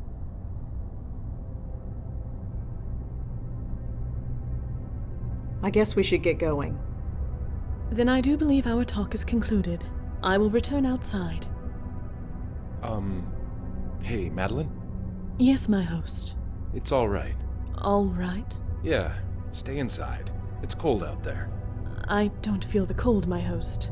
I know. Just stay, please, and thanks. It is my pleasure, my host.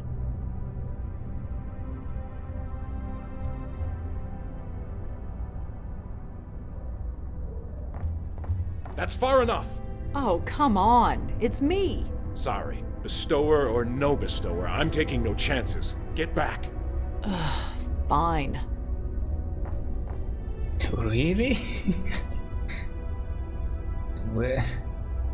I can't go that close? What the hell? Anyway.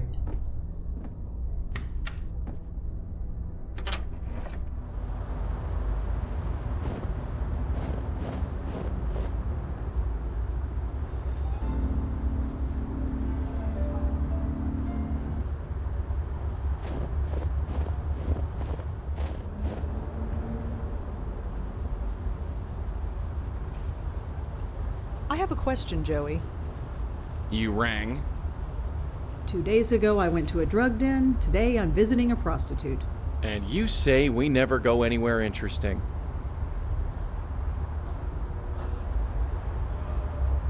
Some nasty spikes up there. I'm not climbing over it for sure. A locked gate. A problem for some. Madeline said she used a bit of her essence to activate that circle, and that this totem would zap spooks into it.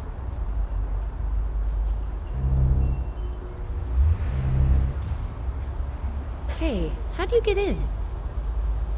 Ah, hello, miss. Answer my question. How'd you get in? Oh, the gate was open. Is that all right? Sure, I guess. Just be sure to close it when you leave. I don't want to get in trouble. Nice looking girl. I suppose that's an asset in her line of work. Excuse me, miss? Oh, hi. What's up?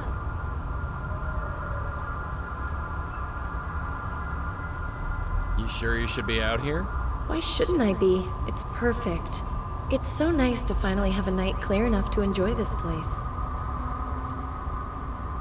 Clear night. Right. You live here? I do. Why? No reason. Just making conversation.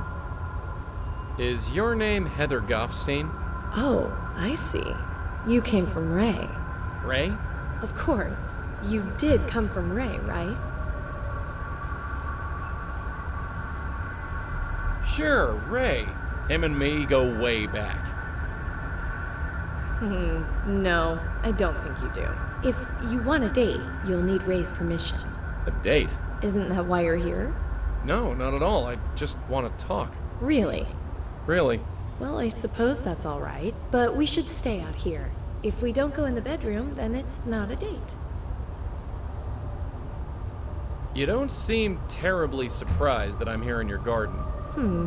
It is a bit strange you appeared out of nowhere, but hey, I'm used to men appearing on my doorstep.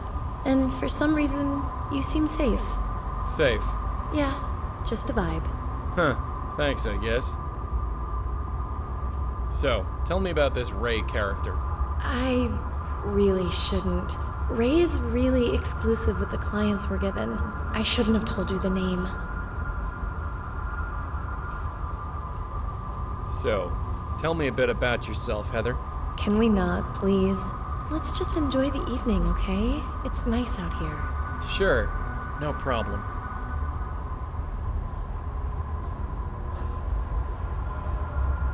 Can you tell me about the Grace Group, Heather? Grace Group? Yeah. You were a member, right? Sorry, I don't know what that is. Come on, think. You met in the basement of Grace Church. What, like AA? I'm not an alcoholic, thank you.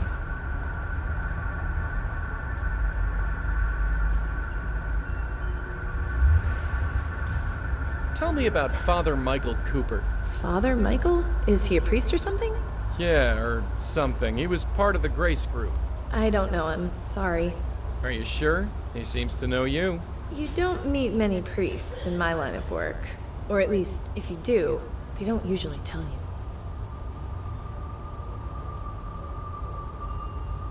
So, tell me about this Ray character. Ray is really exclusive with the clients we're getting. Well, Heather, I have to get going. Sure. I'd leave the gate open, but for some reason, I don't think that will be a problem for you.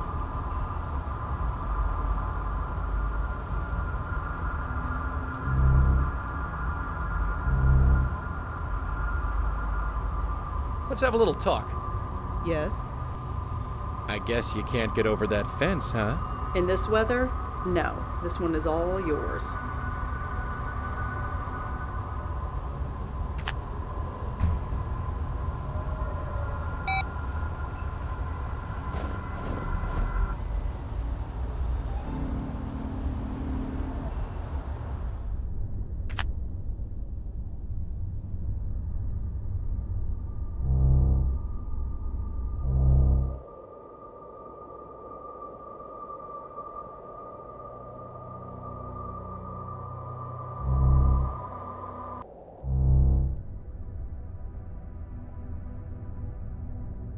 Hi there.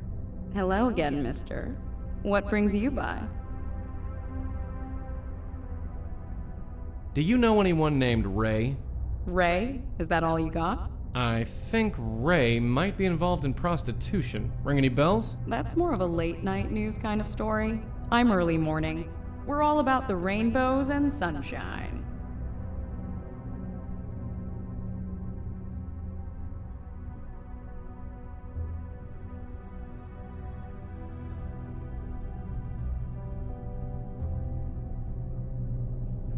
Do you know a Michael Cooper? I don't. Sorry. Well, Tanya, I have to get going, but I'll see you around. Ta.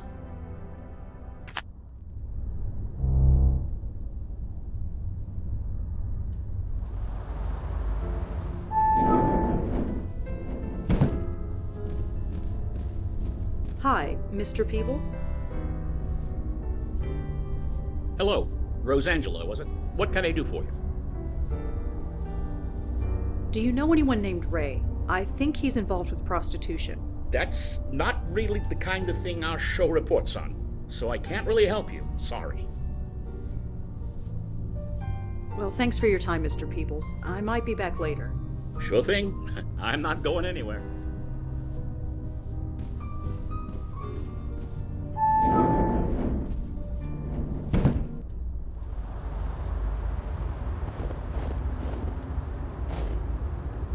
Officer Palmer? Yeah. What can I do for you? Do you know anything about someone named Ray? I don't know who he is, but I think he's involved with prostitution. Prostitution? Is this related to Leah's case? I don't know. It could be. This just gets better and better. Anyway, Ray, let's take a look. Okay, the name Ray definitely comes up in the Vice Department database. There was a raid on a bar called Vantini a few years ago, and someone named Ray was taken in for questioning. No charges were made. Just Ray? No last name? No.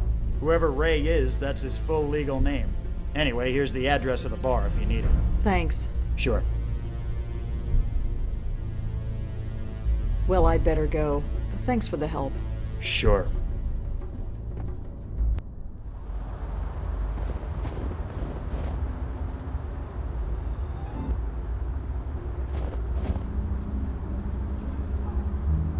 I can't see much, but it seems much warmer in there than it is out here. Joey, I'd like to talk to you. What's going on? You think they'd have coffee in a place like this? Only with whiskey in it, maybe. Hey, Reg, you got a second? What? This place looks like it was falling apart even back in my day. Really? You think it's that old? Right. Sorry.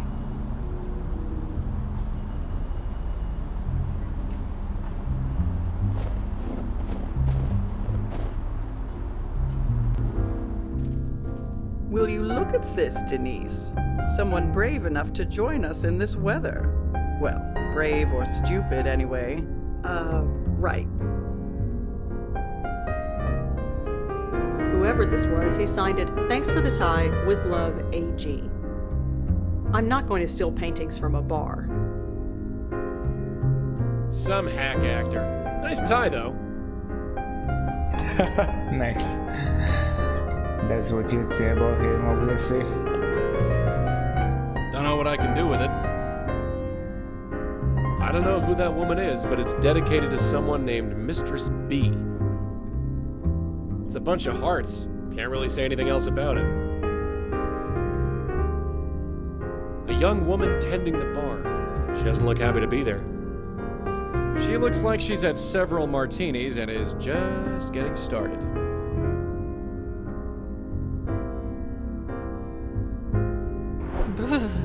Damn it. Why can't they fix the drafts in this crappy place?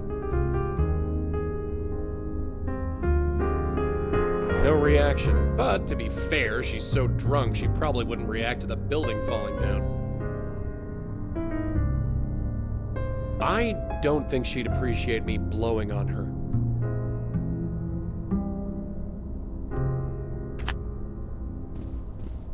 Hi.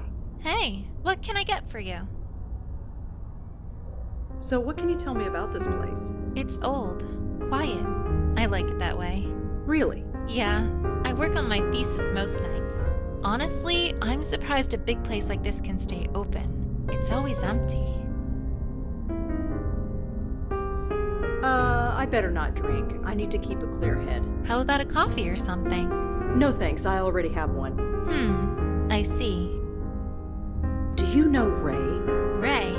Yeah, is he here? No, he is not. Do you know Heather Goffstein? Sorry, I don't.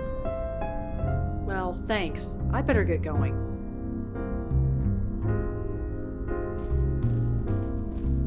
Excuse me. Yes? I'm looking for Ray. Do you know where I can find him? Ray, huh? And why would you be looking for Ray? I need to talk to him. I can't go into specifics, but it involves a woman who worked for him. Worked for him, In what capacity? She was a working girl, Heather Goffstein. She worked for Ray, and now she's dead. I see. Worked is the appropriate word, I suppose. Heather left my employ a long time ago. Your employ? Yes. You want to speak to Ray? She's right in front of you. The former Rachel Mendez at your service. So you work here? Not directly, but I suppose I'm as much a fixture here as anything else. So Heather worked for you. Can you tell me about her? It's been gosh, several years. I'm afraid I can't tell you much. She was very young, very pretty, slightly lost, perhaps, like many of my girls. She's really dead? How did it happen? I don't know. That's what I'm trying to find out. Is this a police matter? Not directly. I'm working with them, but I'm pretty much on my own. Well, in that case, ask me whatever you like. You said Heather left your employ. Could you explain? Just that. She packed up and left. And you were okay with that? You think I would drag her back against her will? Absolutely not. And what would be the point? I replaced her the next week. It's the nature of this business. Some girls try the life, discover it's not for them, and then leave. Some stay for years and it grinds them alive. But occasionally, with luck and persistence, one can flourish, like I did. Did Heather have any enemies, an obsessive client, or anything? I suppose anything is possible, but not likely. I screen our clients very carefully, and I keep very careful records. How does this business work exactly? There's no bedroom upstairs, if that's what you are asking. I own several apartments in the city. I give the girls room and board in exchange for the money they receive. Some of them skim, hell, all of them skim, but I make sure to treat them well. They treat me well in return. If you kept careful records, does that mean you have a list of Heather's clients somewhere? No. I'm sorry, but no.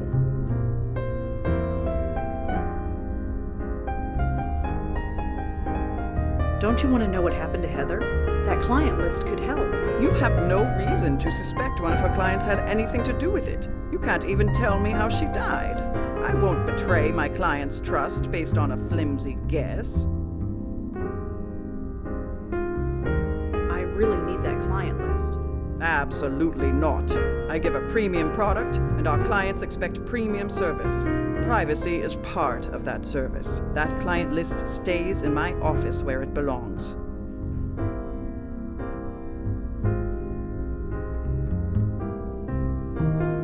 I don't think this is gonna work, but might as well try. I could bring in the police. I'd like to see you try. Every few years they try and raid this place, make a show of getting tough, but nothing sticks. I make sure of that. I knew it. I really need that client list. Absolutely not. I give a premium product, and our clients expect premium service. Privacy is part of that service. That client list stays in my office where it belongs. Well, I guess that's everything. Sorry I can't help you. For what it's worth, I liked Heather.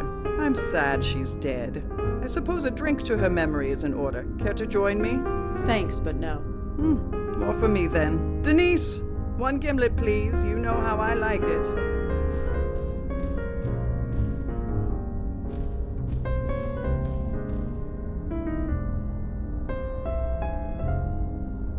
It's Ray's martini glass.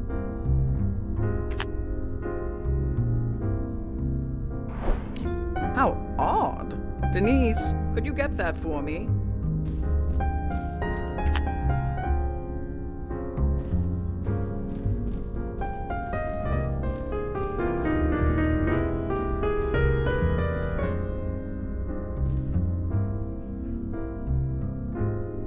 Some vintage posters of a German crooner. Looks to be 50 years old. Looks like the kind of place where old men would read newspapers. If people still read newspapers anyway. A painting of a woman in Victorian dress. No. I've been walking nonstop for 2 straight nights in the snow. I don't want to see how I look. I'm not here to sit around. Looks comfortable. Shame I'm not here for fun.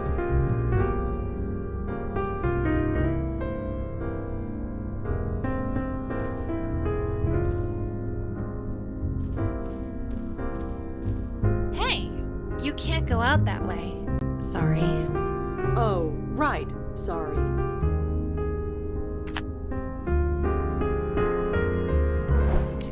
Oh, I miss Butterfingers tonight. Oh, Denise.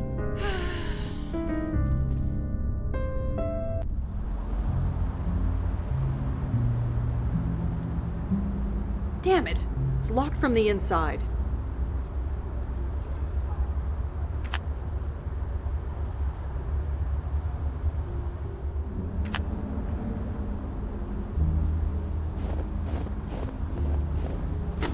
Locked.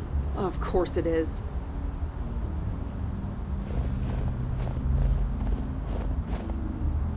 A fire escape ladder, way out of reach. That dumpster is covered in ice. An old dish rag.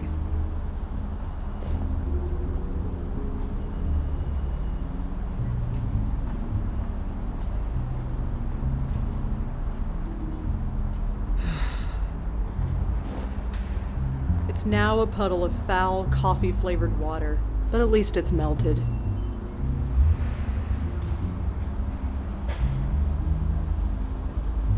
I think I got it all, but I'm not carrying around this wet rag. Good thing there's a dumpster here. Joey, get out here. What is it? Got a sec? You rang. Well, here we are, stuck in an alley next to a dumpster. First class all the way. That's us.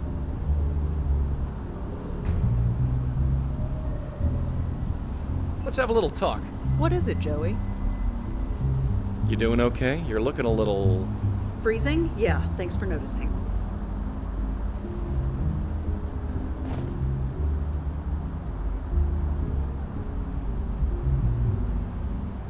Oof, it won't budge.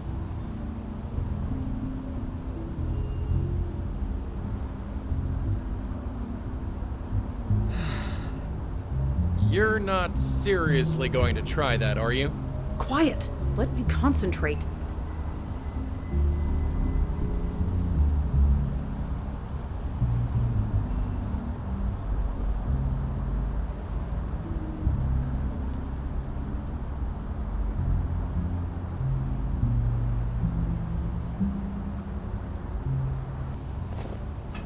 First try. Jesus, you nearly gave me a heart attack, so to speak.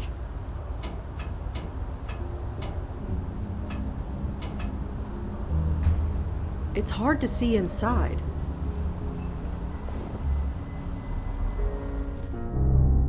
You know, we've been through a lot, you and I. But sneaking into the secret office of a known flesh peddler, this tops the list. Pictures of young girls. I guess they all work for Ray. Is that? Yes, it's a painting of Ray. A much younger Ray, but still Ray. Looks plush and comfortable. Better not stare too long, I might want to sit on it. These look like pictures of celebrities and politicians. I don't recognize many of them, but... Holy crap! Is that Kennedy? Say what now? Kennedy who?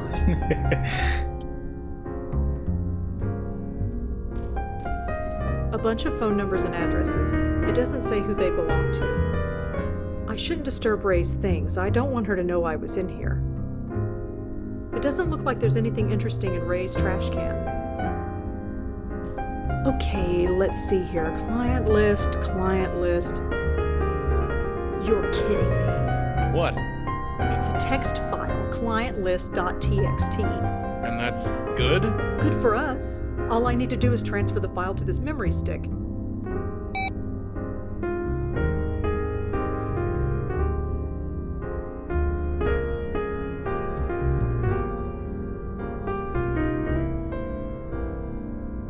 And we've got it. Some security. I guess with this secret door and paying off the police, she didn't feel the need for any more. That and she's a bit old. She might not know a lot about computers.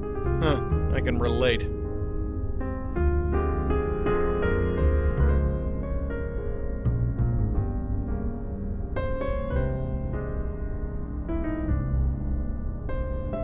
Heather is definitely listed as one of Ray's, service providers. Of course, we already knew that.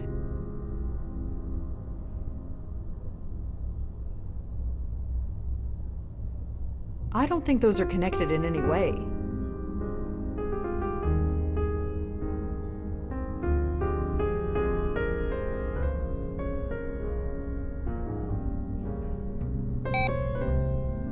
No point in going back. I can't get back down the ladder.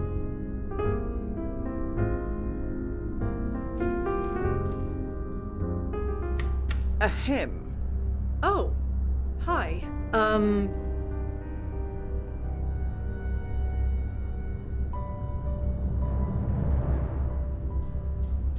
I was just looking for the bathroom. Is it up here? The bathroom. In the office, behind the secret panel. Yes. I've been meaning to glue that window shut. I suppose I should thank you. But first, give me that memory stick. Here. Thank you. Now get your coat and leave. And I'd almost gone a full 3 hours without a restraining order. Well, the night's still young. And I need another cup of coffee.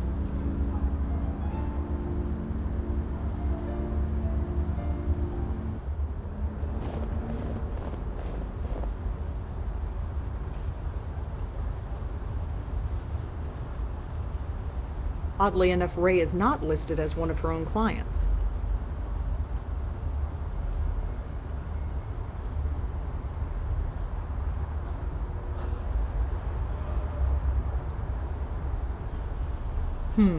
I can't see any connection.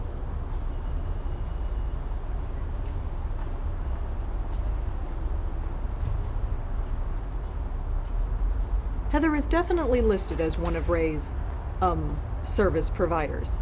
Of course, we already knew that.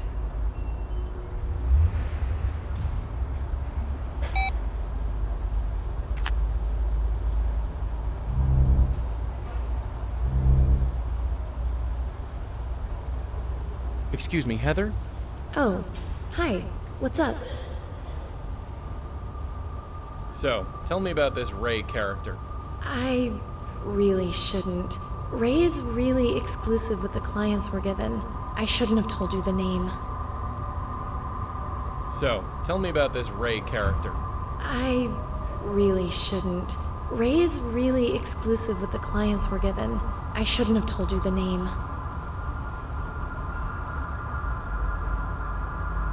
Well, Heather, I have to get going. Sure. Drop by anytime.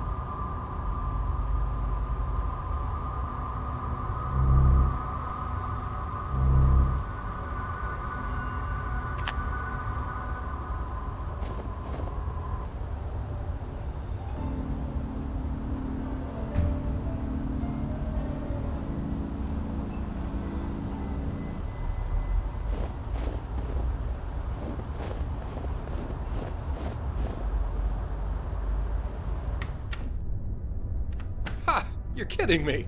I am not. You will find out for yourself one day. Hey, good to see you guys again. Madeline here was just telling me the funniest story. My host, please. Right. Sorry. Father Michael? Yeah? Oh my god, when did I accumulate all of these questions? You knew George Austin, right? Yeah, years ago. We went to the Grace Group meetings together. He was... God, you should have seen him. A total mess. He looked like a street bum. I don't think he'd showered in weeks. But that was George. He only put effort into the things he cared about. The Grace Group helped him find what that was. I heard he became an art dealer. Yeah, none of us could believe it. George, least of all. He always used to say that he would never have discovered his calling on his own, and he would have wasted his entire life not knowing. I used to feel the same way. Leah was part of the Grace Group, right? It was over 20 years ago, but yes. She was a secretary at the time, I think. She was childhood friends with George Austin, and she brought him to the meetings, hoping to help him out. Turns out it helped both of them. She quit her job and joined the police force. She said the Grace Group helped her find her way. I suppose until now, it did. Did you know Leah's daughter, Kendra? My God, I heard what happened. Madeline told me that her soul passed on peacefully? That she's where she is supposed to be? Yes, she's fine. I see. You have my thanks for that. Are you familiar with Emil Haskins, Leah's ex-husband? Sadly, no. Leah and I lost touch years ago. I didn't know she had even married in the first place until recently. But I feel for him. Do you know, there's no word for a parent who loses a child. The prospect is so unthinkable, we can't even name it. Is there anything else you can tell us about Heather? Anything at all? I just know she was a prostitute when she went to Grace Group meetings. I don't know what's happened to her since.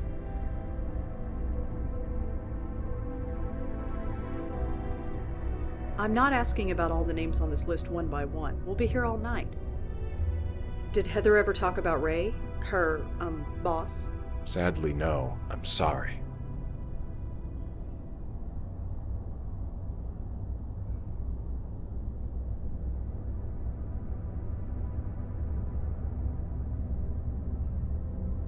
I guess we should get going. Godspeed.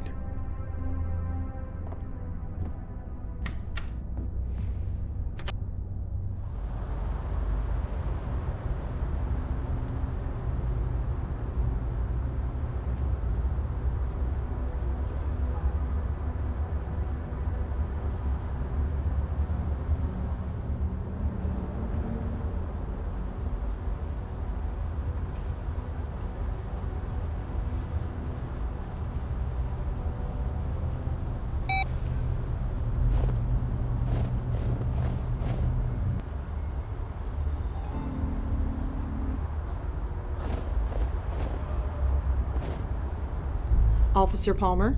Yeah. What can I do for you?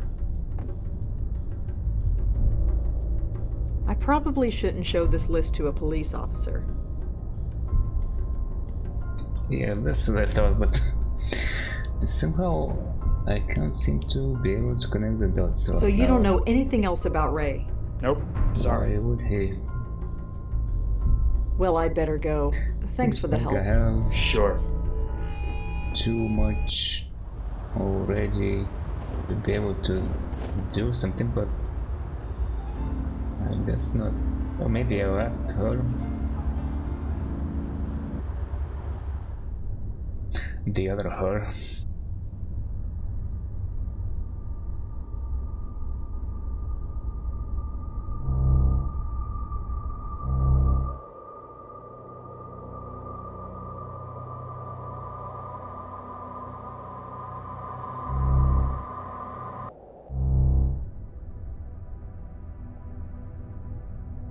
Hi there. Hello again, mister. What brings you by? You sure you can't tell me anything else about Jim? If you want to get to know him, ask him yourself. You sure you don't know anything about the Ray I mentioned? Sorry, no. You sure you don't know anything about the... Sorry. Well, Tanya, I have to get going, but I'll see you around. Ta. Well, I think I already tried this.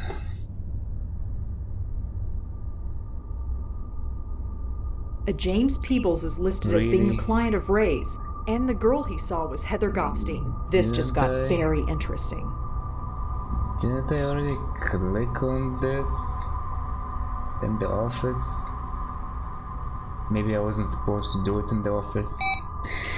Oh well, here we go.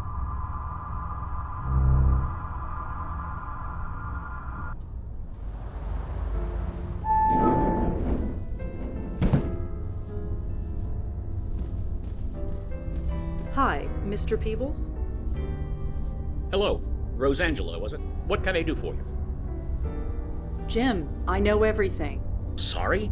I know who Heather is and what she did for a living. I also know that you procured her services. There was a note in Tanya's apartment that said, "I know about Heather." It was signed J. That could have been anybody. Do you really expect me to believe that now? No, I don't. Tell me about your involvement with Heather. God, it was over 25 years ago. Working the late shift, sleeping during the day. Who has time for a social life? So, yes, I found other ways to meet my needs. Heather was one of them. I'm not proud of it, but I make no excuses for it either. You said it was 25 years ago, so you stopped seeing her. She quit the business. I didn't know what happened to her until she walked in that door. The new face of Good Morning. Tanya Corsi. Tanya? Yeah, the name was different. The hair was different. The whole attitude was different. But I knew. Wait a minute. Let me get this straight.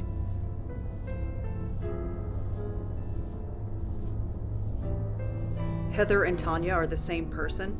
You didn't know? Isn't that what all this is about?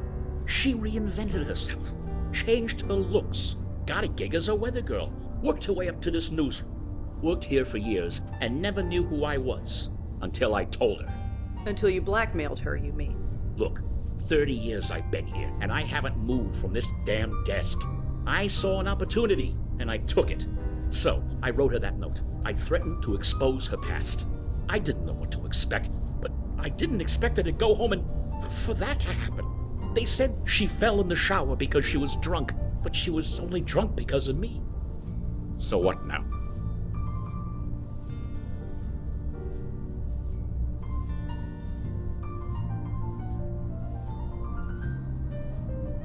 Interesting. I don't remember this part. Now I have to judge him. It's up to you. What does that even mean? Like, what's gonna happen? I wonder.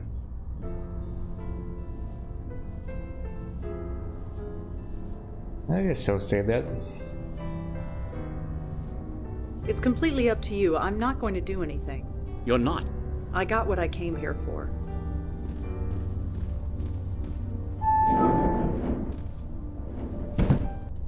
Very profound, Red. Very profound. Ever think of getting into fortune cookies? I'm only thinking of getting my coffee refilled. That's my girl, always planning ahead. Well, that was maybe a bit anticlimactic. It's okay, I'm sure.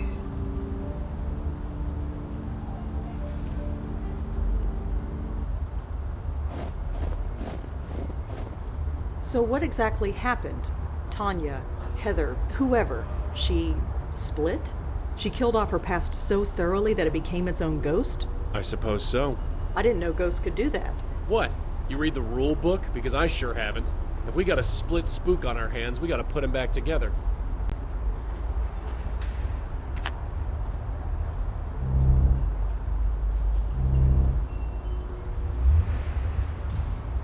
Excuse me, Heather? Oh, hi. What's up? Well, Heather, I have to get going. Sure. Drop by anytime. She's not gonna know I have to go to the other one first, I think. Don't I?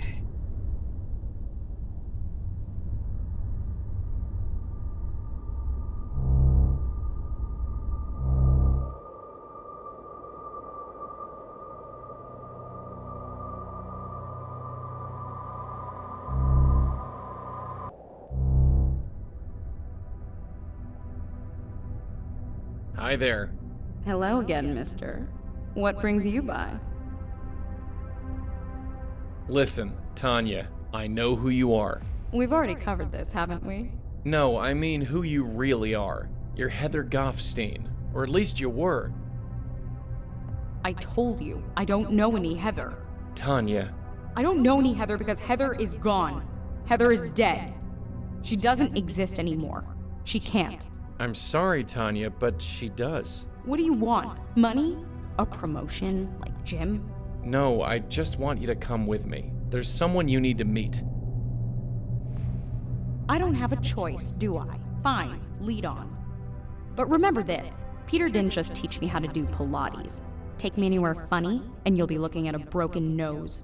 I wouldn't dream of it.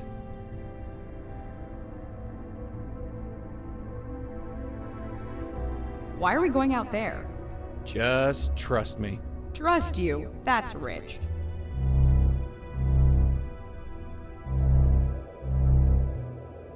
You. I saw you on the roof earlier. Are you in league with this man?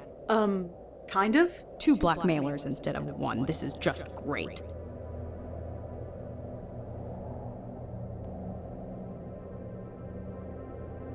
Can we talk? Yes. A roof deck like this, I wonder if money actually can buy you happiness. I'll settle for central heating.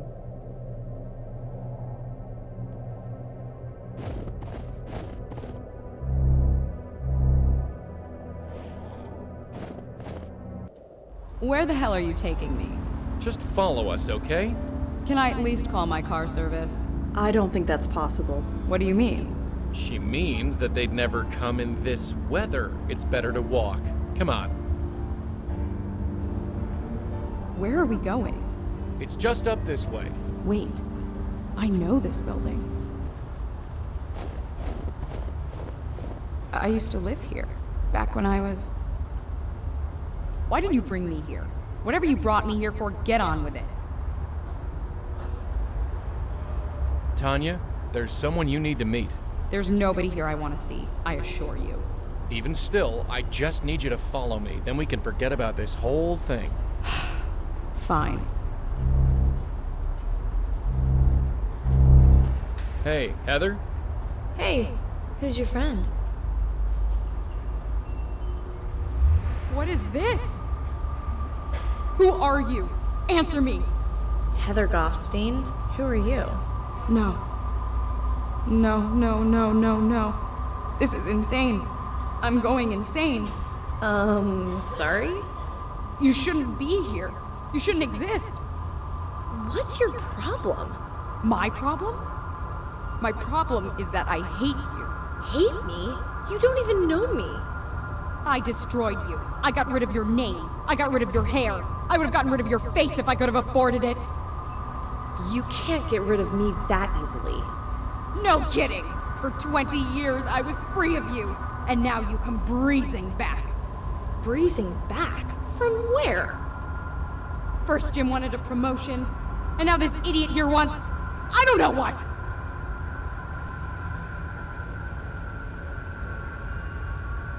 I don't want anything. That's bull! Huh? You be quiet. Hey! Stop that! Look at each other. You're the same person, give or take 20 years. I don't understand. I don't think I want to. Tanya, what happened when you got Jim's note? What note? It's too late to deny it. Nothing happened. I just wanted to forget. Forget what? Forget you! Forget this whole life I left behind! Why? Why are you so ashamed of me?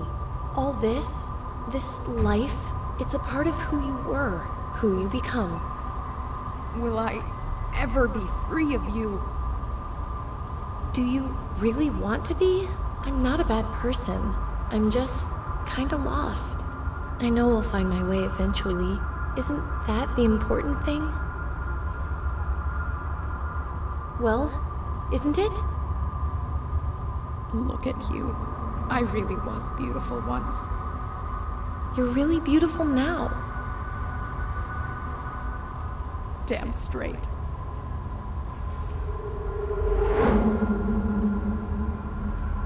Wow. You okay? Okay. I haven't felt this good in years. It's like an espresso and a colonic all at once. Speaking of which, you can take your blackmail threat and shove it. And I'm gonna tell Jim the same thing. Maybe it'll end my career, or maybe it'll give me a book deal. Either way, I'm tired of hiding. Tanya, listen. No, I'm not Tanya anymore. Tanya died. She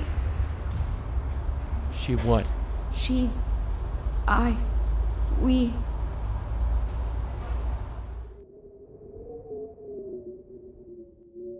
took 3 Valium with a vodka chaser. That's all I remember. You're not really a blackmailer, are you? No, I'm not. I'm dead? I'm sorry. If I'm dead, why do I feel sick to my stomach? Listen, there's no time to explain. Just grab a hold of this. What? Just do it. That was interesting. Did it work? Only one way to find out. Hey, look who's here. Heather, safe and sound. Safe. You were always an optimist, Michael. Sorry, I know this is not exactly the reunion we expected after all this time. But you have no idea. I thought you were... Well, I explained that already. So, Madeline, you got your spook. What have you learned? It is interesting. This spirit is experiencing what would be considered nausea in a living person. This spirit? I do have a name. Apologies. She is being pulled. There is the signature of another spirit at work. A signature? Yes, I can see it. It is faint, but I can see it. Only the power of this circle is stopping it from gaining a foothold. Unfortunately, it is too faint for me to see anything useful. And we dare not lower the circle. I need to examine another soul. One that is marked like this one. And by another soul, you mean Peter, don't you? Peter? Peter Fielding? Yes, his soul is still out there. I see.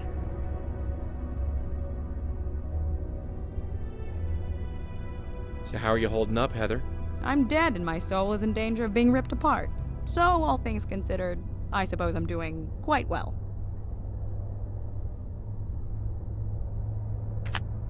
Hi, Tanya? No, call me Heather. Sorry. So, you're the one who's gonna save us all, huh? I'm going to do my best. Well, you best get to it. Father Michael? Yeah? Is there anything else you can tell me about Peter? Anything that can help us? No. Of all the people in our group, Peter was the one I spoke to the least. I think George once belonged to his gym, even took personal training sessions for a while. But George wasn't really the personal fitness type. I guess we should get going. Godspeed.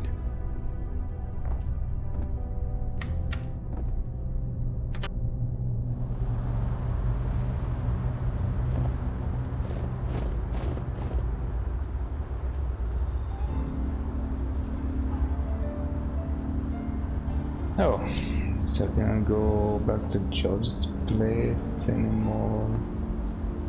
How was I supposed to get inside the gym then?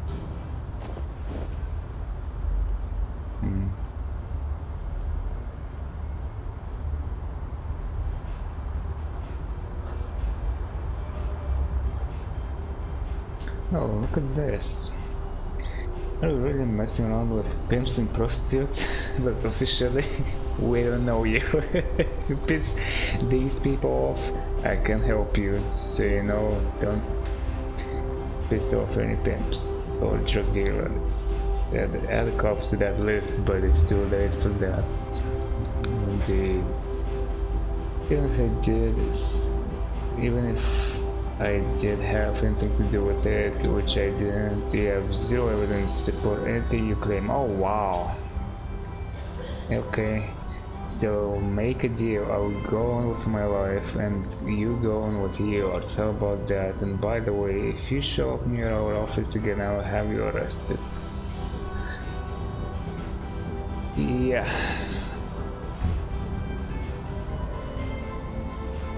Okay.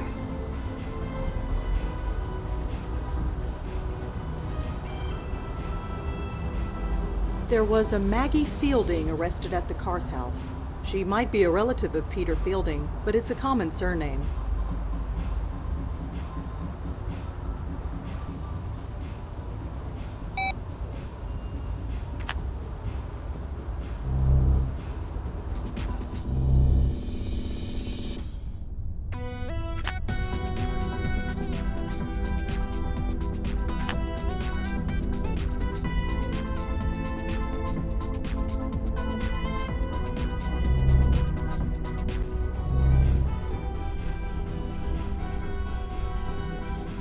Hey, Peter? Hey man, what can I do for you? This reminds me, I probably should go to the police station for this, but anyway.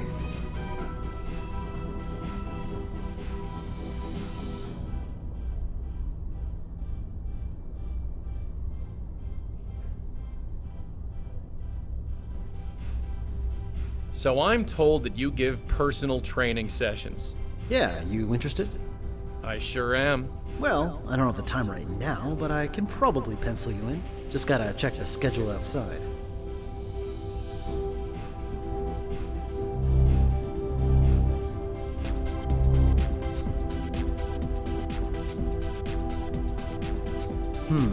How How about next Tuesday, say 11 a.m.? Sure, I think I could swing that. Great. Here's my number in case you need to reschedule. You got a phone? No, I'll just remember it.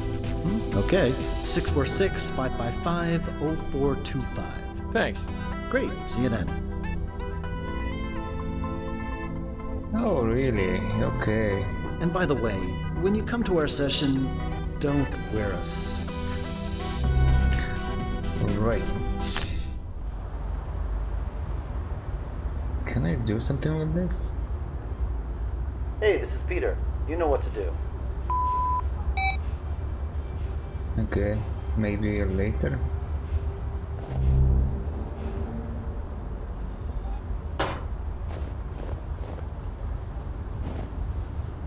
Officer Palmer? Yeah, what can I do for you?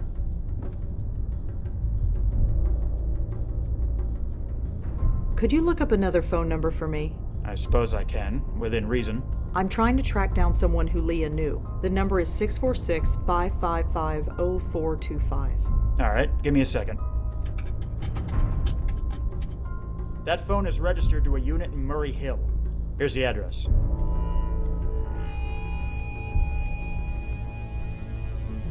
There are tons of case files. Well, I'd better go. Thanks for the help. Sure.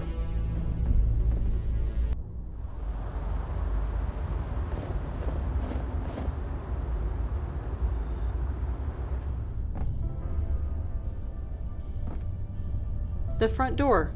It's locked. Typical. I probably shouldn't talk to Joey here. Coming. Yeah. Who are you? Who's asking?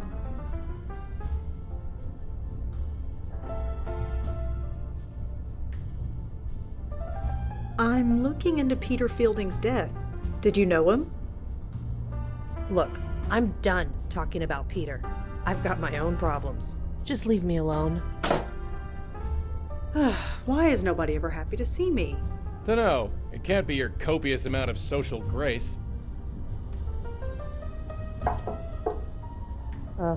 Coming. You again? What is it this time?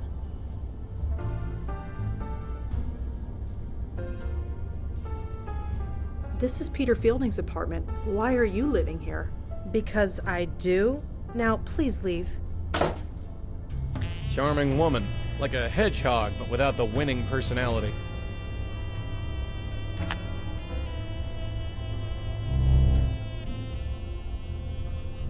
It's a painting of a young woman. No idea who she is. She looks like she stopped caring about anything years ago. A painting of a country home, some kind of farm maybe? Looks quaint in any case.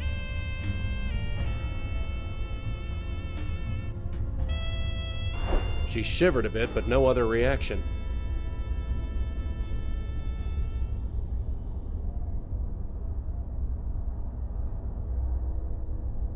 What is this? Oh, the pizza is covering a bit. As your probation officer, I am bound to report your absence from our meetings. The proper authorities understand your desire to get your head together after the events of the cart house. Yeah, I already connected these dots though, didn't I? But I'm afraid I must follow a formal process. The next appointment is January 10th, 2014. If you attend this and every subsequent meeting promptly and in a proper spirit, I can have your absence from the previous appointments excused. I don't know. Okay. There was something else. Yuck, who knows how long that's been lying around.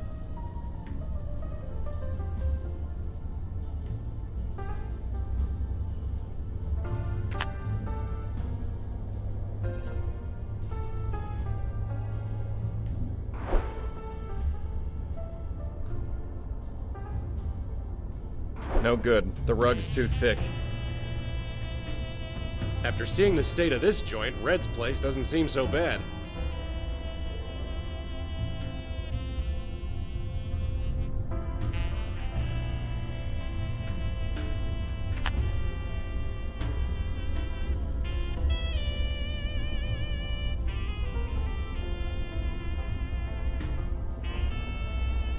Bingo. The case number is listed in this file. It belongs to a Maggie Fielding.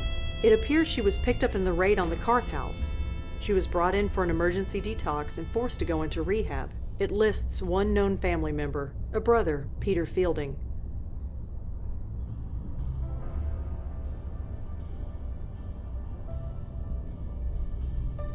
Hey, this is Peter. You know what to do.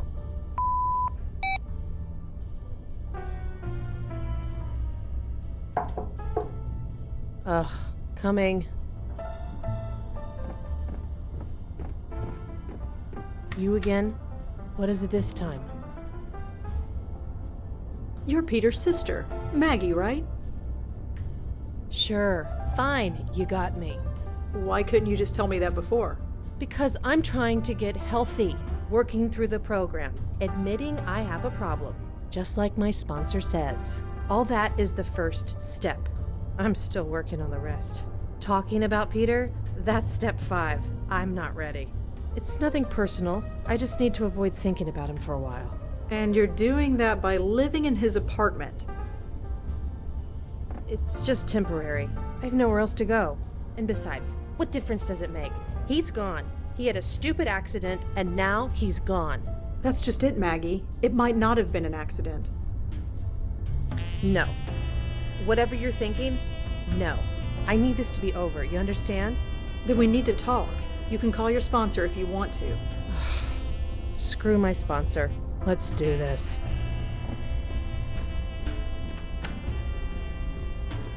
So, talk.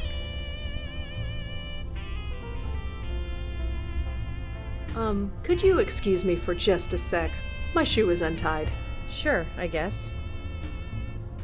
Thanks. Smooth.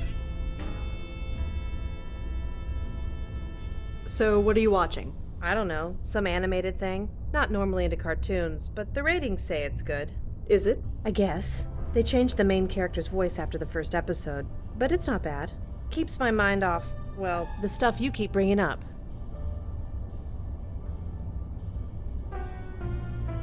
Speaking of which... What do you know about Peter's death? Just what I was told. That he was fixing a light bulb and fell off the ladder. I remember thinking it was a pretty stupid way to go, especially for him. How do you mean? Did you know the guy? He was obsessed with health. To die just falling off a ladder? I always thought he'd outlive the world. Why is Peter such a sore subject with you? That's between me and him, or his ghost, or whatever. It might help to talk about it. I'm still working through the program. Talking about it is step number 5. I'm not ready for it yet. Oh, you're gonna have to ready up in a hurry. Could you tell me about your father? He opened the gym, right? Sure. Could you tell me anything else about him? If you want to know about him, you'll have to ask him yourself. Here's his address. He's always home. Can't you tell me anything about your father? I told you. Ask him yourself. Tell me about yourself. Opening up is step number 5. I am nowhere near ready yet. How long was Peter working at the gym? About 20 years. Never thought he'd do it. Why? Don't know. He seemed to drift around for a long time. He was a teacher, waiter, construction worker, you name it. Then one day, he decides that taking over Dad's gym is what he has to do. Now the gym is a neighborhood staple. Made it more popular than Dad ever did. Good for him, I guess. Is there anything else you can tell me about Peter? I haven't spoken to him in years. I never wanted to, but here I am, surrounded by all his gym crap. I suppose if I want to get healthy, this is the place to do it.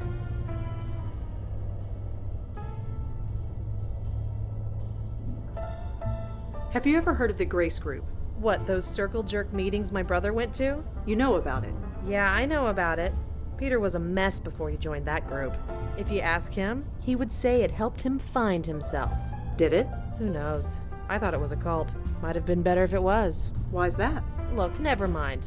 Peter found himself. Good for him. I just have to focus on myself. Do you know what happened at these Grace Group meetings? No, Peter never said, and I never asked. Do you know a Father Michael Cooper? Look, I don't need a priest. I don't need to be saved. I just need to get healthy. I'm not asking you to see him. I'm asking if you know him. Oh, no, I don't know him. Have you ever heard the name Benjiro? Benjiro? No, sounds Japanese or something. Well, I'd better get going. Sure, you know the way.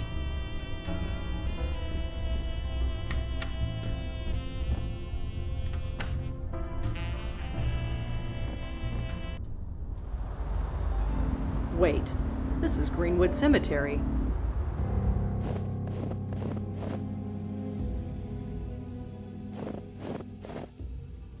Joey, I'd like to talk to you. You rang? Funny that we've never been to a graveyard before. I mean, considering. Not really. Spooks generally avoid thinking about death. But in a place like this, it's hard to think about anything but. Hey, Reg, you got a second? Uh-huh. What's up? Man, I hate places like this. Let's just do what we need to do and get out of here. This tombstone is faded and hard to read.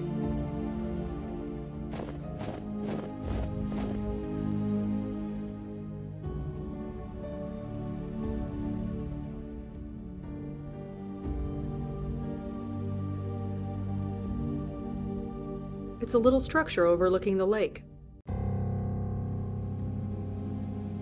There are a lot of family crypts in this cemetery, some going back 100 years.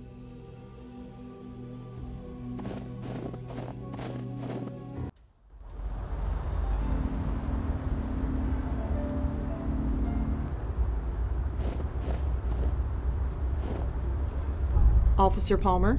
Yeah, what can I do for you?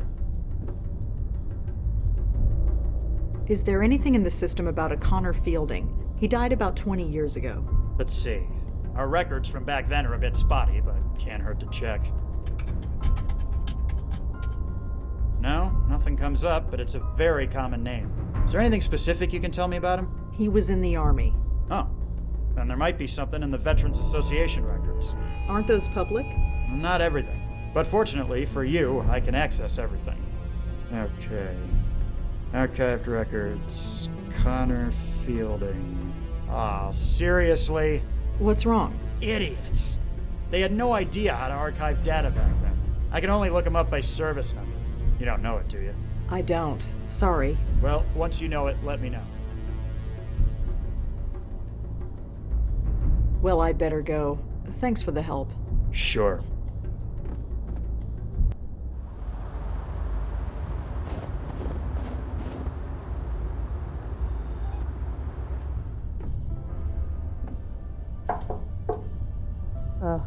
Coming. Oh, sure, come on in.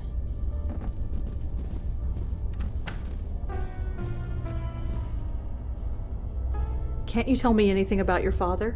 I told you, there are things I don't talk about. So your father is dead? Yep.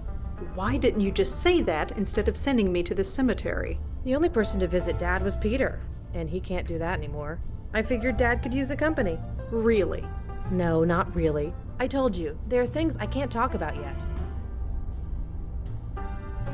You said Peter visited the cemetery. Once a year, on the anniversary of Dad's death. Peter was a damn saint. You said Peter visited the cemetery. Once a year, on the Peter was... Can you tell me about your father? He died over 20 years ago. I don't see how it's relevant to Pete. Well, I'd better get going. Sure, you know the way.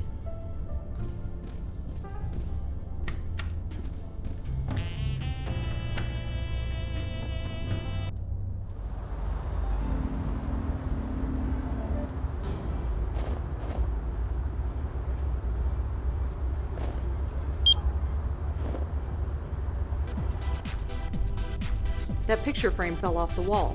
Nobody's picked it up yet.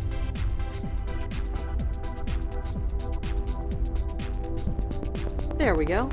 Nobody can say I don't do anything nice.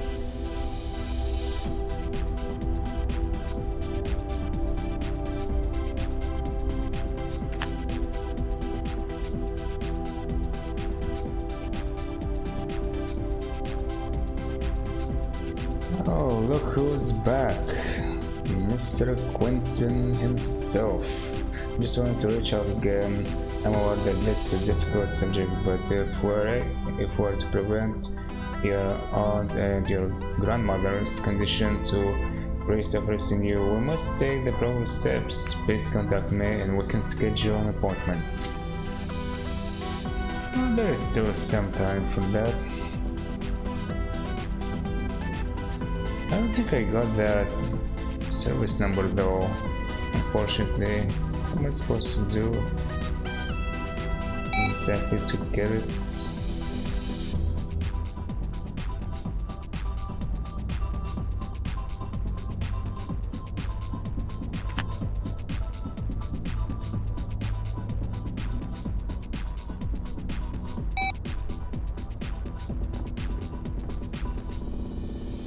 Her name is Tanya Corsi. She's the ghost we saw on George's roof. I put it back on the wall. I don't need to take it with me.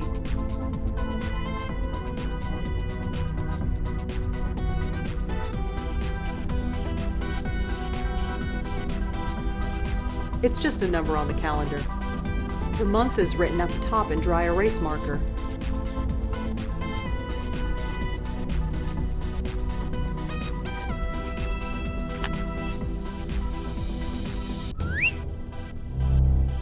Relax, I'm here. Okay, that was nice. Also, I guess she got it, but there was no mention of it.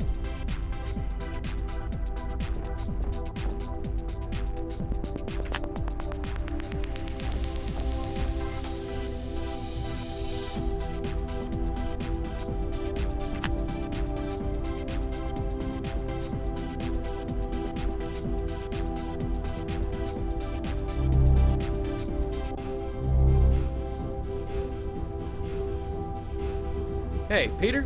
Hey man, what can I do for you? I heard about your old man. I'm sorry. It was over 20 years ago. We all have to move on. That's my plan, Peter. So, tell me about your dad. My dad? He built this gym from the ground up. He was a military guy. It was hard for me to relate to him until I joined him in the running of this place. He might be gone, but he lives on here. I make sure of it. So, did you know your sister is staying in your apartment? She is. Of course she is. She probably fell off the wagon again. Just stay out of her way. Say, can we reschedule that training session we set up? Sure, we can do that. Let's go check the calendar outside.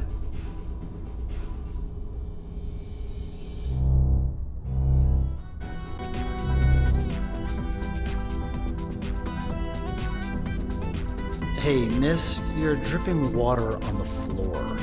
Oh, sorry. No problem, just be sure to put on sneakers or something if you want to work out. Anyway, let's check the schedule. Huh? Is that the date? Hey, listen, I'm sorry, but there's an appointment I've got to keep. Can we sort this out another day? Sure, no problem. Thanks.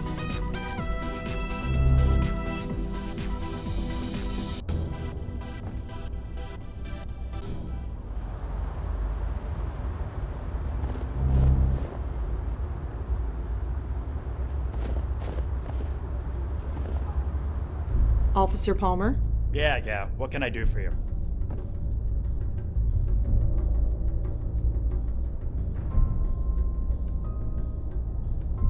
I found Connor's service number. It's 070-234-541. That should be all I need. Let's see. Okay, here we go. Connor Fielding. Served in Vietnam from 1966 till 1969. Honorably discharged. Moved with his family to New York a few years later. Huh. That's interesting. What? It says here that the police were called to his apartment several times. Reports of raised voices. Possible domestic abuse. No charges were pressed, which is why it wasn't in our police records. But it's in the military database? Word gets around. Someone must have noted it in his VA file. Doesn't say much else. Well, I'd better go. Thanks for the help. Sure.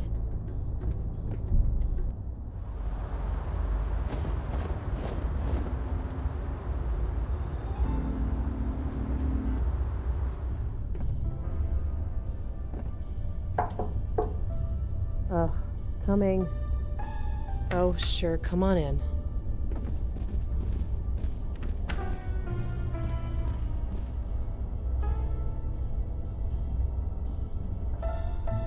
I learned a bit about your father. You did? The police were called several times to his house. No charges were made.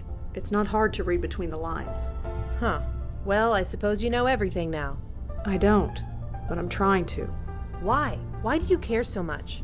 What does my father beating the crap out of my mother have to do with how Peter died?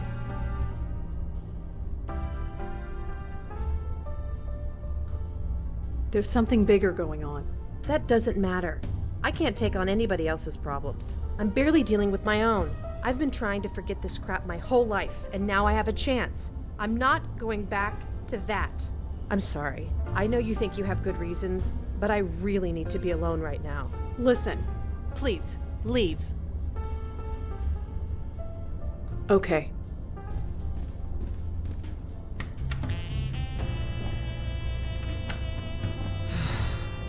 You have such a way with people. Are you still here? Just leaving. Where are you going? To visit my precious father. Not that it's any of your business. My neighbors are kind of twitchy. You'd better get out of here before someone calls the cops.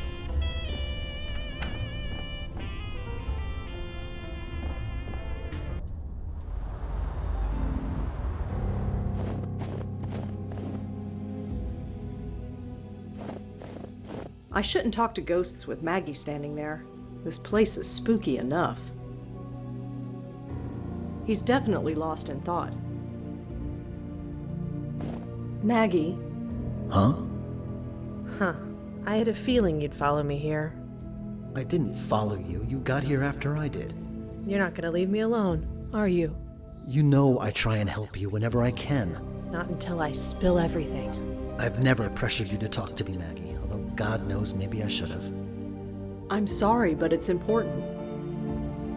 Maybe it's because I'm out of that stuffy apartment. Maybe it's because when I'm here, I know he's really gone. I know. I miss him too. Talking about it.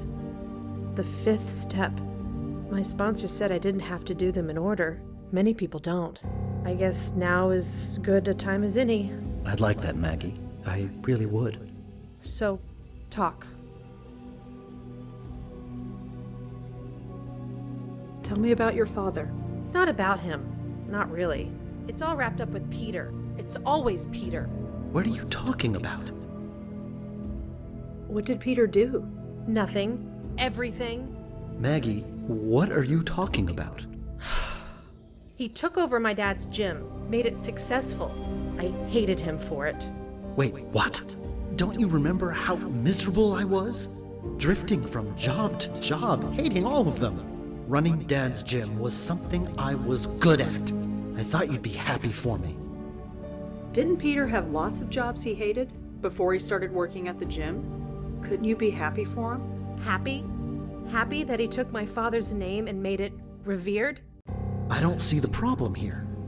The people in the neighborhood love that gym. They come by and say what a nice old man Connor Fielding was, and what a shame he died, and how nice that his son took up his legacy. Legacy. A legacy of bruises and hiding in the dark. Bruises? What are you talking about? You always believed her when she said she was clumsy. It was like some horrible after-school special. Maggie, you're not saying what I think you're saying. You never knew, did you, Peter? So wrapped up in yourself. You never saw what he was doing. Why didn't you ever tell me? Mom hid it from both of us, and I was too scared to say anything. In the end, it was just easier to say nothing. I'd hate you. And now it's too late. For what it's worth, I don't hate you anymore, Peter. But I need to get on with my life. Goodbye, brother. Goodbye? What do you mean, goodbye? Sorry, I should go. Maggie, wait! Maggie! I never knew! I swear, I never knew! I just don't understand. Huh?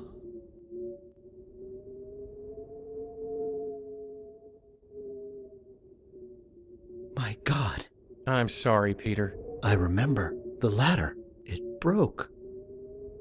Oh man, I don't feel so good. Right, we don't have a lot of time. Peter, I need you to grab a hold of this. What the heck is that thing? No time, just grab. Well, that was close. Did it work? Let's get back and find out. This whole story is incredible. It's all true, Peter. Can't you feel it? Like something is trying to pull you away. I thought it was just indigestion, but I've never had indigestion in my life. Figures I'd get it when I'm dead.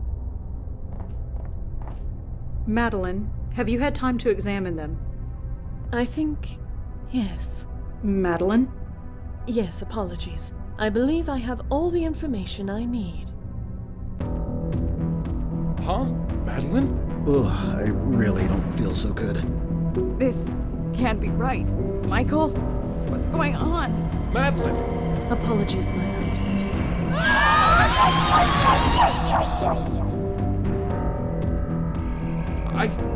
Madeline, what just happened? That felt quite pleasant. Madeline? Madeline? Hey! You, Malone, stay back. You as well, Blackwell. I've absorbed enough energy to burn that precious body of yours to a cinder. Why? Why do this? Have you ever heard of the concept, the journey of the soul? What? It is said that every soul has a predestined fate or destiny, and the goal of every soul is to find it. But it is also said that the joy comes from the journey, not the destination. Have you ever wondered where you would be now without the Grace Group? Without the epiphanies that were pushed into your brains as if by magic? Maybe you would have all found your way, maybe not. But you skipped the journey, went right to the destination. It made your souls happy for certain, but it also made them weak, pliable, controllable by someone like me. And now, if you'll excuse me, I am still very hungry. No!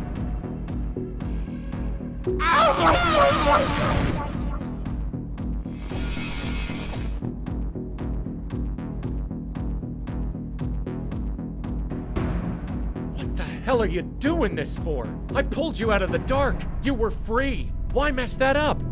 Free. You of all souls tell me that I'm free. I am dead. For centuries I have been dead. I was a good spirit guide. I did my duty. And yet did I ever move on? Did I receive any reward? No. I was passed on from host to host, saving spirit after spirit. It became tiresome. Then my last host banished me. I remained there, in the void, alone, forgotten by the universe, until you brought me out. Yeah, well, we all make mistakes. But I was still not free. To fully free myself, I needed power, energy.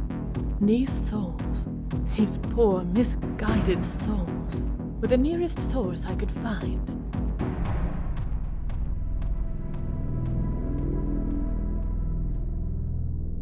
And what do you need energy for? What on earth could be worth all this? Allow me to demonstrate. Hey! What the hell are you doing? Ah!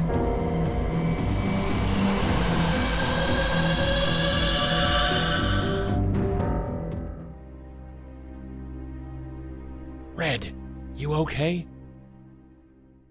Come on, darling, say something. Interesting.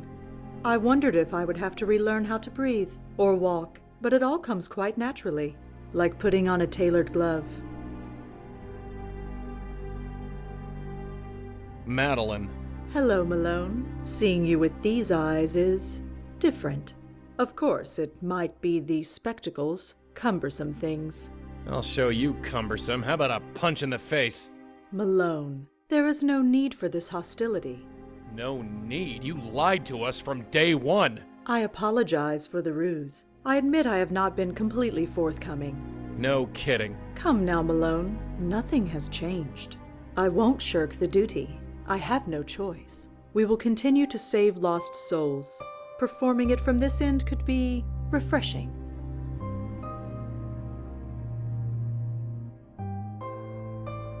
I work with Red, not with you. You can think of me as her, if it will help. Like hell. Sadly, you have no choice. I'm gonna fix this. I'm afraid it's too late for that. Red, fight her. Whatever she's doing, fight her. She cannot. If her predecessors could not win against me, then she has no hope. Not with the power I now possess. Predecessors? What are you talking about? This is not the first time I have attempted this. In the Void, I could only reach certain minds, the minds of other bestowers. Other bestowers? You mean... The other Blackwell women, yes. But I was too weak, and so were they. I could only control their minds for a few minutes before they broke. Broke? I did not expect that would happen, but some good did come of it. I eventually learned the proper approach, and finally I have succeeded. You're insane. I mean it, Madeline, a stark, raving lunatic. Do you have any idea what you've done? You dare condemn me, little ghost? Allow a few centuries to pass. Wait until you've been left abandoned in the dark, adrift, terrified. Then you can pass judgment. But until then, I must get to the business of living. Stay here. We're not done talking. I said stay here! Ah! Hey!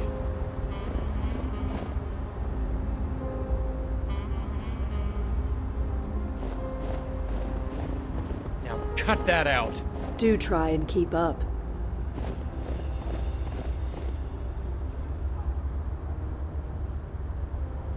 Oh, I can save here, finally? Oh, that's nice. I may need it, who knows.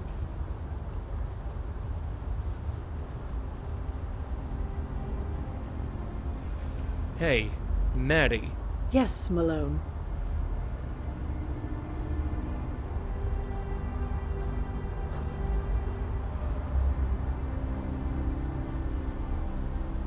You killed Lauren and Patricia. I did not. I admit, their mind's rejection of me had unintentional consequences, but there was no malice intended. Well, that's just Jake, as long as there was no malice.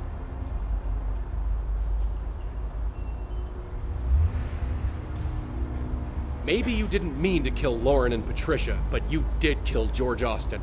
As a spirit, I hardly think so. Bull, you're the only one with any motive. I don't know how, but it was you. Poor Cooper. A weakened soul is such a sad thing. And his mind was so easily controlled. Why, in such a state, he could be told to do anything at all. And he would do it, with no memory of it. Well, perhaps some residual guilt remained. He has gotten quite agitated since it happened. Fortunately, that is no longer relevant. Now what? I will simply live.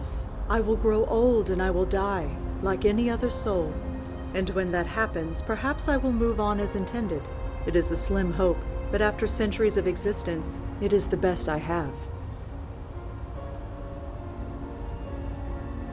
Why are you pacing around? No reason. I am just enjoying the sensation. It has been a long time since I have felt snow on my face. That's not your face. True, I suppose, but no matter. I'm still enjoying it. You can't go any further, can you? Whatever do you mean? You're stuck. You're tied to Michael. Trying to escape it is like hitting a brick wall. It is a temporary setback, nothing more. What are you gonna do, lug Michael's body around in a wheelbarrow? I'd like to see that. Don't be absurd. You know as well as I do. I am bound to his corporeal form for a few days. After that, I will be free. Ha! Some master plan. All this planning, all this death, and you can't even cross the street. Only for a day or two. I can wait. I have infinite patience. Yeah, but does your stomach? You're gonna get hungry. Any problem has a solution. What about going to the bathroom? Red drank a lot of coffee. Perhaps burning Michael's body to ashes, or some kind of cleansing ritual. Here's an idea. Take a powder. Just leave us the hell alone. Will you let me think? I can't wait for the cops to show up. A dead priest and you just around the corner? Bet you never expected to come back to life only to spend it in jail. Will you be quiet? Honestly, why you haven't driven your host completely mad is beyond me. I'm gonna fix this, one way or another. You honestly believe that? This might seem strange to you, but yeah. I've always known I was here for a reason, and maybe this is it. To fix what spooks like you screw up. That is amusing. Amusing? Yes. You honestly don't know. No. No, of course you don't. Of course I don't know what. You think you are so special? You think you were, what? Chosen? You were nothing important, Malone. You were merely the last. The last what? The last spirit we saved. Before I was banished. I cannot continue the duty, so it was passed on to you. What the hell do you mean I was the last spirit you saved? Honestly, did you think you were different from any other lost soul? The confusion, the fear they all felt, that you felt. It is no wonder you have forgotten. Doesn't matter. That was then. This is now. And right now, I plan on fixing this.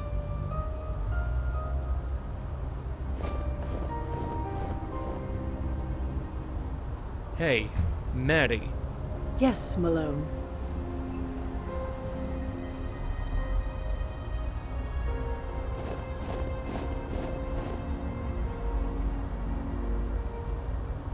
That won't do any good. According to Maddie, this only works on aware spooks.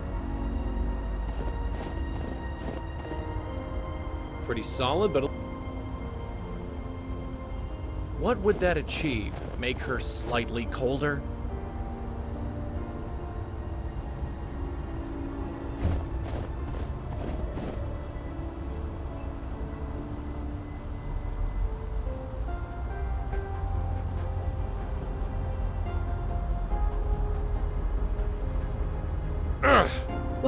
What are you doing? You know, Red and I have a bond. We gotta stick together. Where she goes, I go. You might be wearing Red's body, but you ain't her. There's a line in the snow, and you can't cross it. But Rosa Blackwell, she can cross it just fine. You're hurting me. Good. You idiot! Do you have any idea what you just did? I just evicted you, sister. No. No, I will not be trapped in that limbo again. Tough. You made this mess, now clean it up. Very well. Just remember, you brought this on yourself. Red, talk to me. Joey? You okay? Careful. I feel... You! Great, like a bad penny. Dispatch reported a woman ranting to herself in front of a church. I had a feeling it would be you. Care to explain the dead body around the corner? Corey? That's Officer Palmer. Now, explain. No. Miss Blackwell, I've been patient and cooperative so far. No. Stay where you are! What are you doing? Was it like this for them? For who? Red? I think it's happening. Huh? Auntie, my grandmother, it's happening. It's like it's... No, it's too much. Red, stop that. Come on, you're gonna hurt yourself. Jesus, cut it out. Not again, not you, not now. Help, somebody. Anybody. I did warn you.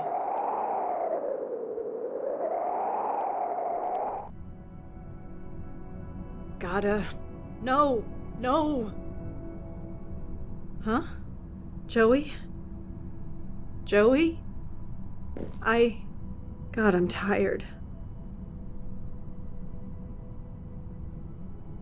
I'm not sure what that is, but it really hurts my eyes.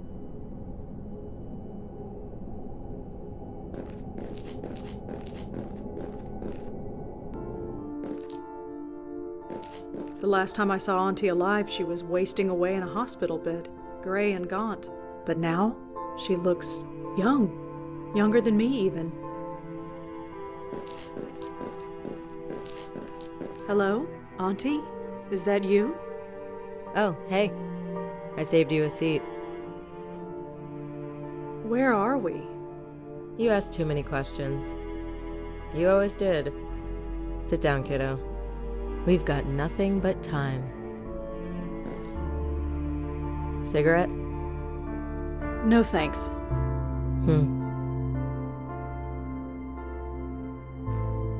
Auntie? Yeah, kiddo?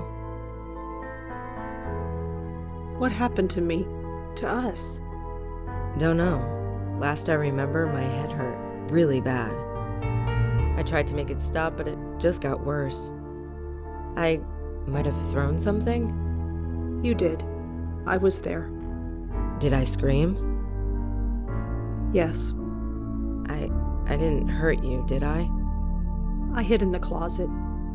Ah, good. Smart. Yeah.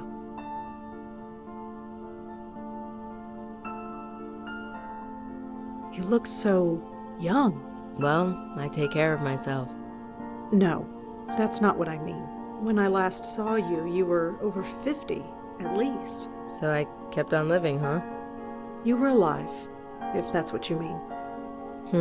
Hospital bed. Like Mom. Yeah. Well, I guess it was my turn. And now, I guess it's yours. I've missed you. Oh yeah? Yeah. Thanks.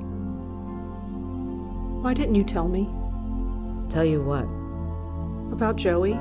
About my family? All of it? You were 5 years old. You could barely understand how to tie your shoes. And I thought we had more time. But hey, we're here now, and we've got all the time in the world. Is this where you've been all this time? Don't know. Don't much care. The view is nice, and I don't have Joey nagging me.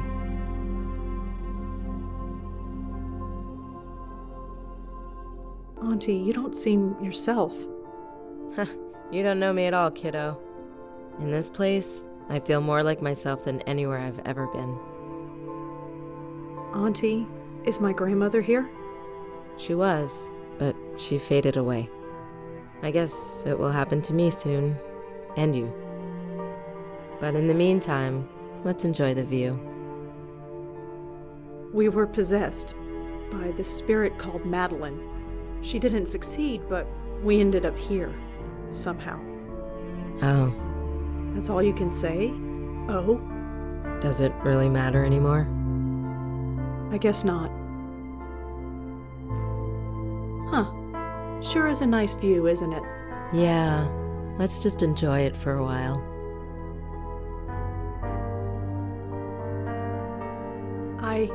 Funny. What? I thought I might get up. Why would you want to do that? I don't know. Something wrong?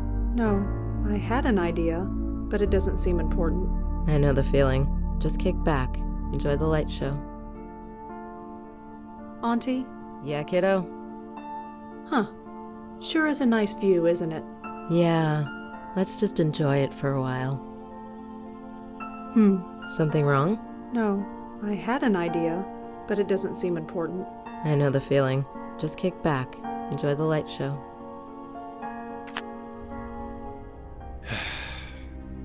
It's like they're reading from a playbook. Constrained, drugged, placed under observation. In a week, they'll move you to another ward. Then they'll poke you full of needles and nod thoughtfully while taking notes. Then they'll move you to a long-term care floor. Keep you drugged, fed, washed. And then, I'll watch you turn gray. I'll watch your skin weather and dry. And then, I'm sorry. I'm so sorry. It's all my fault. I can't blame the universe, or death, or even you. This one's on me. Maybe I deserve it, but you certainly don't. There's gotta be a way to fix this. There has to be.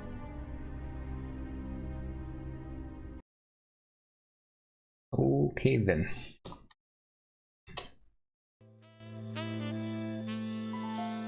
That was like the last thing I expected. Oh, not safe. What is that? Here. Okay, I guess I can skip a bunch of the conversation. I was just going to save as well. Perfect timing. The last time I saw Auntie alive, but now... Hello? Auntie? Oh, hey. I saved...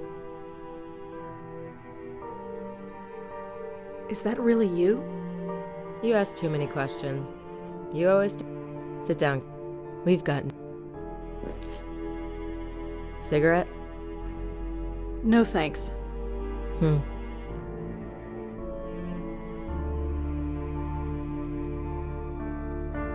Auntie? Yeah, kiddo? What happened? Yes. I hit... Yeah. You look... What? What's that? Yeah. What? I've missed... Oh, yeah? Yeah. Thanks. Why did... Tell... You... Is this... Don't... The... Auntie... In... Auntie... I... But in the... We were... She... Oh. I guess not. Huh. Yeah. Funny. What? I thought I... Why would... I don't know.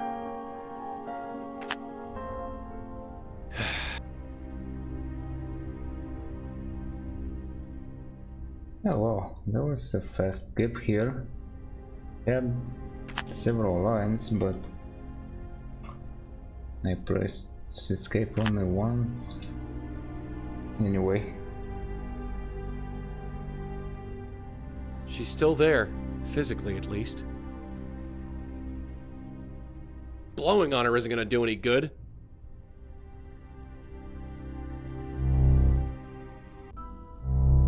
This place hasn't changed all that much since the last time I was here. Home sweet home. Huh, this letter is dated several years ago.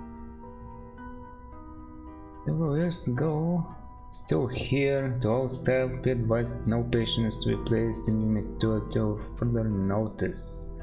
As you're all aware that Unit 2 was occupied by Mr. Benjiro Hattori until his death last week. The room has been deemed unsafe by hospital inspectors. Alright, good to know. Just an old closet.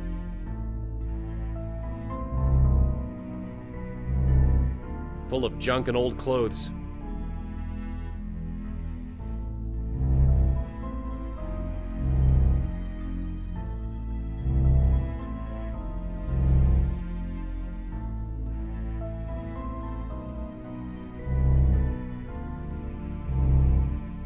Looks like a duty roster for the orderlies. No point in reading it. I'll become very familiar with the staff here after a few years.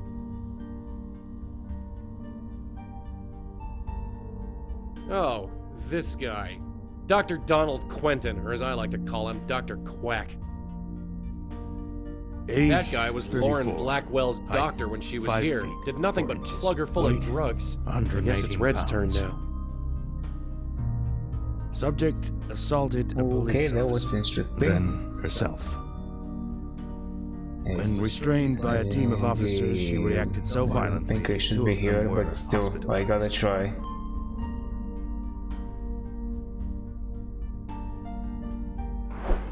No reaction. No surprise there. Nothing could get through that fat head of his. Deemed a danger to herself and others. It's an X-ray of she was Red's noggin. sedated and brought to this facility. It's a tray of medical stuff. Bandages, scalpels, forceps. I don't want to think what they do with them here. Subject exhibits the same symptoms as other Some members kinda of her abstract family. thing. Violent No behavior, idea what it could be. Incognizant of surroundings, unresponsive to stimuli.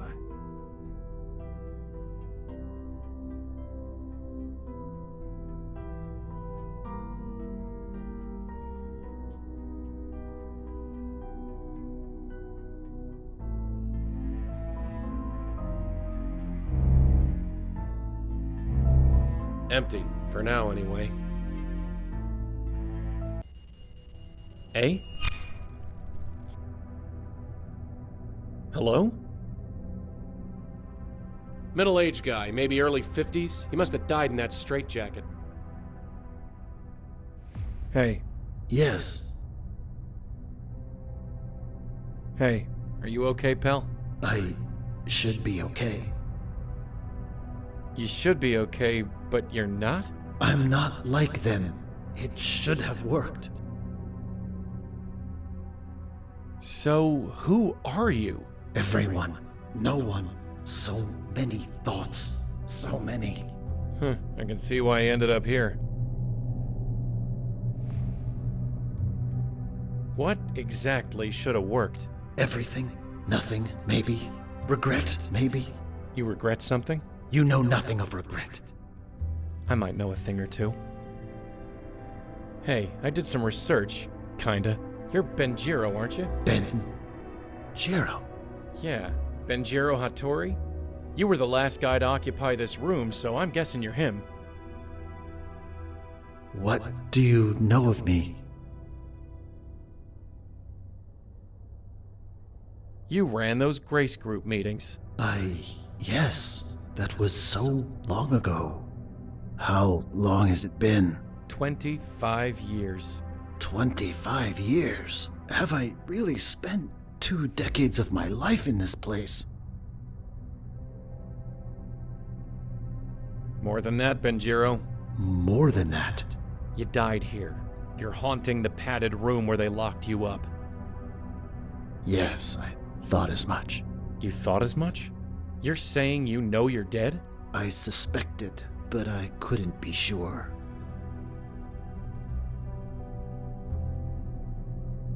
You suspected? What gave you your first clue? Folks stop returning your calls? No need to be flippant.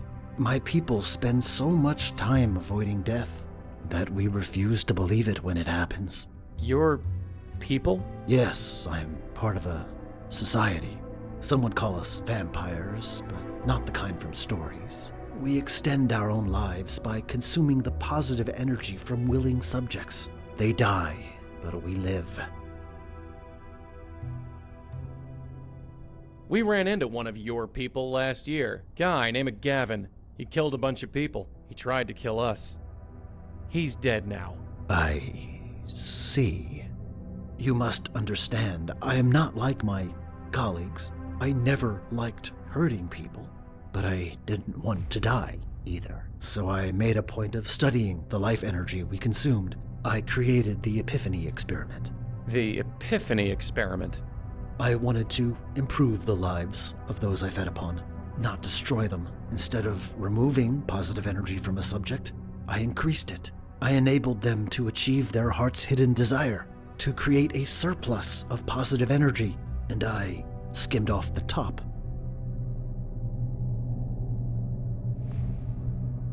And this worked? Yes, and no. It worked too well. My mind couldn't take the energy. I went a bit mad, ended up committed here, and here I am. Well, I hope you're satisfied. Your experiment ended up killing your subjects. Even worse, their souls. Their souls?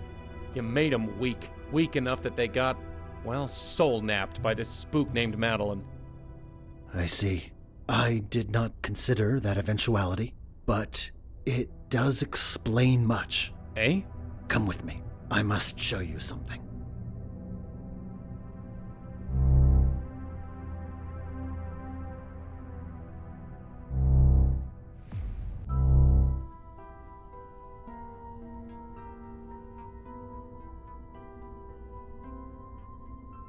I don't know what that is, but it can't be good. Guy manning the front desk. He wasn't around the last time I was stuck in this place. One of the few things that's changed around here.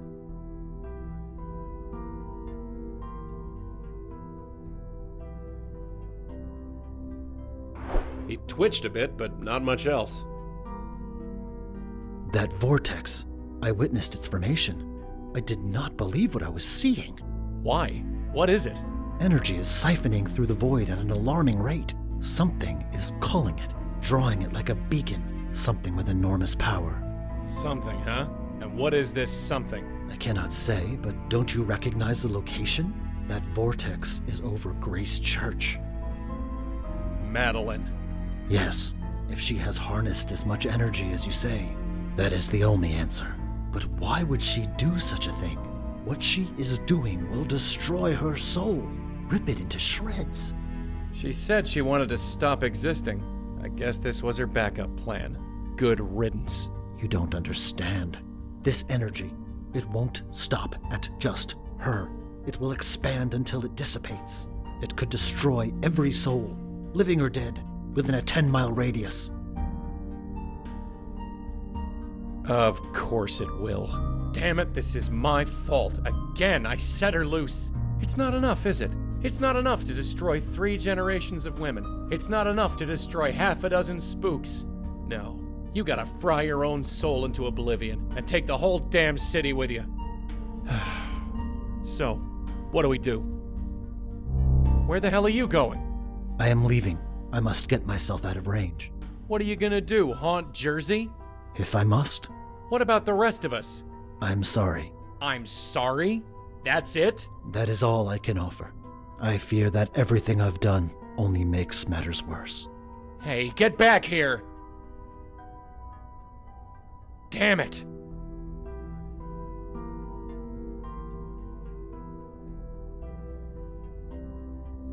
Just a typical desk.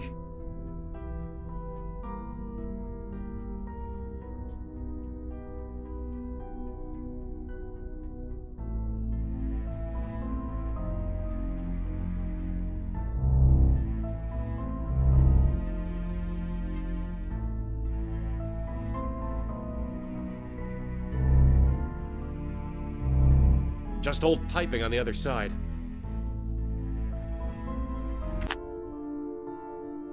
Something wrong? No, I had an idea, but it doesn't seem important. I know the feeling. Just kick back. Enjoy the light show. Red? It's me. Are you even in there? Are you somewhere else? You're still breathing. You're still alive. I figure somehow, maybe you can hear me. Maybe I'm wrong, but talking is all I'm good for these days, so what else can I do? You gotta wake up. Things are bad out there. Really, really bad. So bad that I'm not sure we can stop it. But we gotta try. We're the only ones who can. You understand? We. It's gotta be the both of us. Because let's face it, I'm nothing. Just a gust of wind. I don't know what to do. Just get up. Get up, and we'll fix this. Somehow, I promise. Please? Please? Did you hear that? No.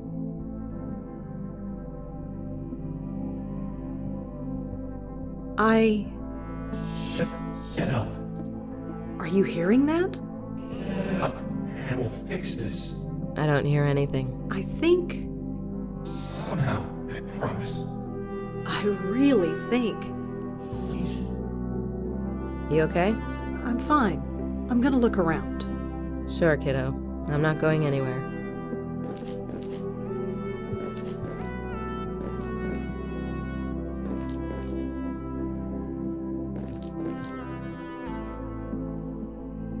It's too slick to climb. Looks like there's another path up there.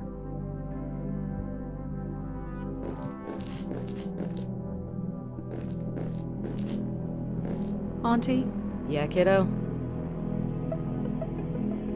Auntie, there's this ledge. I can't reach it.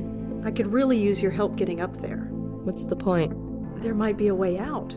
Something to get us out of here. Why would I want to do that? I think Joey needs our help.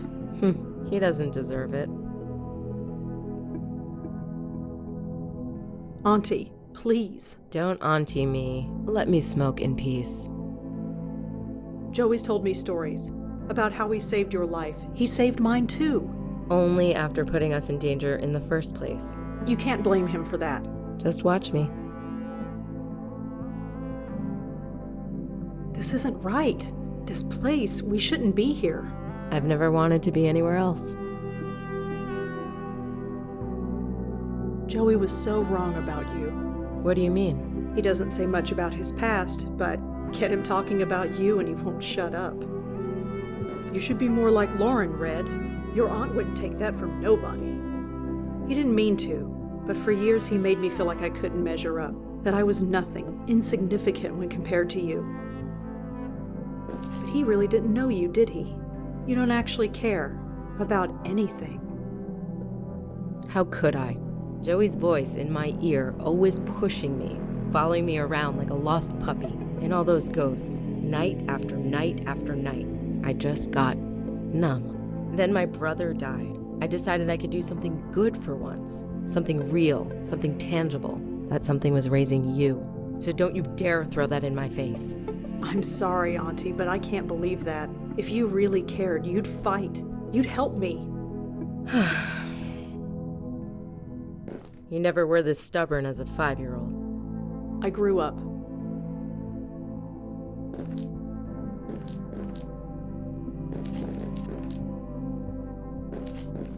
This is it. Can you give me a boost up there? Sure, I guess.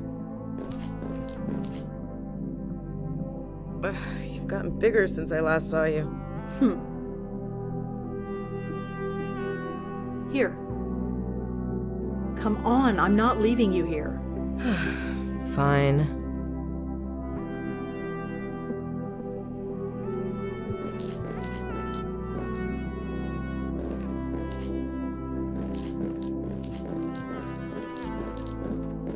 Auntie, are you okay? Nothing, it's just... Auntie! What? We need to keep moving. It hurts. Don't you feel it? Yes, but I can't stay here, and neither can you.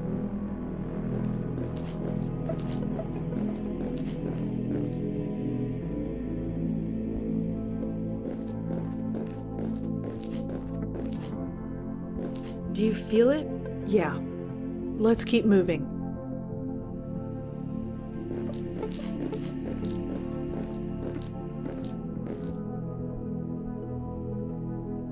That light, it's so beautiful.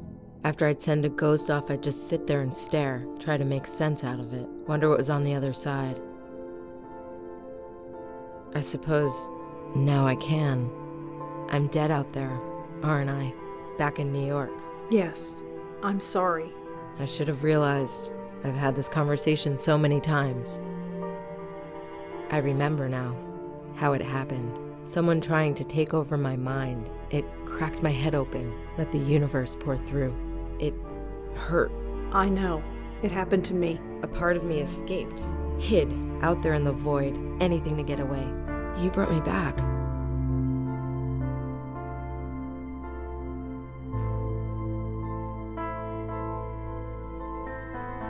We brought each other back. I just gave you a boost. You didn't really need me. But of course, you never really did you? Auntie, I think... Yeah, I know. It's time. I know how this works. Say hi to Joey for me, huh? And tell him... You know what? Don't tell him anything. It'll drive him crazy.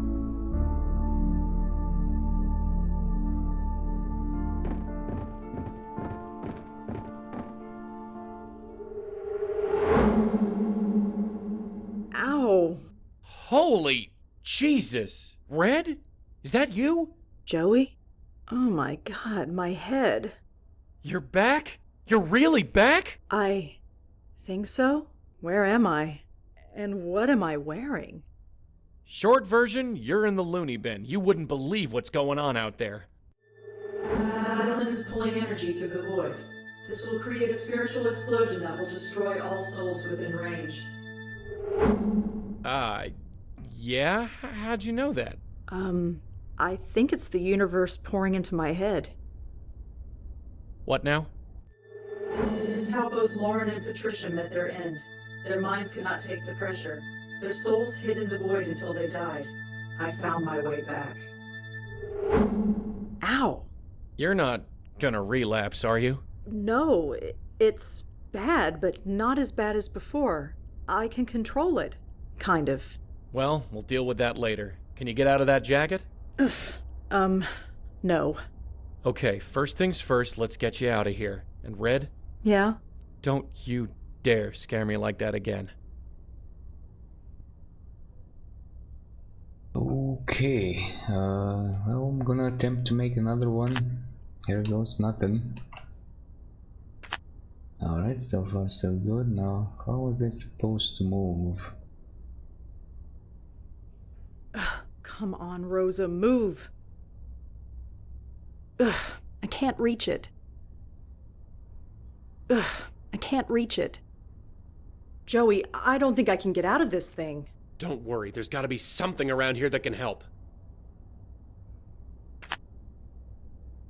She can only touch it with her hands, and those are unavailable. The padded room might be overkill, but if the drugs ever wear off, better safe than sorry, I guess.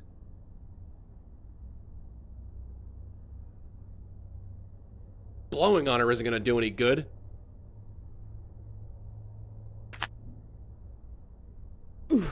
Almost moved that time. Come on, you can do this.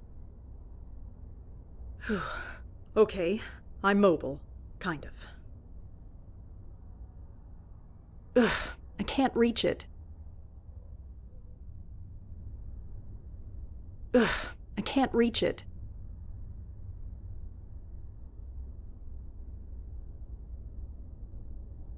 There's no way I can reach it tied up like this.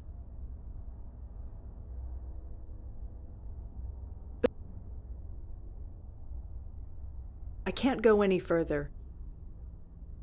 No, she said something, but I skipped it by accident. Okay, just hold there like this. I'm gonna snoop around.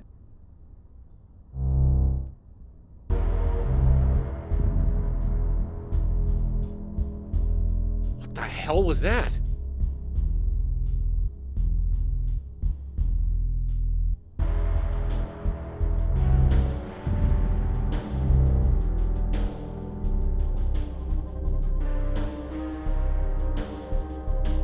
A scalpel must have fallen out of the tray.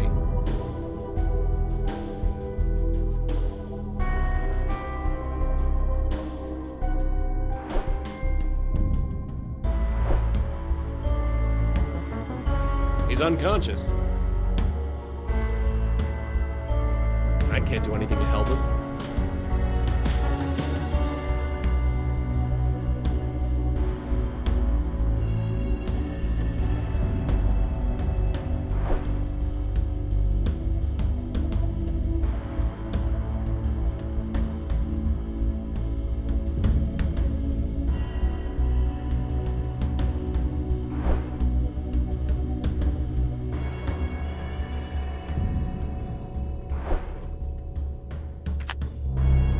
What the hell is going on? This whole building is shaking.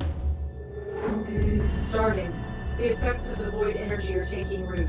The entire city has fallen unconscious. We are the only ones awake. We're the only ones? Why? We have both been to the void. We are immune to most of its effects. But we will not survive if and when the energy reaches critical mass. Ow! Damn it! Alright, this new ability of yours, scaring the crap out of me. Still, one crisis at a time. We need to get you out of here.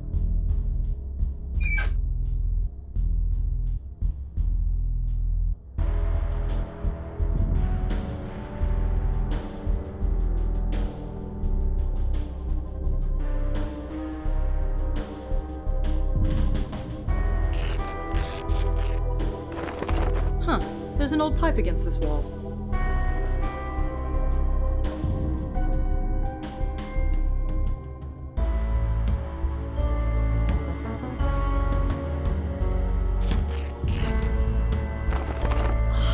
An old vent. Looks like it was part of an old ventilation system before this room was converted into a padded cell. No good.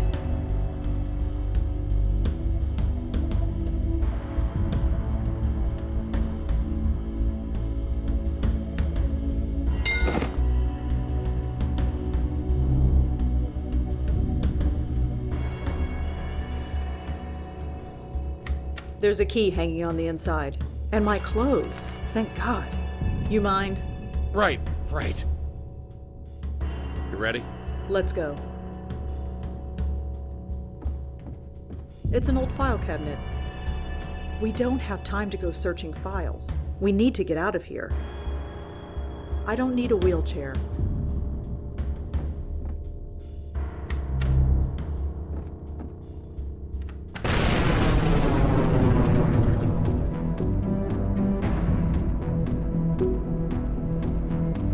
He's unconscious, but he'll be fine, assuming we can stop Madeline before it's too late.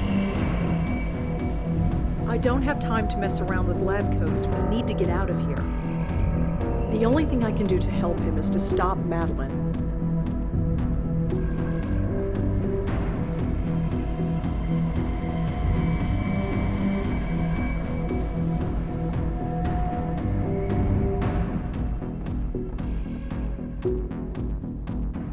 It's growing in power. We don't have much time.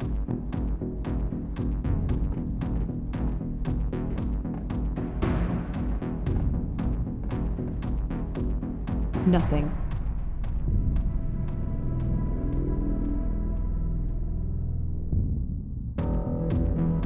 The only thing I can do to help him is to stop Madeline. Nothing. The key to the hospital elevator.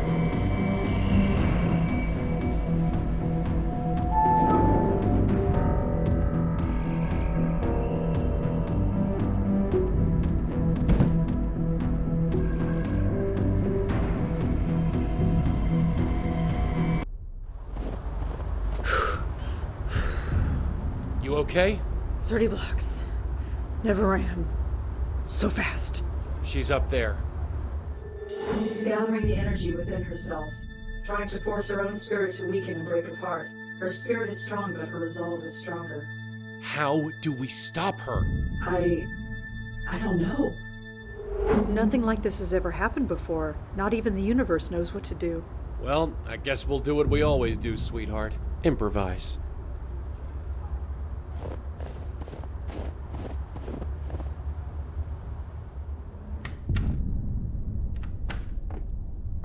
Jesus, he's still here? Nobody can get near this building without being affected by the void energy. Nobody except us. Ow! God damn it, that hurts.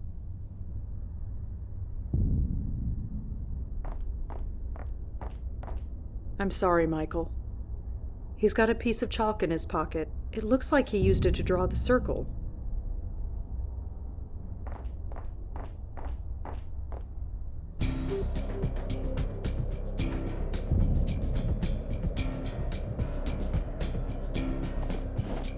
Madeline!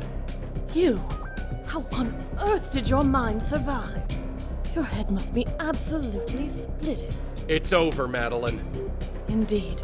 I have wanted it to be over for a long, long time. She's being pulled apart. We don't have a lot of time.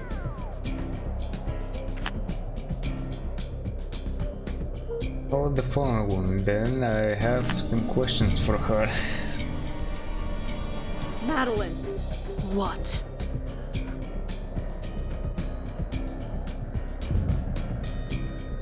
You've spent hundreds of years helping out souls like them. You're really gonna throw all that away? You say that like they matter. Since humanity crawled out of the ocean and began to deny death, denied it so much that the post of bestower was created. In all that time, humanity has learned nothing. Helping their pathetic souls all this time has achieved nothing. So you'll destroy them all? It is a means to an end, nothing more. You destroyed my family. It was nothing personal. You don't understand, do you? We could have supported each other. We could have been normal. You took that from us, from me. And yet, here you are. Don't tell me you are worse off. You survived, thrived even. Not for much longer if you keep this up. As I said, this is nothing personal. Please, Madeline, you tried. You failed. Just stop before any more damage is done. Failed? No. I admit my original plan did not proceed as I'd hoped. This is just a viable alternative.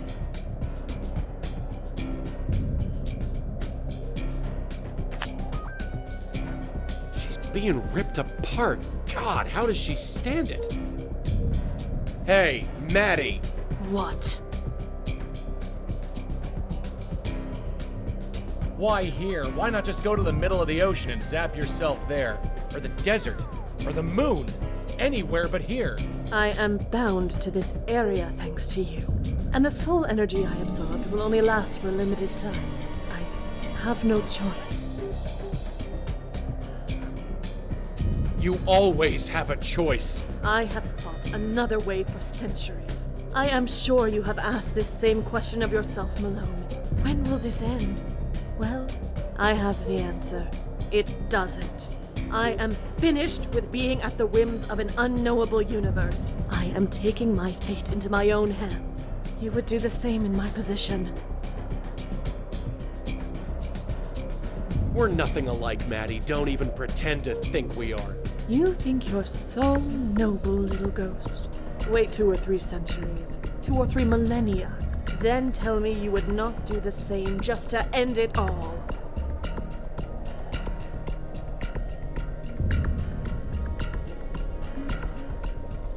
Eh? It has started. My spiritual form is becoming intangible, even to you. It won't be long now.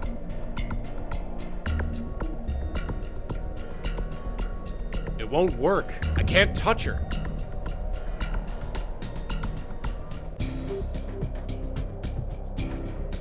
Are you trying to use my own essence on me?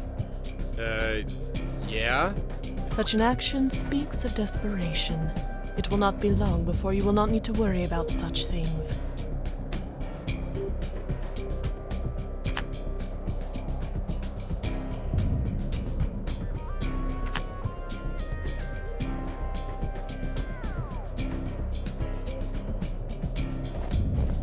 Look, whatever she's doing, it's happening on the other side. Maybe we should take a look?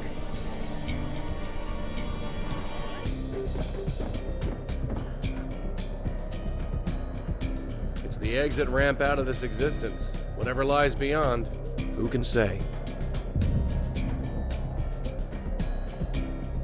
Red? Yeah.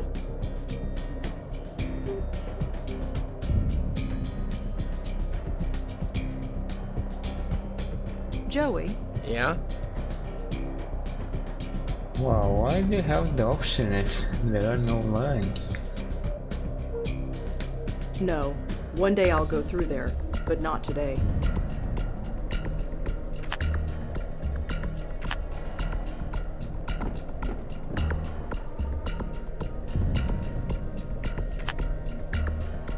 That won't do any good. According to Maddie, this only works on aware spooks. It's the exit ramp.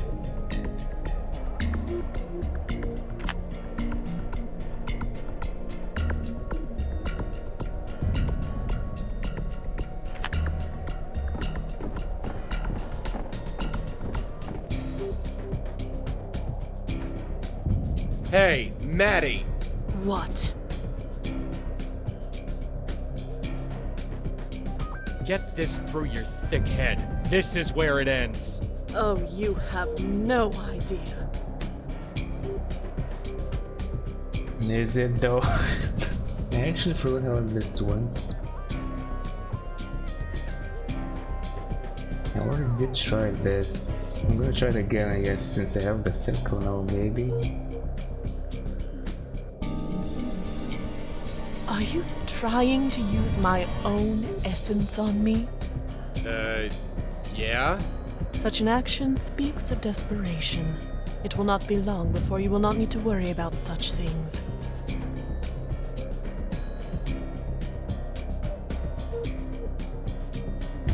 I don't really think blowing on her is gonna help here. Okay.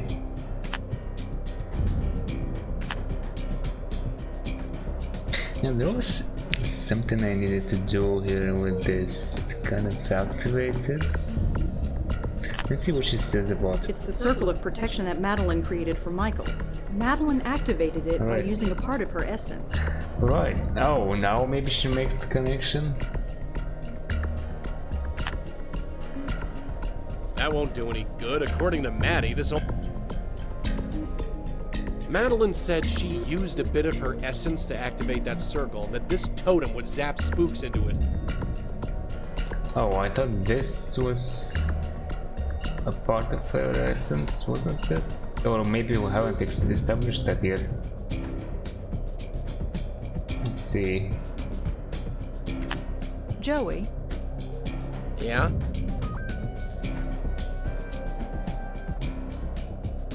I'm not wiping it away. That won't do any good. According to Maddie, this...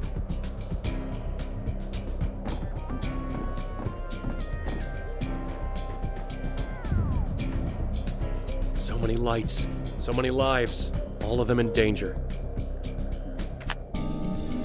The entire city is asleep.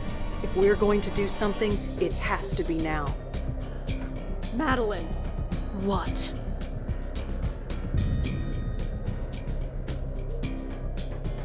This is not the only alternative. We will help you find another way. Can you really? The universe is pouring into your head. Your head is splitting from the pressure of it. So tell me, with all of this newfound knowledge, can you give me even one alternative to achieve what I need? Possess me again. What? I mean it. If it means all this stops, do it. I have expended too much energy. Your mind would overpower me and reject me, like all the others. But the offer is appreciated.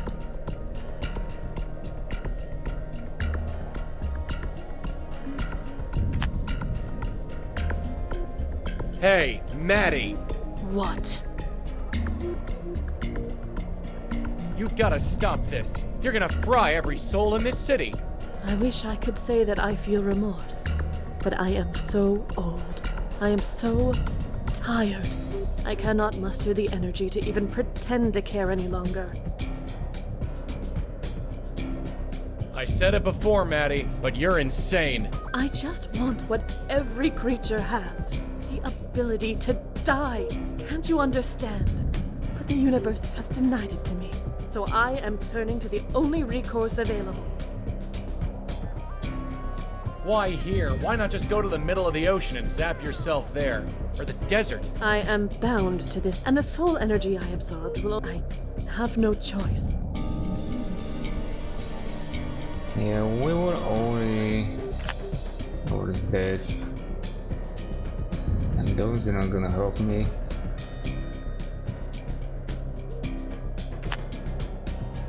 It won't work. I can't touch her. Red? Yeah. Look at her. She's barely holding herself together. No. She's trying to force herself apart. We need to stop her. Joey? Yeah? We got here just in time. Look at her. She's tearing herself apart. Normally I'd say good riddance, but I guess we gotta stop her.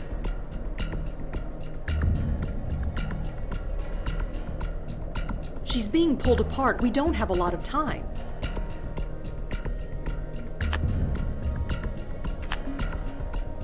That won't help. I can't touch her.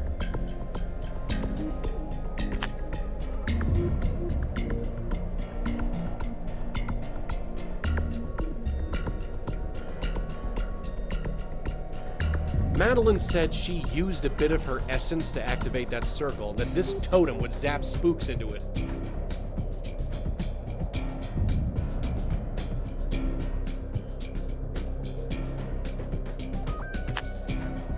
Did I maybe not take something? I think I have everything. Can I go back? Oh, that's funny. He wasn't carrying anything else. Okay.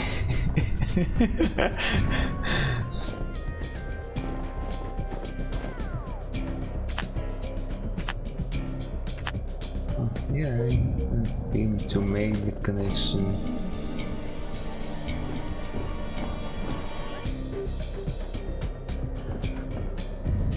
Use a bit of my essence, huh? Well, here goes. Okay, but is they going to hold her? I guess it's gonna have to work.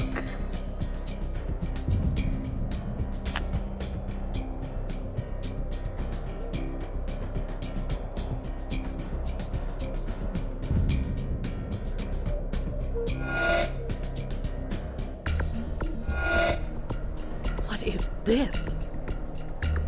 Oh, how cute. This place. Well, no matter. Hey. You. You remember me. I guess I should be flattered. Open the portal. Let me through. You've got to be kidding. The energy is almost at critical mass. It is going to detonate whether I am there or not. Oh, that's all you can say? Millions of souls will be destroyed. I need to be one of them. We all need something. I thought I needed to move on, but I really want to see how this ends. It will never end. I will never end. That was the whole purpose. It was never about you. Not me, or my niece, or any of us. You see, I get it now. Why things have to be the way they are. I don't like it, but I get it. What are you talking about? Shh! I'm on a smoke break. It didn't stop. No. It's not going to stop. No. This is it, isn't it? No. No, it isn't. So many dead, Joey, so many. I know. It's never enough.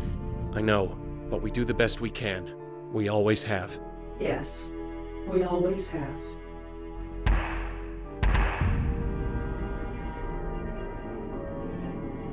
What the? Are those spooks? Yes, everyone who is lost, everyone who is waiting for someone like us. No more. They don't have to wait anymore. You're saving spooks? It's what we do. But how? That vortex, it was creating a massive spiritual energy. I'm reversing it, making it pull in spiritual energy instead of pushing it out. You can do that? I can now. You see, it's not about you or me. It's about everyone.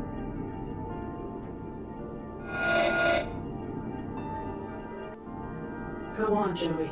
Go on? It's time. Move on. You can do it now. Whatever stopped you from moving on before, I'm stronger.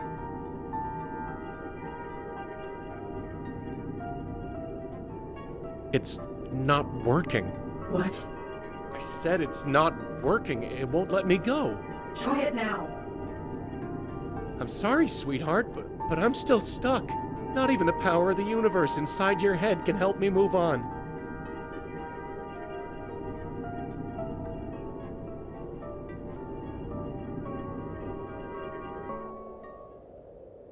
It's gone. I'm sorry, Joey. Forget it. So, you think everyone down there is back to normal? Yes, everyone will wake up. They won't even know they were asleep. It will be like it never happened. Yeah, we should get out of here. So, how many spooks did you manage to save anyway? All of them. All of them? Yes.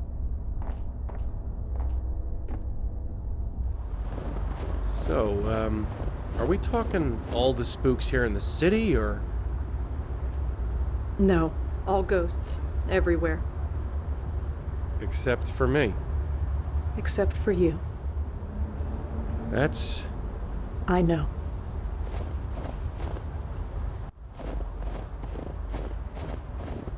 Look, don't sweat it. I mean, people are still gonna die, right? There'll be more ghosts. Eventually. Right, so when that happens, it'll be business as usual. I guess. But in the meantime, we're free. Free? Yeah, how about a movie or something? God, I haven't seen a movie in forever. You and me both. Think of all the things we can do now. Maybe I'll sleep in. Or maybe a vacation. Yeah, somewhere sunny. Huh? I'm sorry, Joey. I thought you'd be gone. I really hoped you'd be gone. I didn't want you to see this. Red? It hurts, Joey. It's everything. It's pouring into my head. It's not a metaphor and it's not stopping. I can't hold it. You gotta try. No, it's like trying to swallow the ocean. Sooner or later, you're going to drown. No, not after what you just did. Not after everything we've done. You can't just... What? Die? I don't think I have a choice. No, this isn't fair. This isn't right. You just saved the whole damn city. You saved me. I knew the cost. I paid it. It was worth it, wasn't it? Sure. Of course it was. I see them. My parents, Joey, I see them. No, stay away from them. It's not time yet. Joey, please. Okay, but before you go, I'll make you one promise. No matter how long I'm around, no matter how many hosts I see die, I'm not gonna turn into Madeline. Ever. Not if I'm a spook for 1,000,000 years. I'll be a good spirit guide. Do what needs to be done. Forever if need be. No, Joey, you won't.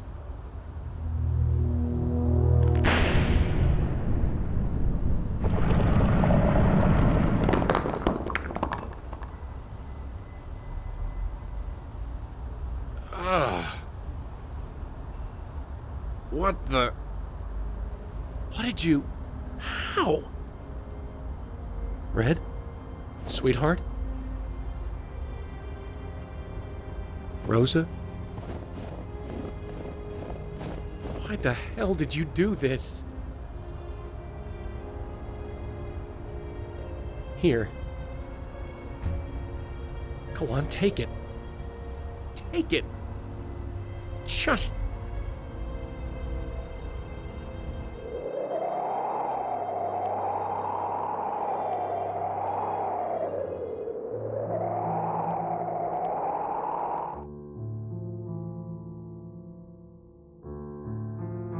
I don't see him anymore.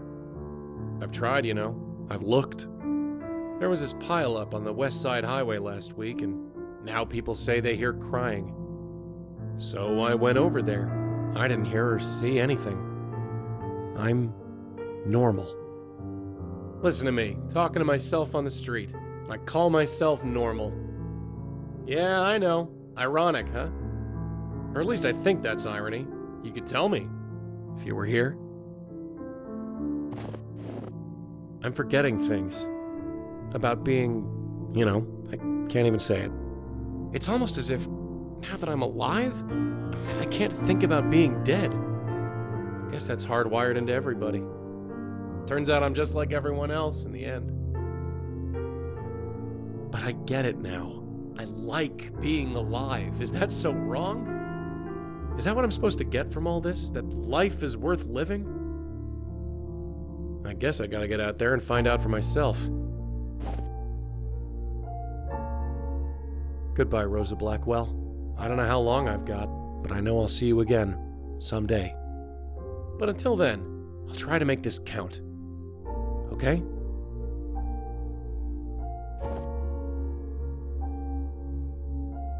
Okay.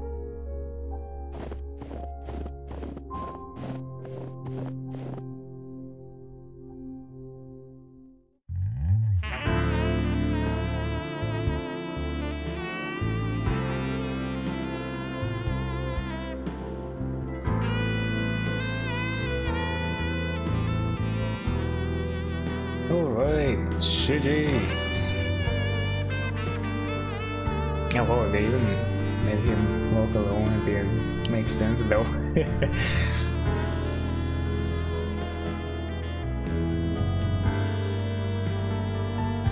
Alright, well, I guess it works. Apart from the 2 crashes I got. unfortunate, but it is what it is.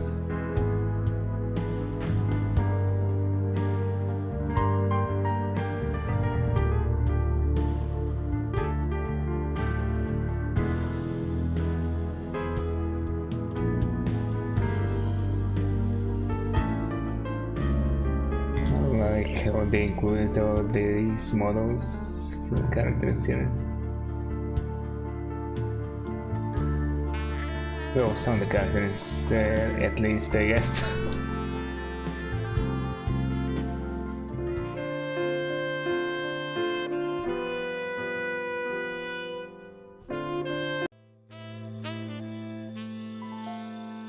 Oh? Ah, it doesn't spit me out of the desktop anymore. Alright. Upgrades. Well, I'm gonna go now, so thank you very much for watching and see you next time.